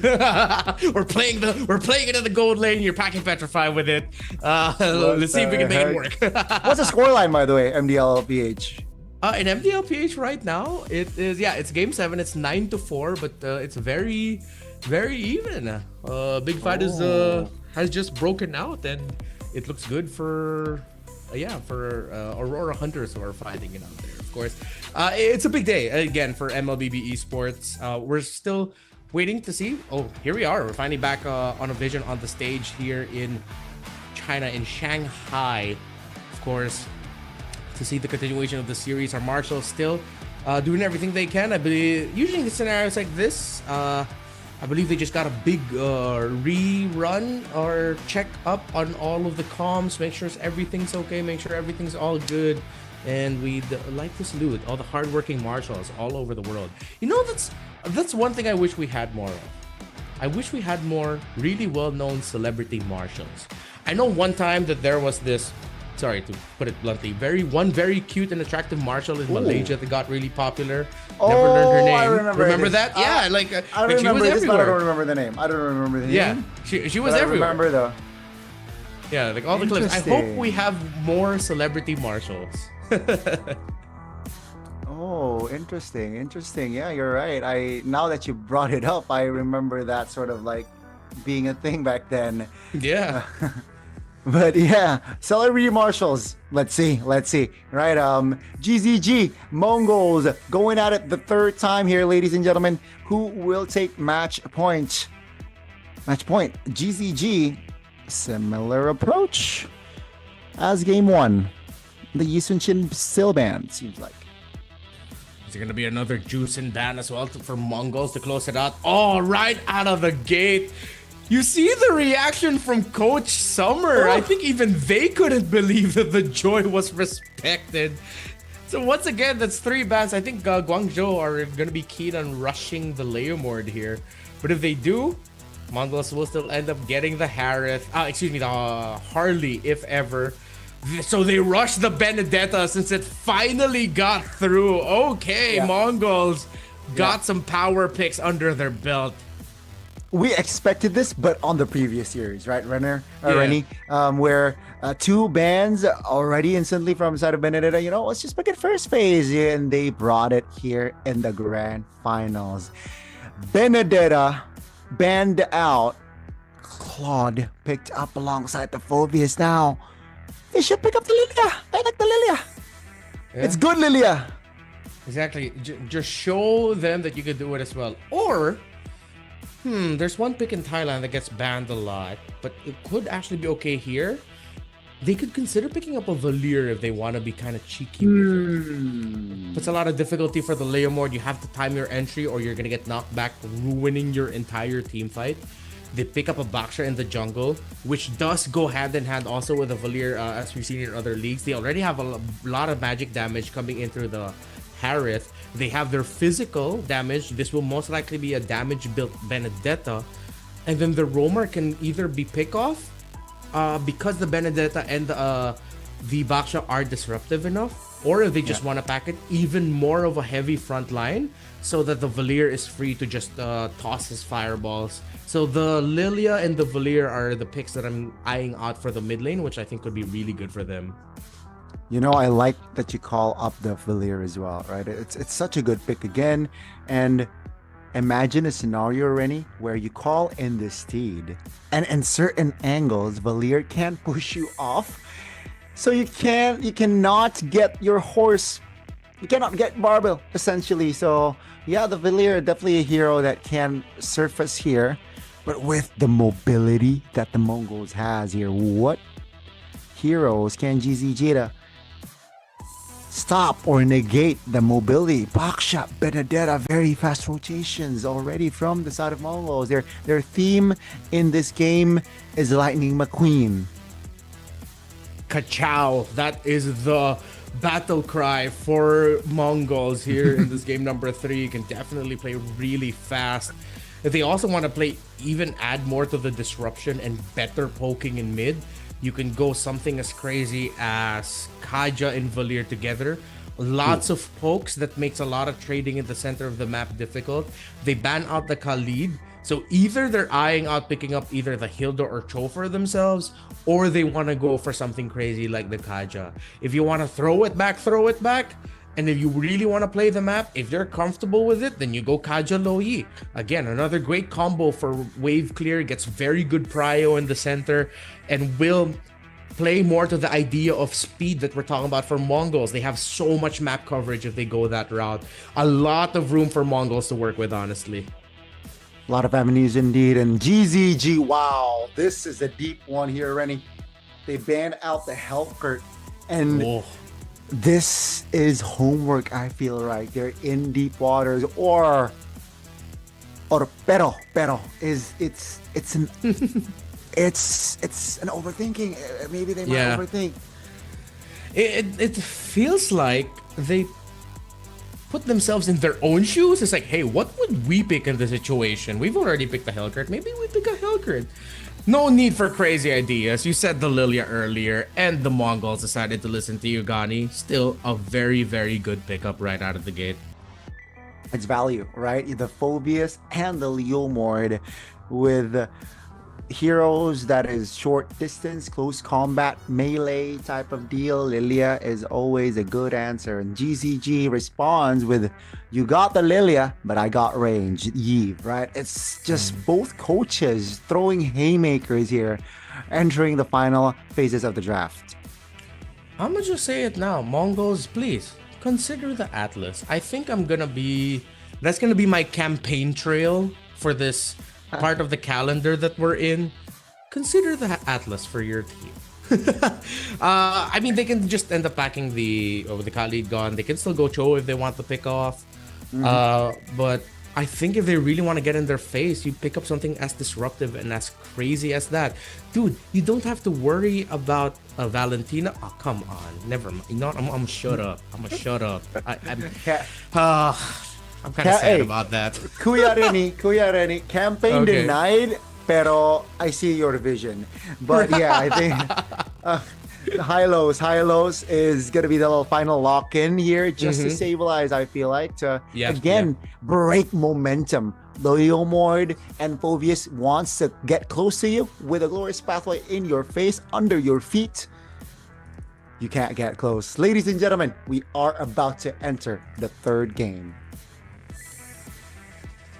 It wasn't as crazy in terms of the results that we'd get, but because of the adjustments of Guangzhou Gaming, the respect towards the Joy, it finally opened up a pick for Mongols that has been constantly banned today. The Benedetta falls in their hands. And if I've ever seen, or if I look for a game wherein it demands excellence from one person, it is now. Show the world, Mumu, why this Benedetta kept constantly getting banned from you, why you would also ban it away from the HUNS earlier. Show why this is such a hotly contested pick and highly touted pick in Mongolia. 1-1. Whoever wins this goes at match point, a step closer to securing the main stage slot in MSC 2026 in Paris. But before we go to Paris, we go to the Land of Dawn. Land of Dawn, here we go. Like you mentioned, it's game 3. 1 win here means match point.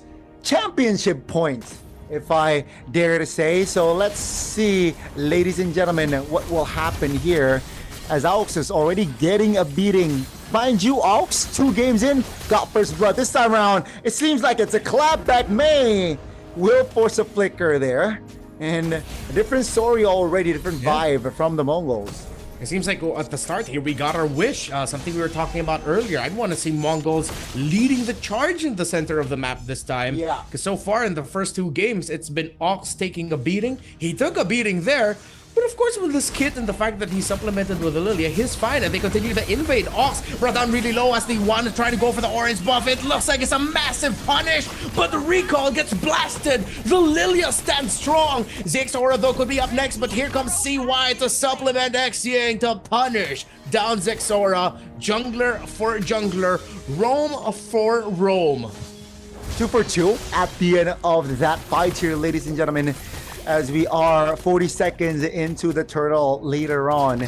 CY, better trades here. K very low, and CY is holding on. Ooh, they're playing very, very dangerously here in the bottom side, especially K, knowing that he is very low. CY wants to shove though, but yeah, it's 2 for 2.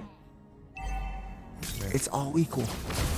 Seems like no matter the matchup, Mei shows up out of nowhere and finishes off the kill onto K. As I was saying, it seems like no matter what the matchup, CY just has K's number right now in this entire series. Been tough to see K actually win in the laning phase. Mongols try to look for a play up top. Uh-oh, yeah, that will be enough to force a recall for Modi. Now, with that in confidence, Mongols, they will try to regain more control in the turtle pit. Final blow pops. That's going to be May. Be positioning. Here comes recall with the steed. Oh, take a look at the collapse. Meiki is able to find the kill. Recall finds the turtle and high-lows now. They want to close the distance. Xora stunned up. My goodness. Oh! That's a bang, bang, bang from recall. And they got the turtle as well. That's the start you want to have.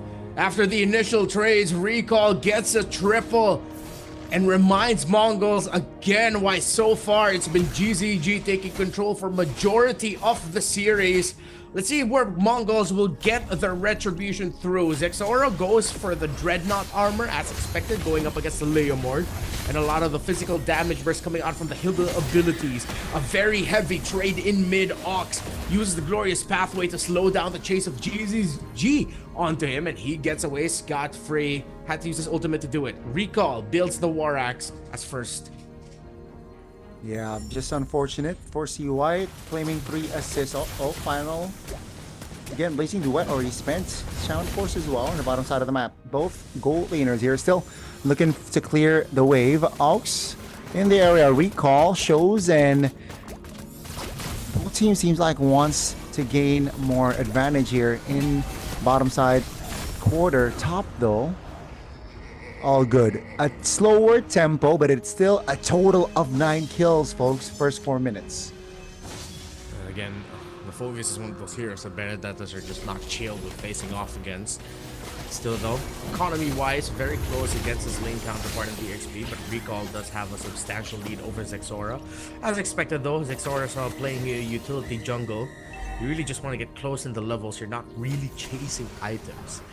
Speaking of item, Modi gets his first in the War Axe. Should make laning a little bit more difficult, even more difficult here for Mumu, but Mumu and Xora together force the flicker out of Modi as they try to go for the gank at the gold lane though. Big heavy trade. K punished. K read and K answered by GZG. Yeah, that's going to be him out of position. Take a look at the real world population pops. Oh, Recall! Still able to be clutch on that retribution now. The damage comes through. Recall trying to reposition the stun though. Locks him into place. That's going to be a trade with the Hylos. Mumu not in a prime position as well. Xora now no shield unity to play around with, and GZG will be able to close the distance. 3 bodies on the floor from the side of Mongols, and GCG, they got the turtle. Now, Modi in the mid lane is a 2v1 situation, soon to be a 2 versus 2. It's gonna be Meiki forcing out the flicker, but K, without the Starium scythe earlier, still able to deal a lot of basic attacks damage. I feel like that was a little bit of an overcommitment there by May and Modi. Speaking of overcommitment, May still walked into the jungle and gets taken out. Little things like that need to be ironed out by GZG if they want to keep their domination in this game.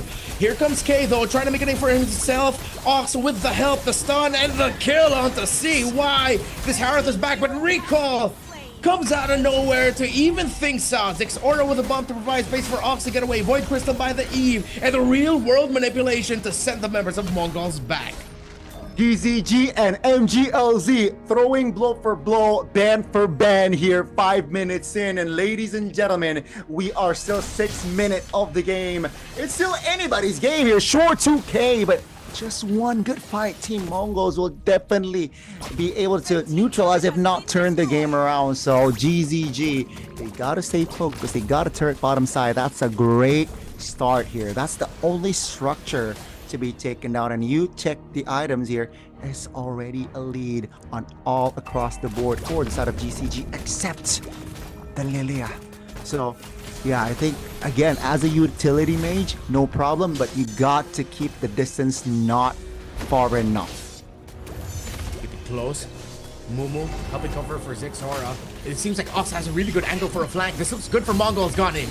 Yeah, that's gonna be the stun, that's gonna be Law and Order, but take a look at the collapse, the burst damage that the GZG composition is able to deliver. That's going to be Mumu isolated. Will be taken down. 3 members off the board, and it looks like it's a wipeout with the turtle also in play. May keep off the black shoes. Where are you going to go, Lelia? Says May, who wants blood, and with the flicker. Still nowhere to go as CY is able to claim the kill. It's a wipeout technically, and GCG, they look to get full control of the map. It is this disgustingly blue in the Land of Dawn. The Phoveus and the Leomore just worked too well together. At that, X-Ying was pretty safe there. Mumu couldn't take him down comfortably. There was a bit of coverage as well from May, who decided to help out, if I'm not mistaken. And it's just every team fight, Guangzhou Gaming is executing better. The Mongols were able to get some early trades. It got out of their hand real quickly with the rise of a recall. Now sitting at an 8-2 and 4 KDA. Here's a glorious pathway. Mongols trying to look for a kill here onto May. They chase after CY. CY looks like he's just blasted. No Purify. Doesn't even have room to flicker out. And that's a huge punish for Mongols. Quick. That's a good call there from side of MGLZ. Mongols finally, they got an important kill on towards the gold laner that will definitely slow the farm down, because guess what, one more item to that holy trinity for Claude, right? 6k already in hand, 1,000 gold behind is the Harith. K needs to farm more. It seems like with that kill they are able to manipulate the waves ever so beautifully that they will get the tier 1 top and bot at the same time. It's just terrific right now for GZG. They find Mumu. Oh, if Mumu gets caught here, it's gonna be bad. They force out the real world manipulation. He runs into the Phantom's team. But here comes the coverage from Mongol. They try to turn it around. Mumu is still able to get away. Recall still trying to chase. Here comes the space out. K with the Zaman Force right in the back. Forces back X-Ying. He still doesn't have his real world manipulation back, but he already used his flicker. It resets for both. They re-engage now. It's going to be May now in the front. Also, isolated caught. That's going to be C-Pop, ladies and gentlemen. The re-engage again this time. Not from Mongols, it's from GGG. With 2 members off the board, the Lord is free and clear. CY just showing control of the river with the Blazing Duet now in the mid lane. Shaman Force spot by K. That's a stun, a mini one though. K is still dancing around the Shaman Force just to disengage. CY pop the Blazing. Oh my goodness, the flicker outplay! But comes the final blow in the back. Mumu finds a good eye for Renata. Just deny the rotations. It's a clapback, it's a trade. It's 1-for-1, but with the depth of Mumu, they get another. In majority of the team fights that we've seen, it's been this Phoveus, though only sitting at 3-1 and 5 in the KDA. Those dark waves, those shoulder tackles have been stopping a lot of the momentum that Mongols is looking for in team fights. And it seems like this really just isn't the comfort for Zexora and Mongols. They need Zexora to be able to carry. Now that he plays for a little bit more utility, playing as a frontliner, mainly for the Harith and the Benedetta as the main active carries here, they just can't translate that. Mainly because those 2 heroes are countered by one, the Phoveus that Mongols allowed Guangzhou Gaming to get. Cannot allow that to happen. Alkstal will not survive this time. Surely X-Ying pops and commits the box already. They will be able to find the clear, but still has to deal with the big waves here. Oh, Holy Shield will be triggered, but it's just another reset, right? The turrets are still up. The base turrets are still up here for side of Mongols. Close enough in the gold for a comeback. Too far to go for a risky play. 1,000 difference between the Harith and the Claude. The Harith does have damage, but needs the Holy Crystal to be really felt here. Here comes an entry by GZG. Yeah, Shaman Force. Oh, 2-man Petrify, 2-man stun rather. That's gonna be recall. Falling for CY. Repositions with the BMI now. Zexora, can he find the finish? That's gonna be May now, taken off the board. Surely not just yet. That's gonna be 4 members disengaging from side of Mongols. Here comes a re-engage. Blazing Duet from CY is able to take down one, but K finds another shutdown at the end in the mid. It's CY claiming at the double. It's a frag exits. That's going to be Zixora taken down, ladies and gentlemen. It's a bang, bang, bang for CY. Triple kill and a wipeout for GZG. And Mongols look despondent. GZG won't be able to end the game just yet. But GZG are going to be on the way to setting themselves up for a Game 3 win. The Phoveus that was let through, the Benedict and Harith that were prioritized over that hero, reminding the Mongols and us all why this is such a highly touted pick. It was Modi and his efforts with the Dark Wave and the shoulder tackles to set up there for the eventual re-engage of Guangzhou Gaming through the Blazing Duet of CY and the real-world manipulation of X Ying.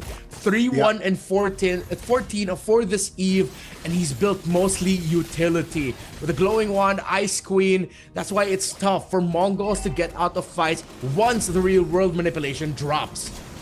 And another component here has been added. It's a Winter Crown. Blazing Duet outplay potential. Perhaps Vox has been put down. CY. Blazing Duet Winter Crown pops as well. That's going to be Mumu now being the main target.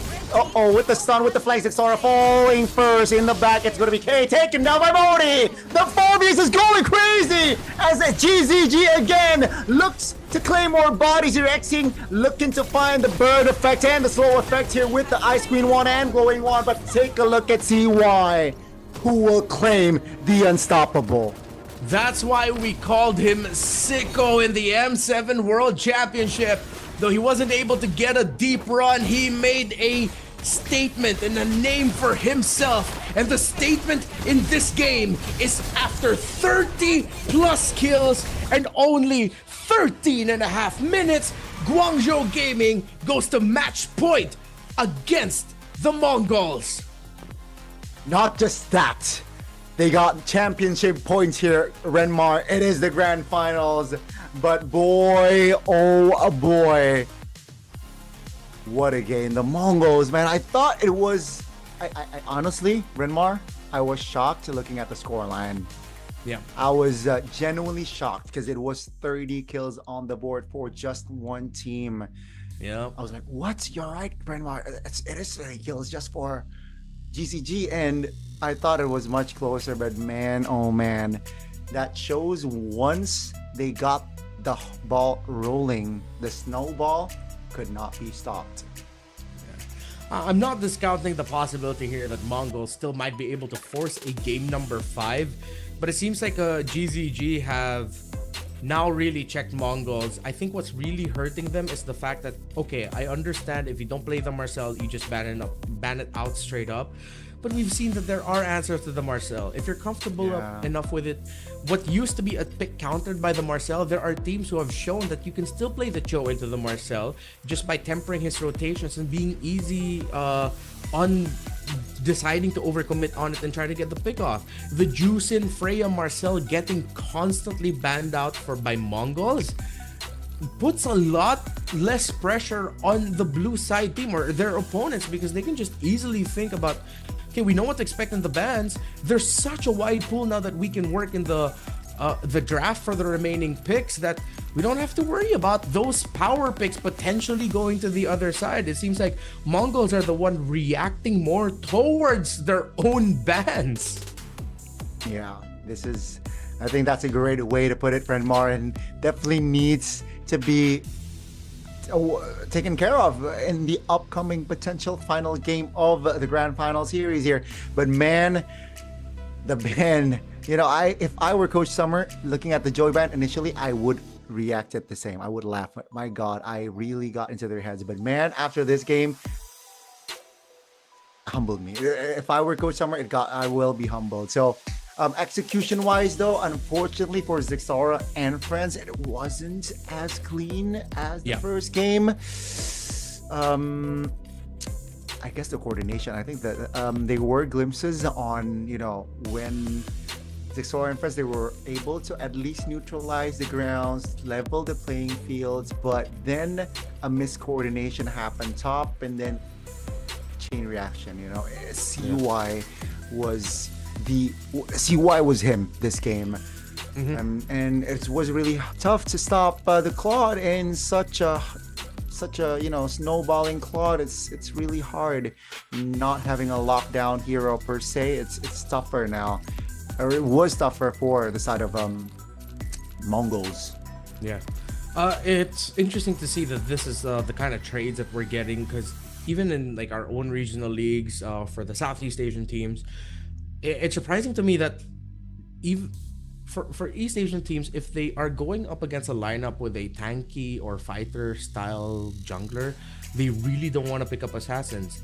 The Harley is such a good pick and still definitely has a spot in the draft. Or Mongols, they rushed the Benedetta, they rushed the Harith. Yeah, we got their comforts, but clearly GZG just countered those two with a Phoveus. A Phoveus is so highly touted also. They could have picked it up themselves alongside the Harith. It's such a good pick that slots in with a lot of drafts really well. But then they were also thinking about the potential of the Lilia. But if the Lilia came out earlier, there's also a lot of picks that you can go for. So it feels like we're seeing here just some gaps in terms of the understanding of the current metagame and maybe the current limitations of our players, that it was criminal that Modi got away with a very easy pickup on the Phoveus and had a huge impact here. Again, he wasn't up there in terms of the final picture of the KDA, but every time he was in a big team fight, his presence was felt, and it straight up stopped Mongols from having a comfortable time in every team fight. I agree. I think the Phoveus pick, a lot of outplays were made for Modi. But yeah, we're going to short break, seems like, Rennie. Yeah, we're going to break. We'll see you in just a bit.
Welcome back to the grand finals of MCT East Asia.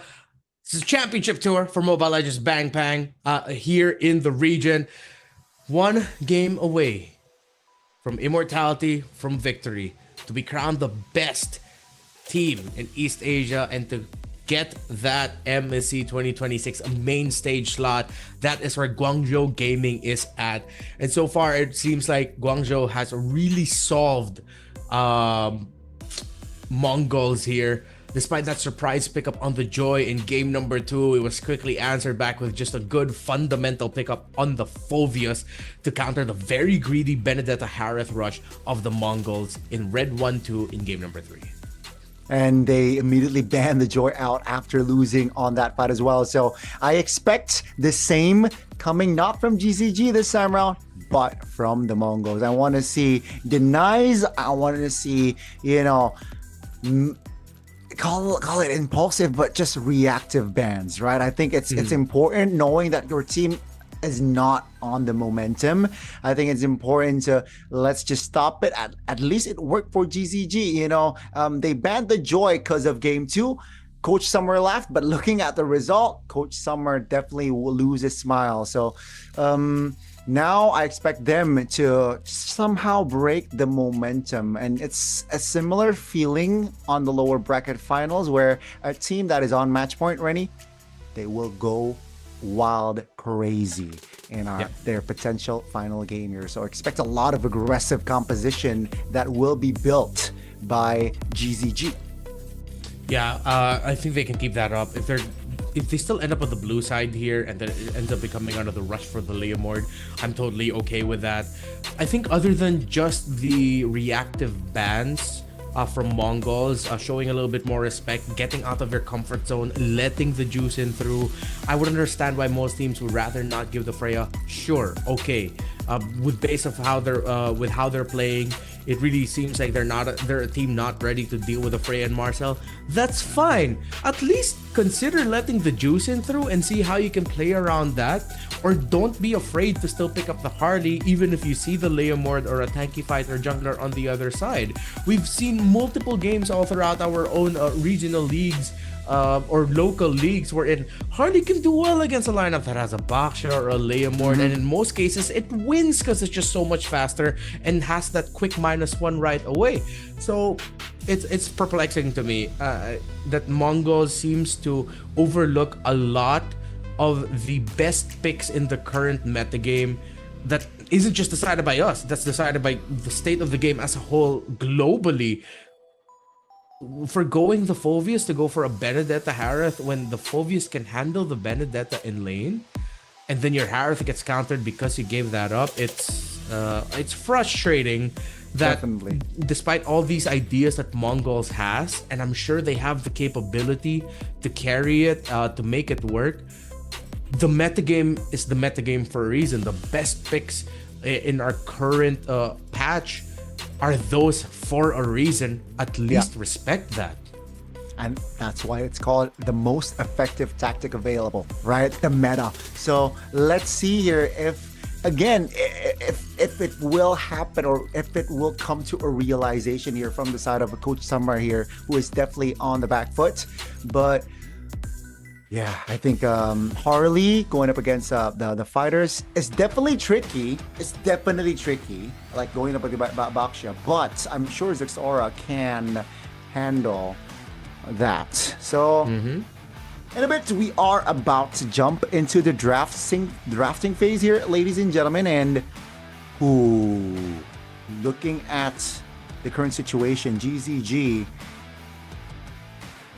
man, I see confidence in there. I see the smirk. You see the smirk there from GZG. That is, guys, I'm ready. We're ready. Yeah, it looks like they know what's in the wind right now. The Mongols look a little bit more, not really despondent, but it's uneasy. Like uneasy. Uneasy is a great word for it. The Mongols fan in the crowd, of course, all the support there. It's great to see. They're gonna need all of your support to eke out this victory. Still, though, we've seen multiple times in the past how a team can get lost in their own sauce, in their own hubris, thinking that they've already got this in the bag, forgetting something. And that just might happen to GZG if they get lost in it too much. But so far, with what we've seen, it really looks like they've already read Mongols like a book in terms of the draft, with their overcommittal in the first phase ban towards the Marcel Frey and Jushin, keeping the game somewhat predictable drafting wise. Again, the point that we made earlier, not enough respect, and the best pick so far currently. GZG seem to be just operating under a different level compared to the Mongols. It's the draft for game 4, the so important draft. GZG, they're forcing Mongols to ban something differently because they banned out the Jusin. Yeah, definitely. And there it is, the reactive bans coming through from side of Mongols. As expected, it's not gonna be the Phobius though. It's gonna be the Yuzong, a hero that we saw earlier on the first game from GZG that definitely wreaks havoc towards their composition. Still respected, right? Now with the Freya ban coming through from the side of GZG, Mongols, they have an option here on, let's say, banning the Leomord. That's what they did, at least during blue side. You consider banning out the Leomord. You pick up the Phobius as your first pick. GZG won't be able to pick up the Valentina. So you pick up the Valentina for you. So you have Phobius, Valentina already locked in. GZG still respect the Joy. You can open up the Harley Suyo trade. So you either go Harley here or the Phobius. I'm just thinking about it how we usually would call it in the Philippines. But it's a different ban here. They go for the Valentina. If GZG read this out correctly, they lock in the Harith and Phobius here, and they should be able to coast to just winning this all. Yeah, that is an approach, Friendmar, but remember game 2, it's a similar vibe. They went with Suyo and Harith, right? They went for the jungler and gold, and it seems like they want to replicate that sort of approach here. So, and they went Lilia 3rd, they went Lilia Red 3. So, Mongols with, if they lock in the Phobius, the Lilia Red 3 will be picked up instantly here. So, will they delay the Phobius pick is my question. Ooh, they just might. If they're already sure that this is going to be a Lilia pickup by XYang, and you don't see the EXP matchup, maybe the Phobius isn't warranted anymore. I want to see them consider the Uranus if they could. Again, very static in lane, but they just brushed their carries already. They get the Claude as expected, but of course it's open and they want to pick up their Ziggs Aura pick, allow it to carry. They get the Yi Sun Shin, and that's expected. Since they didn't get it, Guangzhou Gaming will get the Phobius. Yeah, it seems like it will not be a Lilia Red 3, just like you explained, because the Lilia pick was, well, rather the Phobius pick was delayed. They pick it up for themselves, and GZG, what they're saying is we will shift our focus on limiting the Alice. We have witnessed our Alice in full effect from Mumu, and we don't like it, right? We deny it, we eliminate it. Mongols, they can't shift their focus towards the mid laners. Again, just Xing so far has been so on point here as an anchor on GZG. They won't be able to go for something like an Eve or Farsa. I think you just settle for good respect ban on the Lilia. You take that out. You can't go Kimmy with the Suyo and Harith. It's gonna be too greedy. Good ban. Although this is why I wanted to see the Uranus come out sooner, but I think because of how the trades ended up going, Mongols dodged the Lilia because they decided to play surprise that they take out the Yi Sun Shin. If they want more setup and aggression, I think the Yu Zhong would be okay for them later. Then just back it with a very strong front. Oh, right. Yeah, they banned it out. Excuse me. They still banned the Eve despite having a lineup that could deal with it. Does Xing just end up with a Zetian? I think that's the safest pick, right? If they want utility, they have enough firepower. I really like the firepower already within the Suyo, within the Harith, so they will go for utility, right? More support type of mid laner that can also poke. That is the Scythian and Mongols. They got another layer that they got to deal with, because when engaging with certain heroes, with like the Yi Sun-shin, like the Claude, the Fury of the Phoenix definitely can hinder the momentum. So they gotta have their communications intact. I think they have to risk it and go for something weird and crazy like the Esmeralda. Esme into the Phoebus in lane's alright. Esme into the Harith. Makes Shields. sense. I like it. You get to easily pop the passive of the Zetian. They might be thinking about damage though, and might just end up falling into like a Sora or a Lapo, but consider the Esme. But they go for something so stable, maybe a little bit too stable. I think these Mongols, Mongols know that they are playing a greedy lineup and they need to go for something very safe. They get the Gatot and they get the Terizla. I mean, conceptually, it checks a lot of boxes, but it's safe. Going up against a team that is locked in, looking to end it here. They want to play for tempo. They want to play for aggression. You have to consider a revitalized Roamer. The high loss is still open. If they want to match with a little bit more aggression, they go to Kalea. If they want to surprise, they go Belleric with a revitalized. Something that we saw Aurora pull out, and I know we've seen Belleric here and there in MPLID. Still, it's a high loss. They go for something stable also. Yeah, I think no need, right, to go for flashy roamers. But I, again, understand the vision, but it's going to be the high lows here, locked in.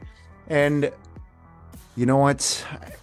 I agree. I think it's a little bit too safe here for side of the Mongols. Maybe it is what they need, though. Maybe we are the ones who is a little bit too much of a risk taker here, Rennie. Yeah. with the drafts. But hey, let's see. Again, ladies and gentlemen, this is potentially the final game of MCTEA 2026. Hours, days, months, and years of sacrifice boiled down to this moment. Guangzhou Gaming look to end it here, secure their slot as the best in East Asia and in MSC 2026 main stage, while the Mongols look for redemption. Looking at it though, the members of the Mongols seem to be skeptical. Maybe they're starting to doubt not only themselves but the picks that they end up with, while Guangzhou Gaming look at business. They look like a team that they know have a shot to end it all here. But if there's one man who could potentially be the make or break for this series, it's Zexora, who has made a name for himself since last year's M7 World Championship, or excuse me, earlier this year's M7 World Championship with Team Zone. They already beat their brothers in the HUNS. Show Mongolia and the world why you made it to this point. Can Zexora, Makey, and Ox set up the carry and turnaround of a lifetime to force Game 5 in Guangzhou Gaming's home turf? Let's see how Game 4 will turn out. It is definitely do or die here for the Mongols. As for GZG, they have the advantage. Now, will they be able to take the momentum from the previous game? Let's witness it together.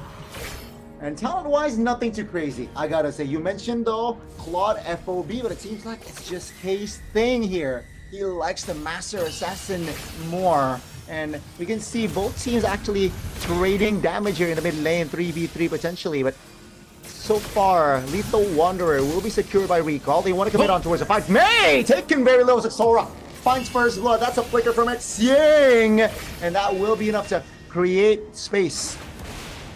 Good thing Mongols backed off. But Recall showed himself suddenly the turnaround of the damage, punishing Ox and Zexora just when it looked good for Mongols. It was Recall and Xing who trusted in their kit to keep the fight alive for GZG.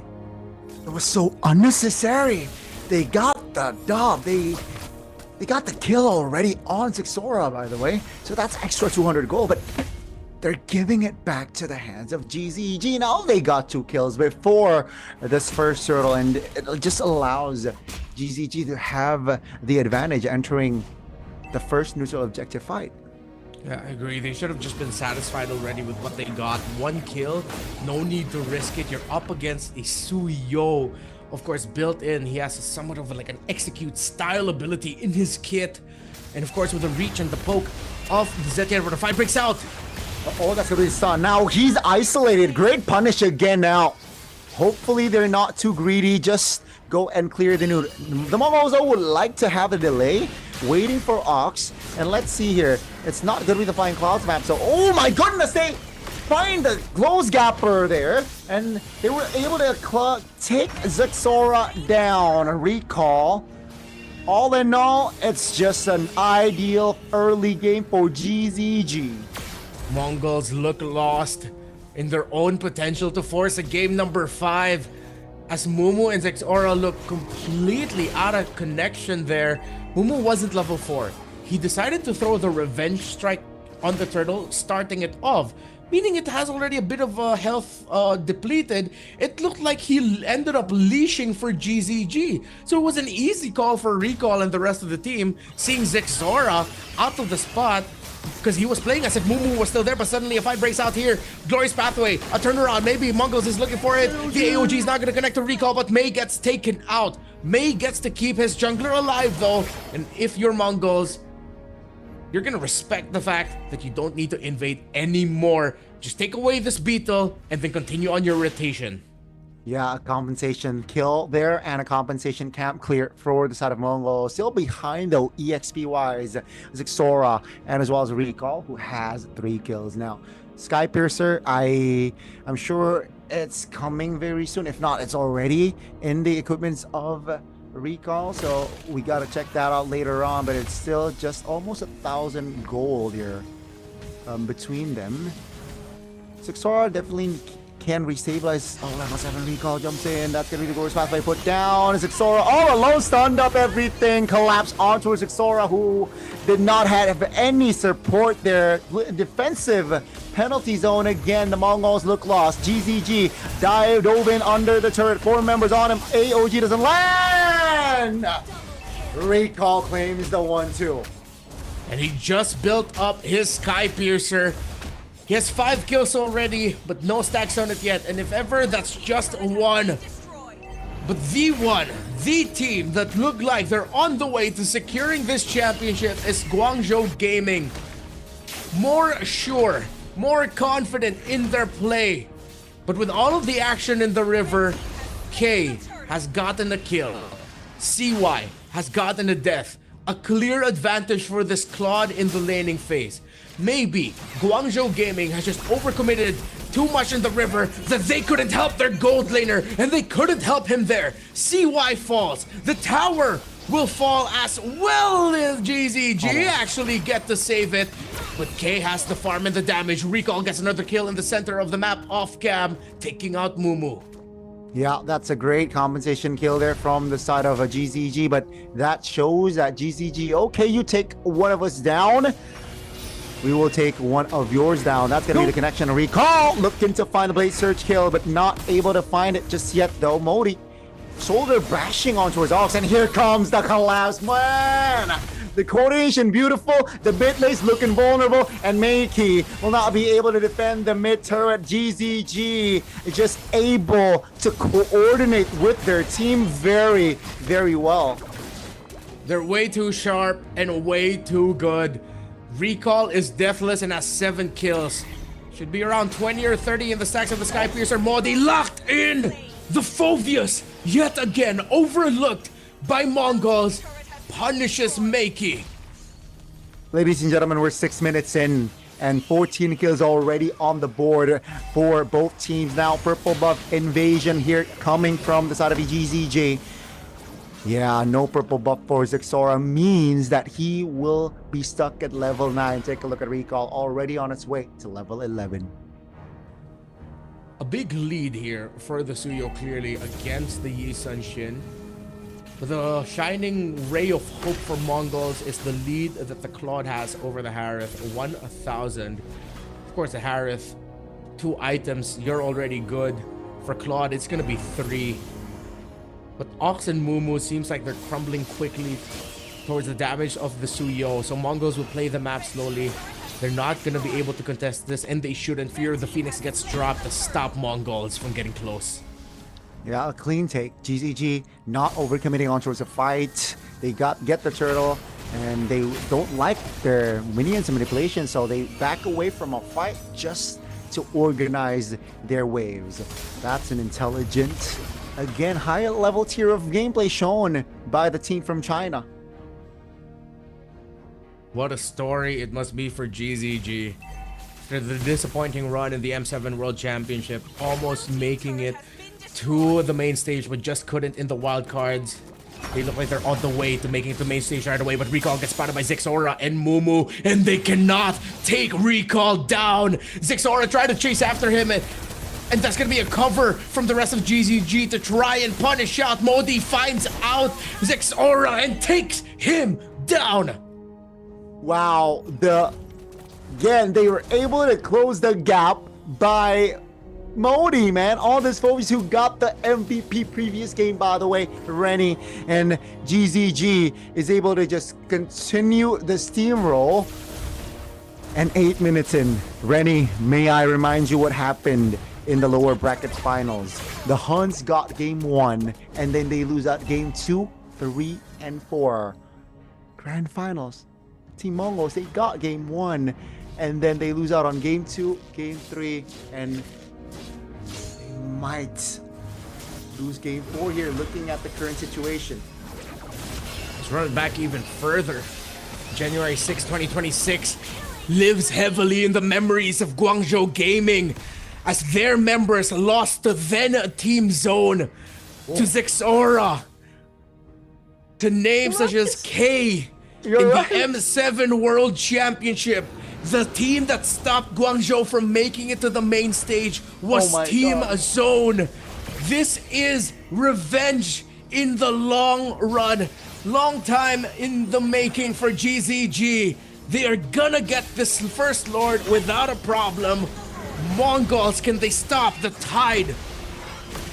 It seems like this play right here might take them to the main stage with taking Oaks down. They will continue their pursuit on shoving the waves, looking for a fight. They got the Lord who is marching top, and ladies and gentlemen, we're 9 minutes in. The turret in the bottom side is looking very vulnerable. That's a stun, a big one, a revitalized pop triggered. Take a look at Modi and TY dealing damage on towards Mumu like he's not a fighter. They burst down the Terizla in an instant, but Recall is the trade. There's still a fair bit of minion waves for GZG to work with, but it's not over yet. Don't just count out the Mongols. They are a double carry lineup. 2 physical carries, 1 magical carry on the Valentina, and they have kept the gold close. Even CY is starting to feel the damage. AOG forces CY to use the Zaman Force, but he gets to sidestep it. Oh, looks like he's gonna get punished, but Zixora is close by with a Mountain Shocker, but CY gets away. Guangzhou Gaming did not lose anyone. Both members are able to keep their members alive in that fight here, ladies and gentlemen. It's another reset. Still good news for Guangzhou Gaming. Lord will spawn in the bottom corner. Zixora needs to be careful. That's a stun. The glowing one finds the kill. Xiang claims it, and down goes the retribution holder. Now, here comes Guangzhou Gaming, knowing that they're man up. They will be oppressive. Or what's going to be the call here? Glorious Spotlight to slow things down. CY will find the kill on towards Oaks. And that's AOG will be forced, but here comes the Dark Wave and Xiang to claim a kill. 2 members off the board with Zixora now back up. It's still just them being on the back foot. It's still a tough mountain to climb for Mongols. 11 minutes in, GZG has 16 kills to 6. In terms of the farm, despite all of that, the lead is still 4K on this Claude.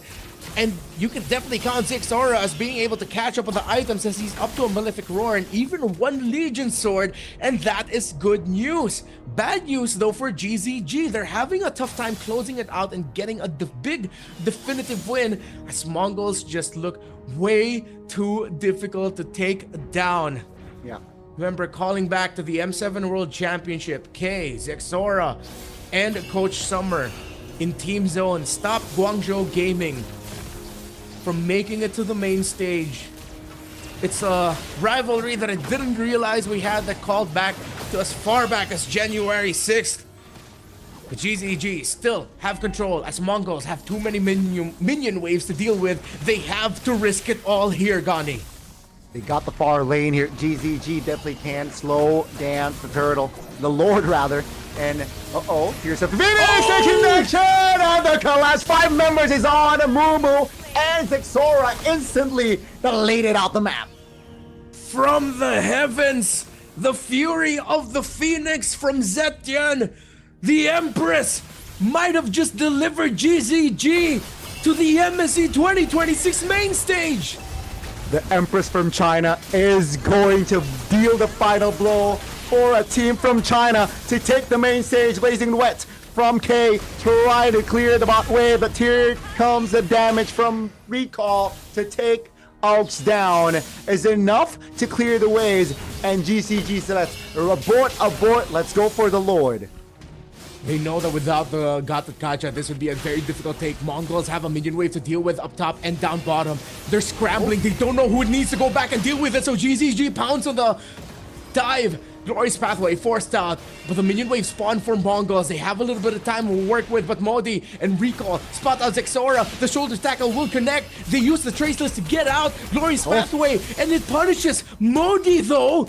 Mongols still have found a small win, but in the big picture of it all, Guangzhou Gaming should be able to get this Lord.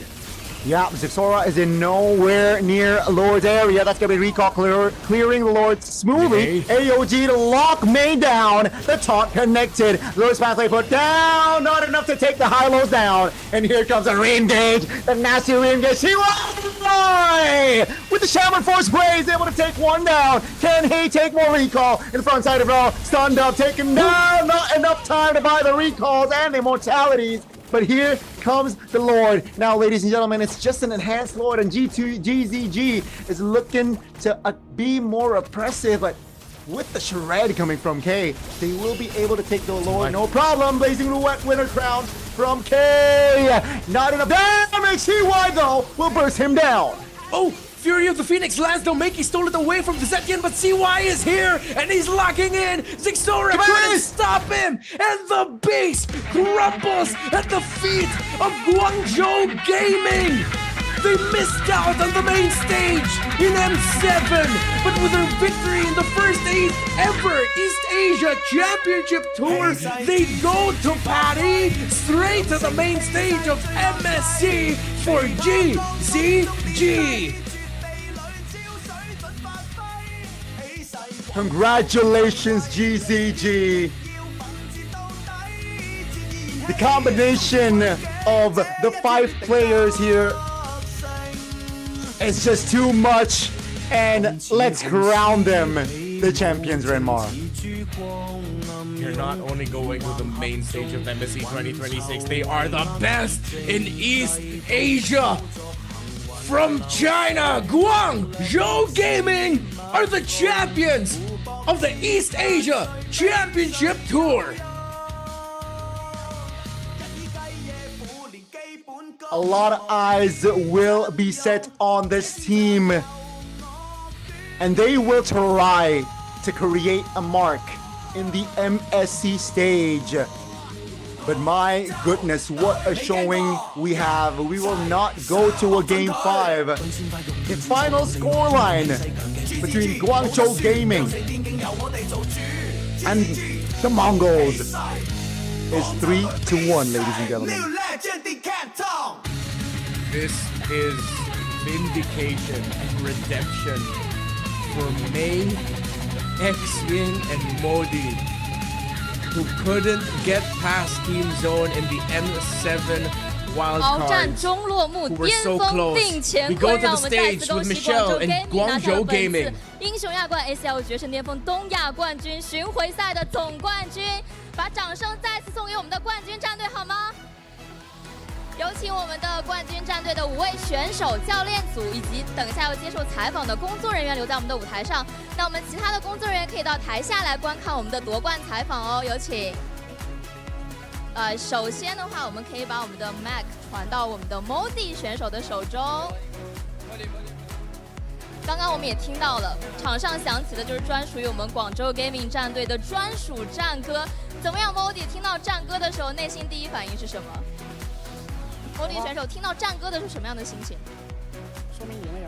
说明赢了。我知道你每次采访都会跟我讲，不要跟我整些尬的，但是这一句真的不是我给你整尬活。在最后一刻，我在台下听到了你的粉丝对你的欢呼声。MongolZ， 你就是试一边，怎么评价一下这个说法？对着镜头说一下试一边这个说法，认可吗？还是觉得自己还是有很高的一个空间可以提高了？还行吧。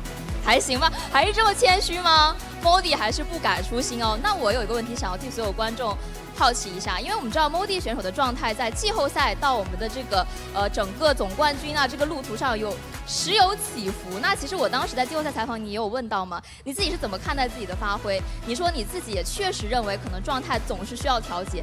你认为今天有达到自己最好的状态吗？现在的状态足以带领你们的队伍去到 EWC 的正赛舞台吗？有啊，有，很满意了是不是？确实，今天也用这个冠军证明了现在的状态。那么下一个问题想要问到的是我们的阔海选手，可以把麦克风给到我们的阔海。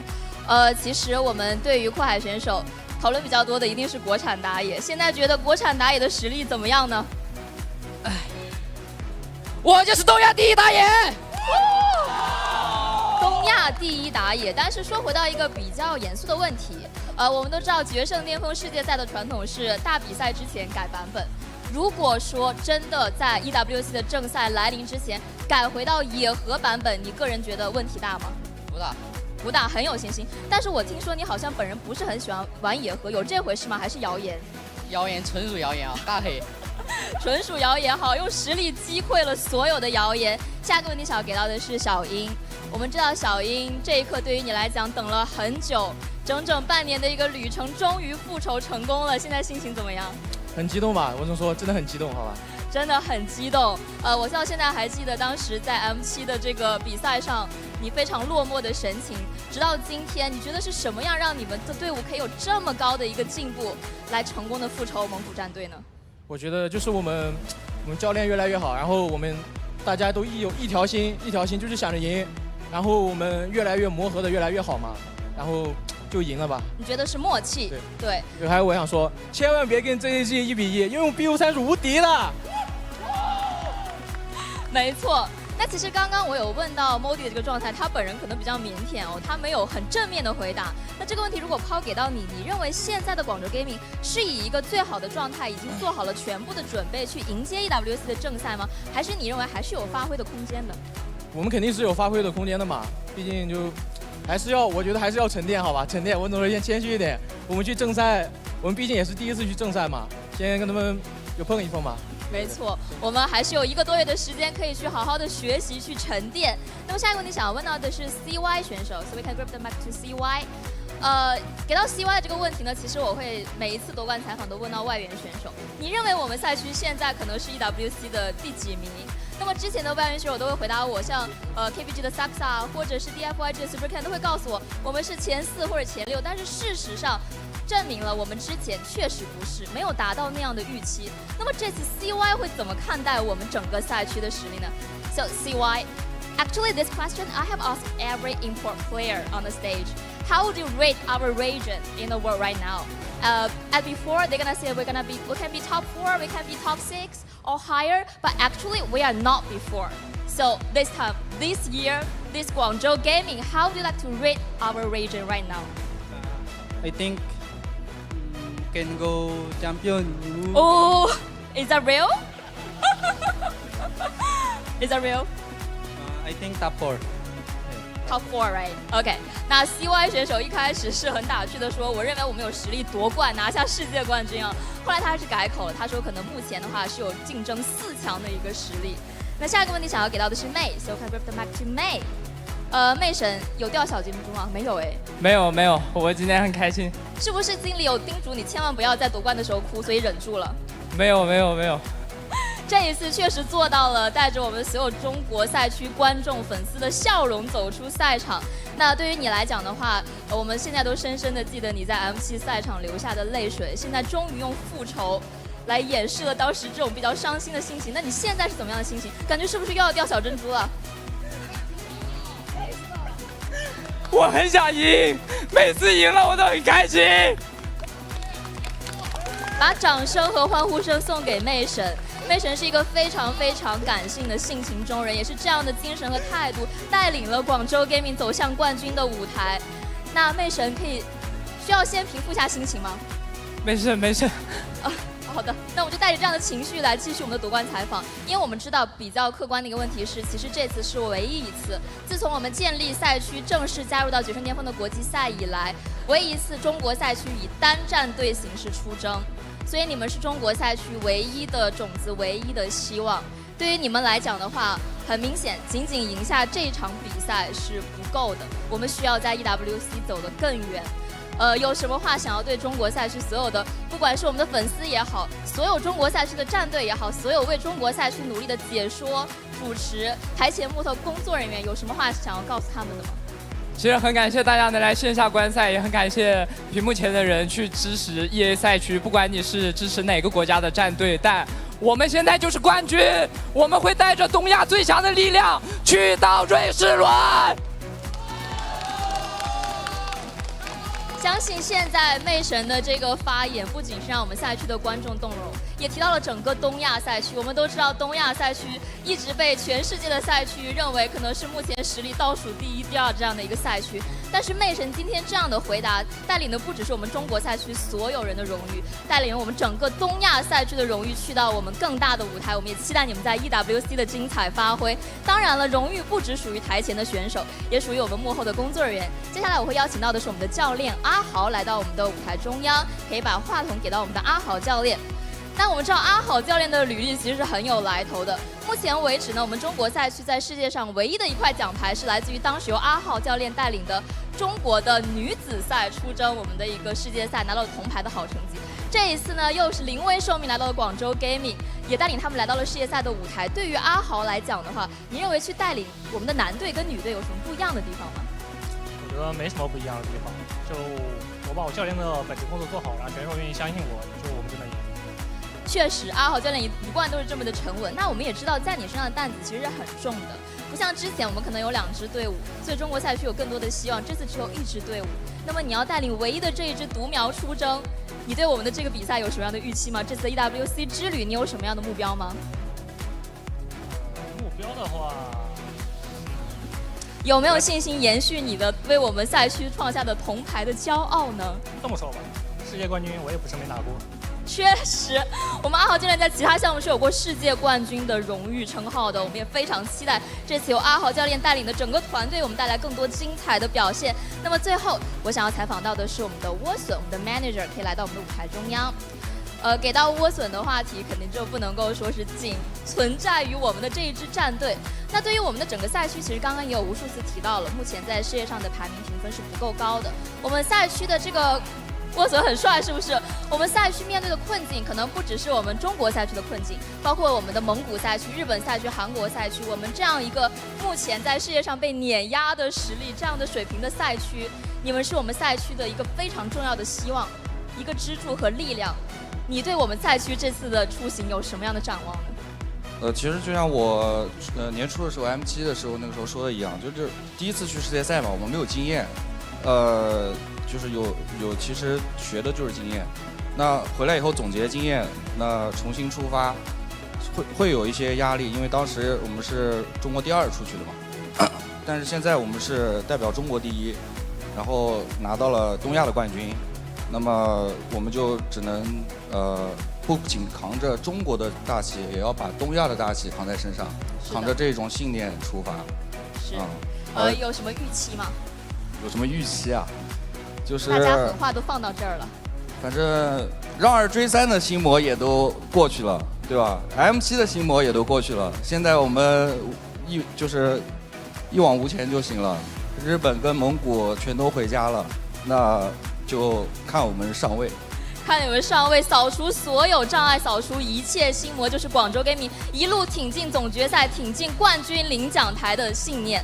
那么同样呢，在广州 Gaming 之中呢，有这样的一位选手，他总能于战局焦灼之时稳住阵脚，在队伍危难之际挺身而出，凭借犀利打法撕开防线，以亮眼表现扛起全队重任，是队伍制胜的核心力量，更是本场总决赛无可替代的赛场主宰。那现在就让我们共同揭晓荣获本次英雄亚冠 ACL 决胜巅峰东亚冠军巡回赛的 FMVP 选手，他就是让我们恭喜阔海选手。恭喜阔海！那么首先呢，让我们有请木桐科技国际及东亚电竞负责人楚桐先生登台，为我们的 FMVP 颁奖。有请楚桐先生。阔海选手可以来到我们的舞台中央领奖，属于你的荣誉。也有请我们的颁奖嘉宾和 FMVP 合影留念。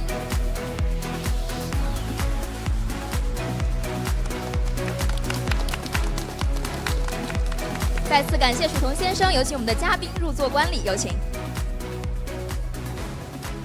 同样呢，也可以把我们的话筒给到阔海选手，还是要进行一下 FMVP 采访。首先第一个问题，有没有想到会是你？没有，我觉得应该是 XC。哦，为什么呢？他发挥比较稳定吧，我这把有点送，最后一把。很谦虚，但是现在你是我们国产打野的希望之光哦，所以说有什么话想要对自己的队友说的吗？队友，你们太强了！很厉害，那有什么话想要对今天一直支持你们的粉丝朋友们说的吗？感谢支持我的粉丝朋友吧，感谢他们。还有陈强真的强，好吧？陈强真的强，没错。那么最后一个问题呢，我希望你可以代表我们所有的国产打野选手，因为其实自从我们就是可能更换了阵容之后，所有人对国产选手打野选手的质疑声非常非常的多，认为我们国产打野就是差距大，就是站不出来。你可以怎么样代替我们所有的国产打野选手，对全世界说一句话吗？告诉我，现在站在这里的是谁？是阔海选手，我们当之无愧的国产打野之光，也非常恭喜阔海选手拿下了本场的 FMVP。那同样呢，我们也知道，实力铸就荣光，拼搏成就佳绩，属于个人的至高荣耀呢已然落定。广州 Gaming 呢也即将奔赴更为广阔的世界赛征程。所以接下来呢，我们将会有请到的是英雄亚冠 ACL 副总裁杨俊雄先生登台，为本次的总冠军战队颁发通往 EWC 电竞世俱杯的钥匙，有请。也有请我们的妹选手作为代表来领取属于你们的奖励。恭喜妹，妹现在可以举起属于你的这个底座。那现在有请妹选手作为代表，将我们的钥匙嵌入底座。完成属于你们的荣誉时刻，此刻用力按下，代表着通往世界赛的大门已经为广州 Gaming 打开。妹选手呢也会代表我们的广州 Gaming 在 EWC 电竞世俱杯的钥匙上写下专属于你们的战队名字。有请我们的杨俊雄先生和我们的全体冠军队员一同合影留念，有请。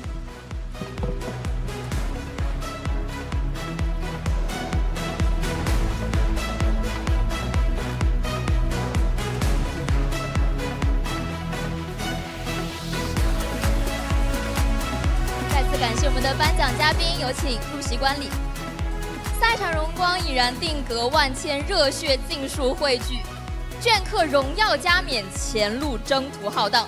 出征仪式呢，马上就要开始了，大家千万不要走开哦！让我们静待勇士整装出发，奔赴世界赛场。现在，让我们先把时间交回到解说席。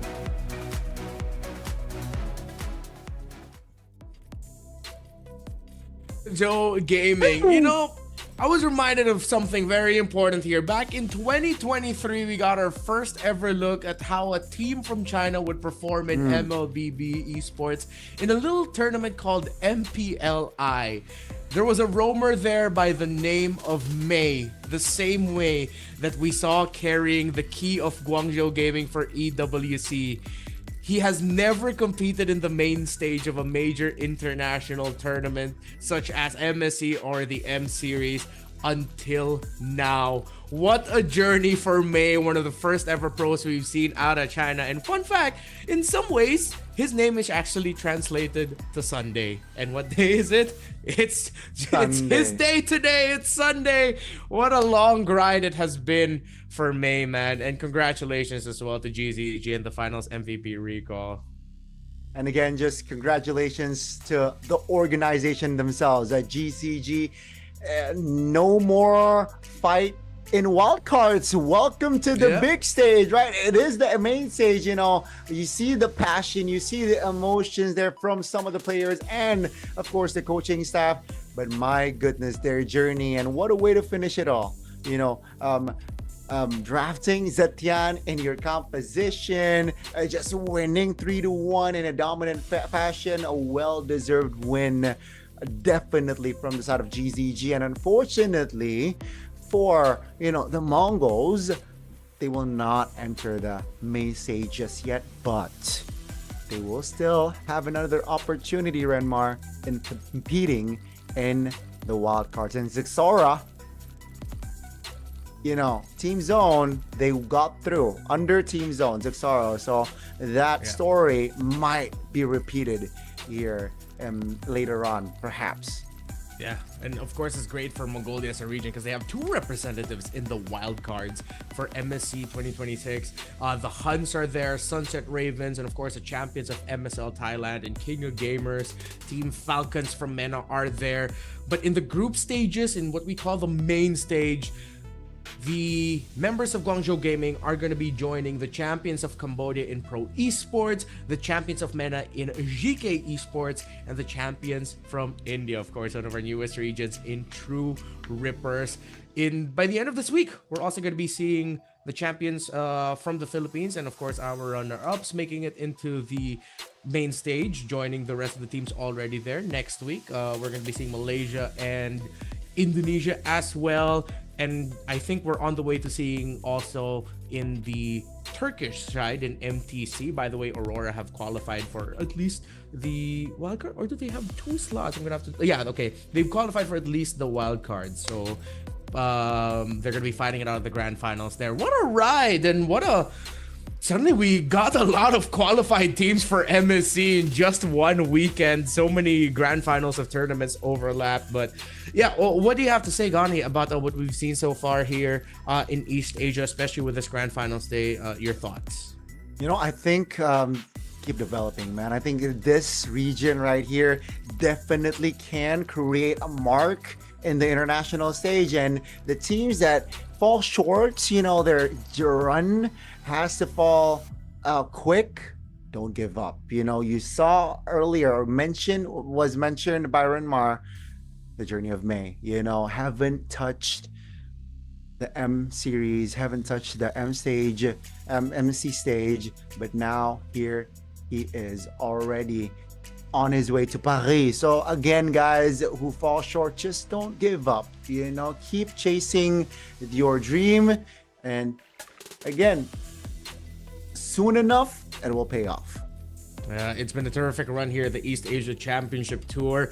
We're just going to be waiting in just a little bit. Of course, I think we're going to be seeing a send-off for our teams here. We already saw the awarding of the finals MVP, the trophy, the gorgeous trophy of the East Asia Championship Tour getting lifted. And no wonder that this was the color scheme that we have here for EA. It's exactly the same color scheme as the trophy, and it's gorgeous, man. I know the Immortal Cup in the MPL regions is really pretty, but I gotta say the trophy for the Championship Tour looks mint, very crisp. Very, very authentic, very original. It looks classy as well. And yeah, I like the mood board. I like the concept here. Hopefully they are able to keep the similar vibe, because it has been my favorite, I think. The brown, the gold, and the shade of sandy yellow. It's nice. Yeah. Of course, to everyone who's joined us here, thank you so much. It's great to see just how big our big global esports scene continues to grow. Teams from East Asia, more opportunities for them. It's cool that we'll get to see a team from Japan still fight out for the wild cards, of course. Sunset Ravens is there, as we've discussed. And don't forget, so much more tournaments are going to be closing out next week, the week after that, the week after that. It's grand finals after grand finals, tournament after tournament. So please watch out for the rest of what global MLBB esports has to offer. East Asia has a lot to offer as well. If there's I know we've already seen the Mongols and the and Guangzhou Gaming here, but real quick, how do you think the HUNS is gonna fare in the international scene in MSC? You know, I hope they are able to bounce back stronger after a brutal loss, I gotta say. And I think how they will fare, it all depends on the coach. I think the draft has been good. If they are able to get the hero pool, will they go through the main stage? 2 slots, right? 2 slots from wildcard? Let me double check. If I'm not mistaken, I think it's just gonna be 1 wildcard slot, actually. It looks like, it's just gonna be like 1 straight up, just 1. That is brutal. That is brutal. Yeah. But I gotta put HUNS on the upper tier. I think they got a good chance. They have a good chance in taking that 1 slot. Yeah. So we're gonna go on over to the stage now. Let's check it out.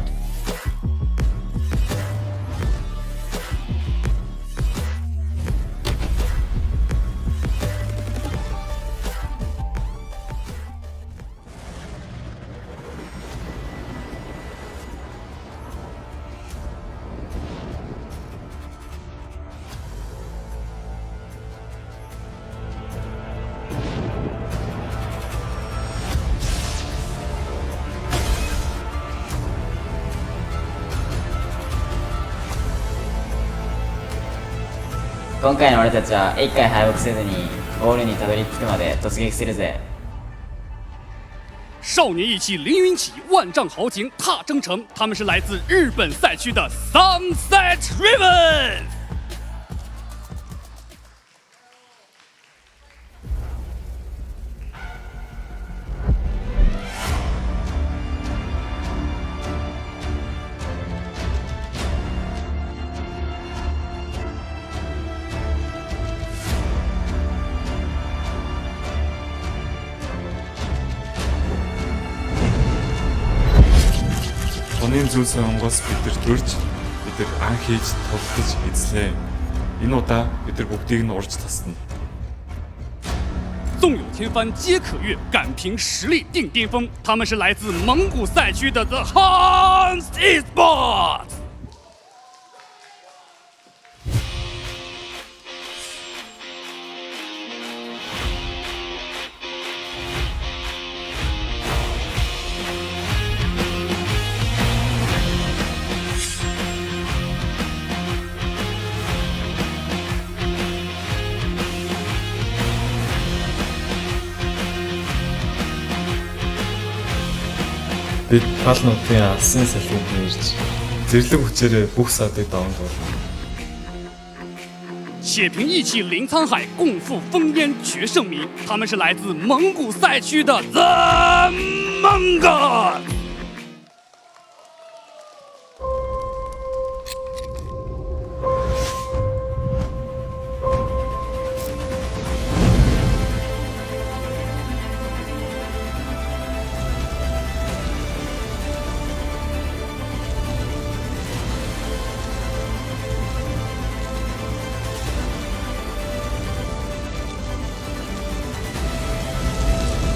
征途之路皆为磨砺，此战我们剑指巅峰。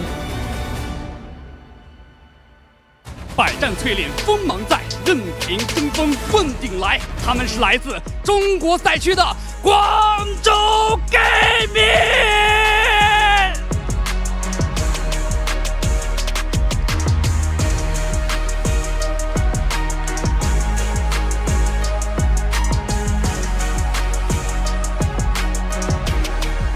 此4支豪强齐聚一堂，4方劲旅共赴巅峰。每一支战队都怀揣着热血与信仰，每一位选手皆蓄势待发。他们不惧强敌，无畏对决，只为奔赴心中的至高荣誉，在决胜巅峰的舞台上绽放最强的实力，以信仰铸风骨，以潮流塑锋芒。奥运冠军许昕主理品牌 Superman 作为本次赛事服装指定合作伙伴，携手 ACL、MCT 倾力打造专属联名出征服，凝聚赛场热血，彰显赛区气魄，共赴巅峰对决。此刻征程已起，荣耀在前，我宣布4大战队全员出征。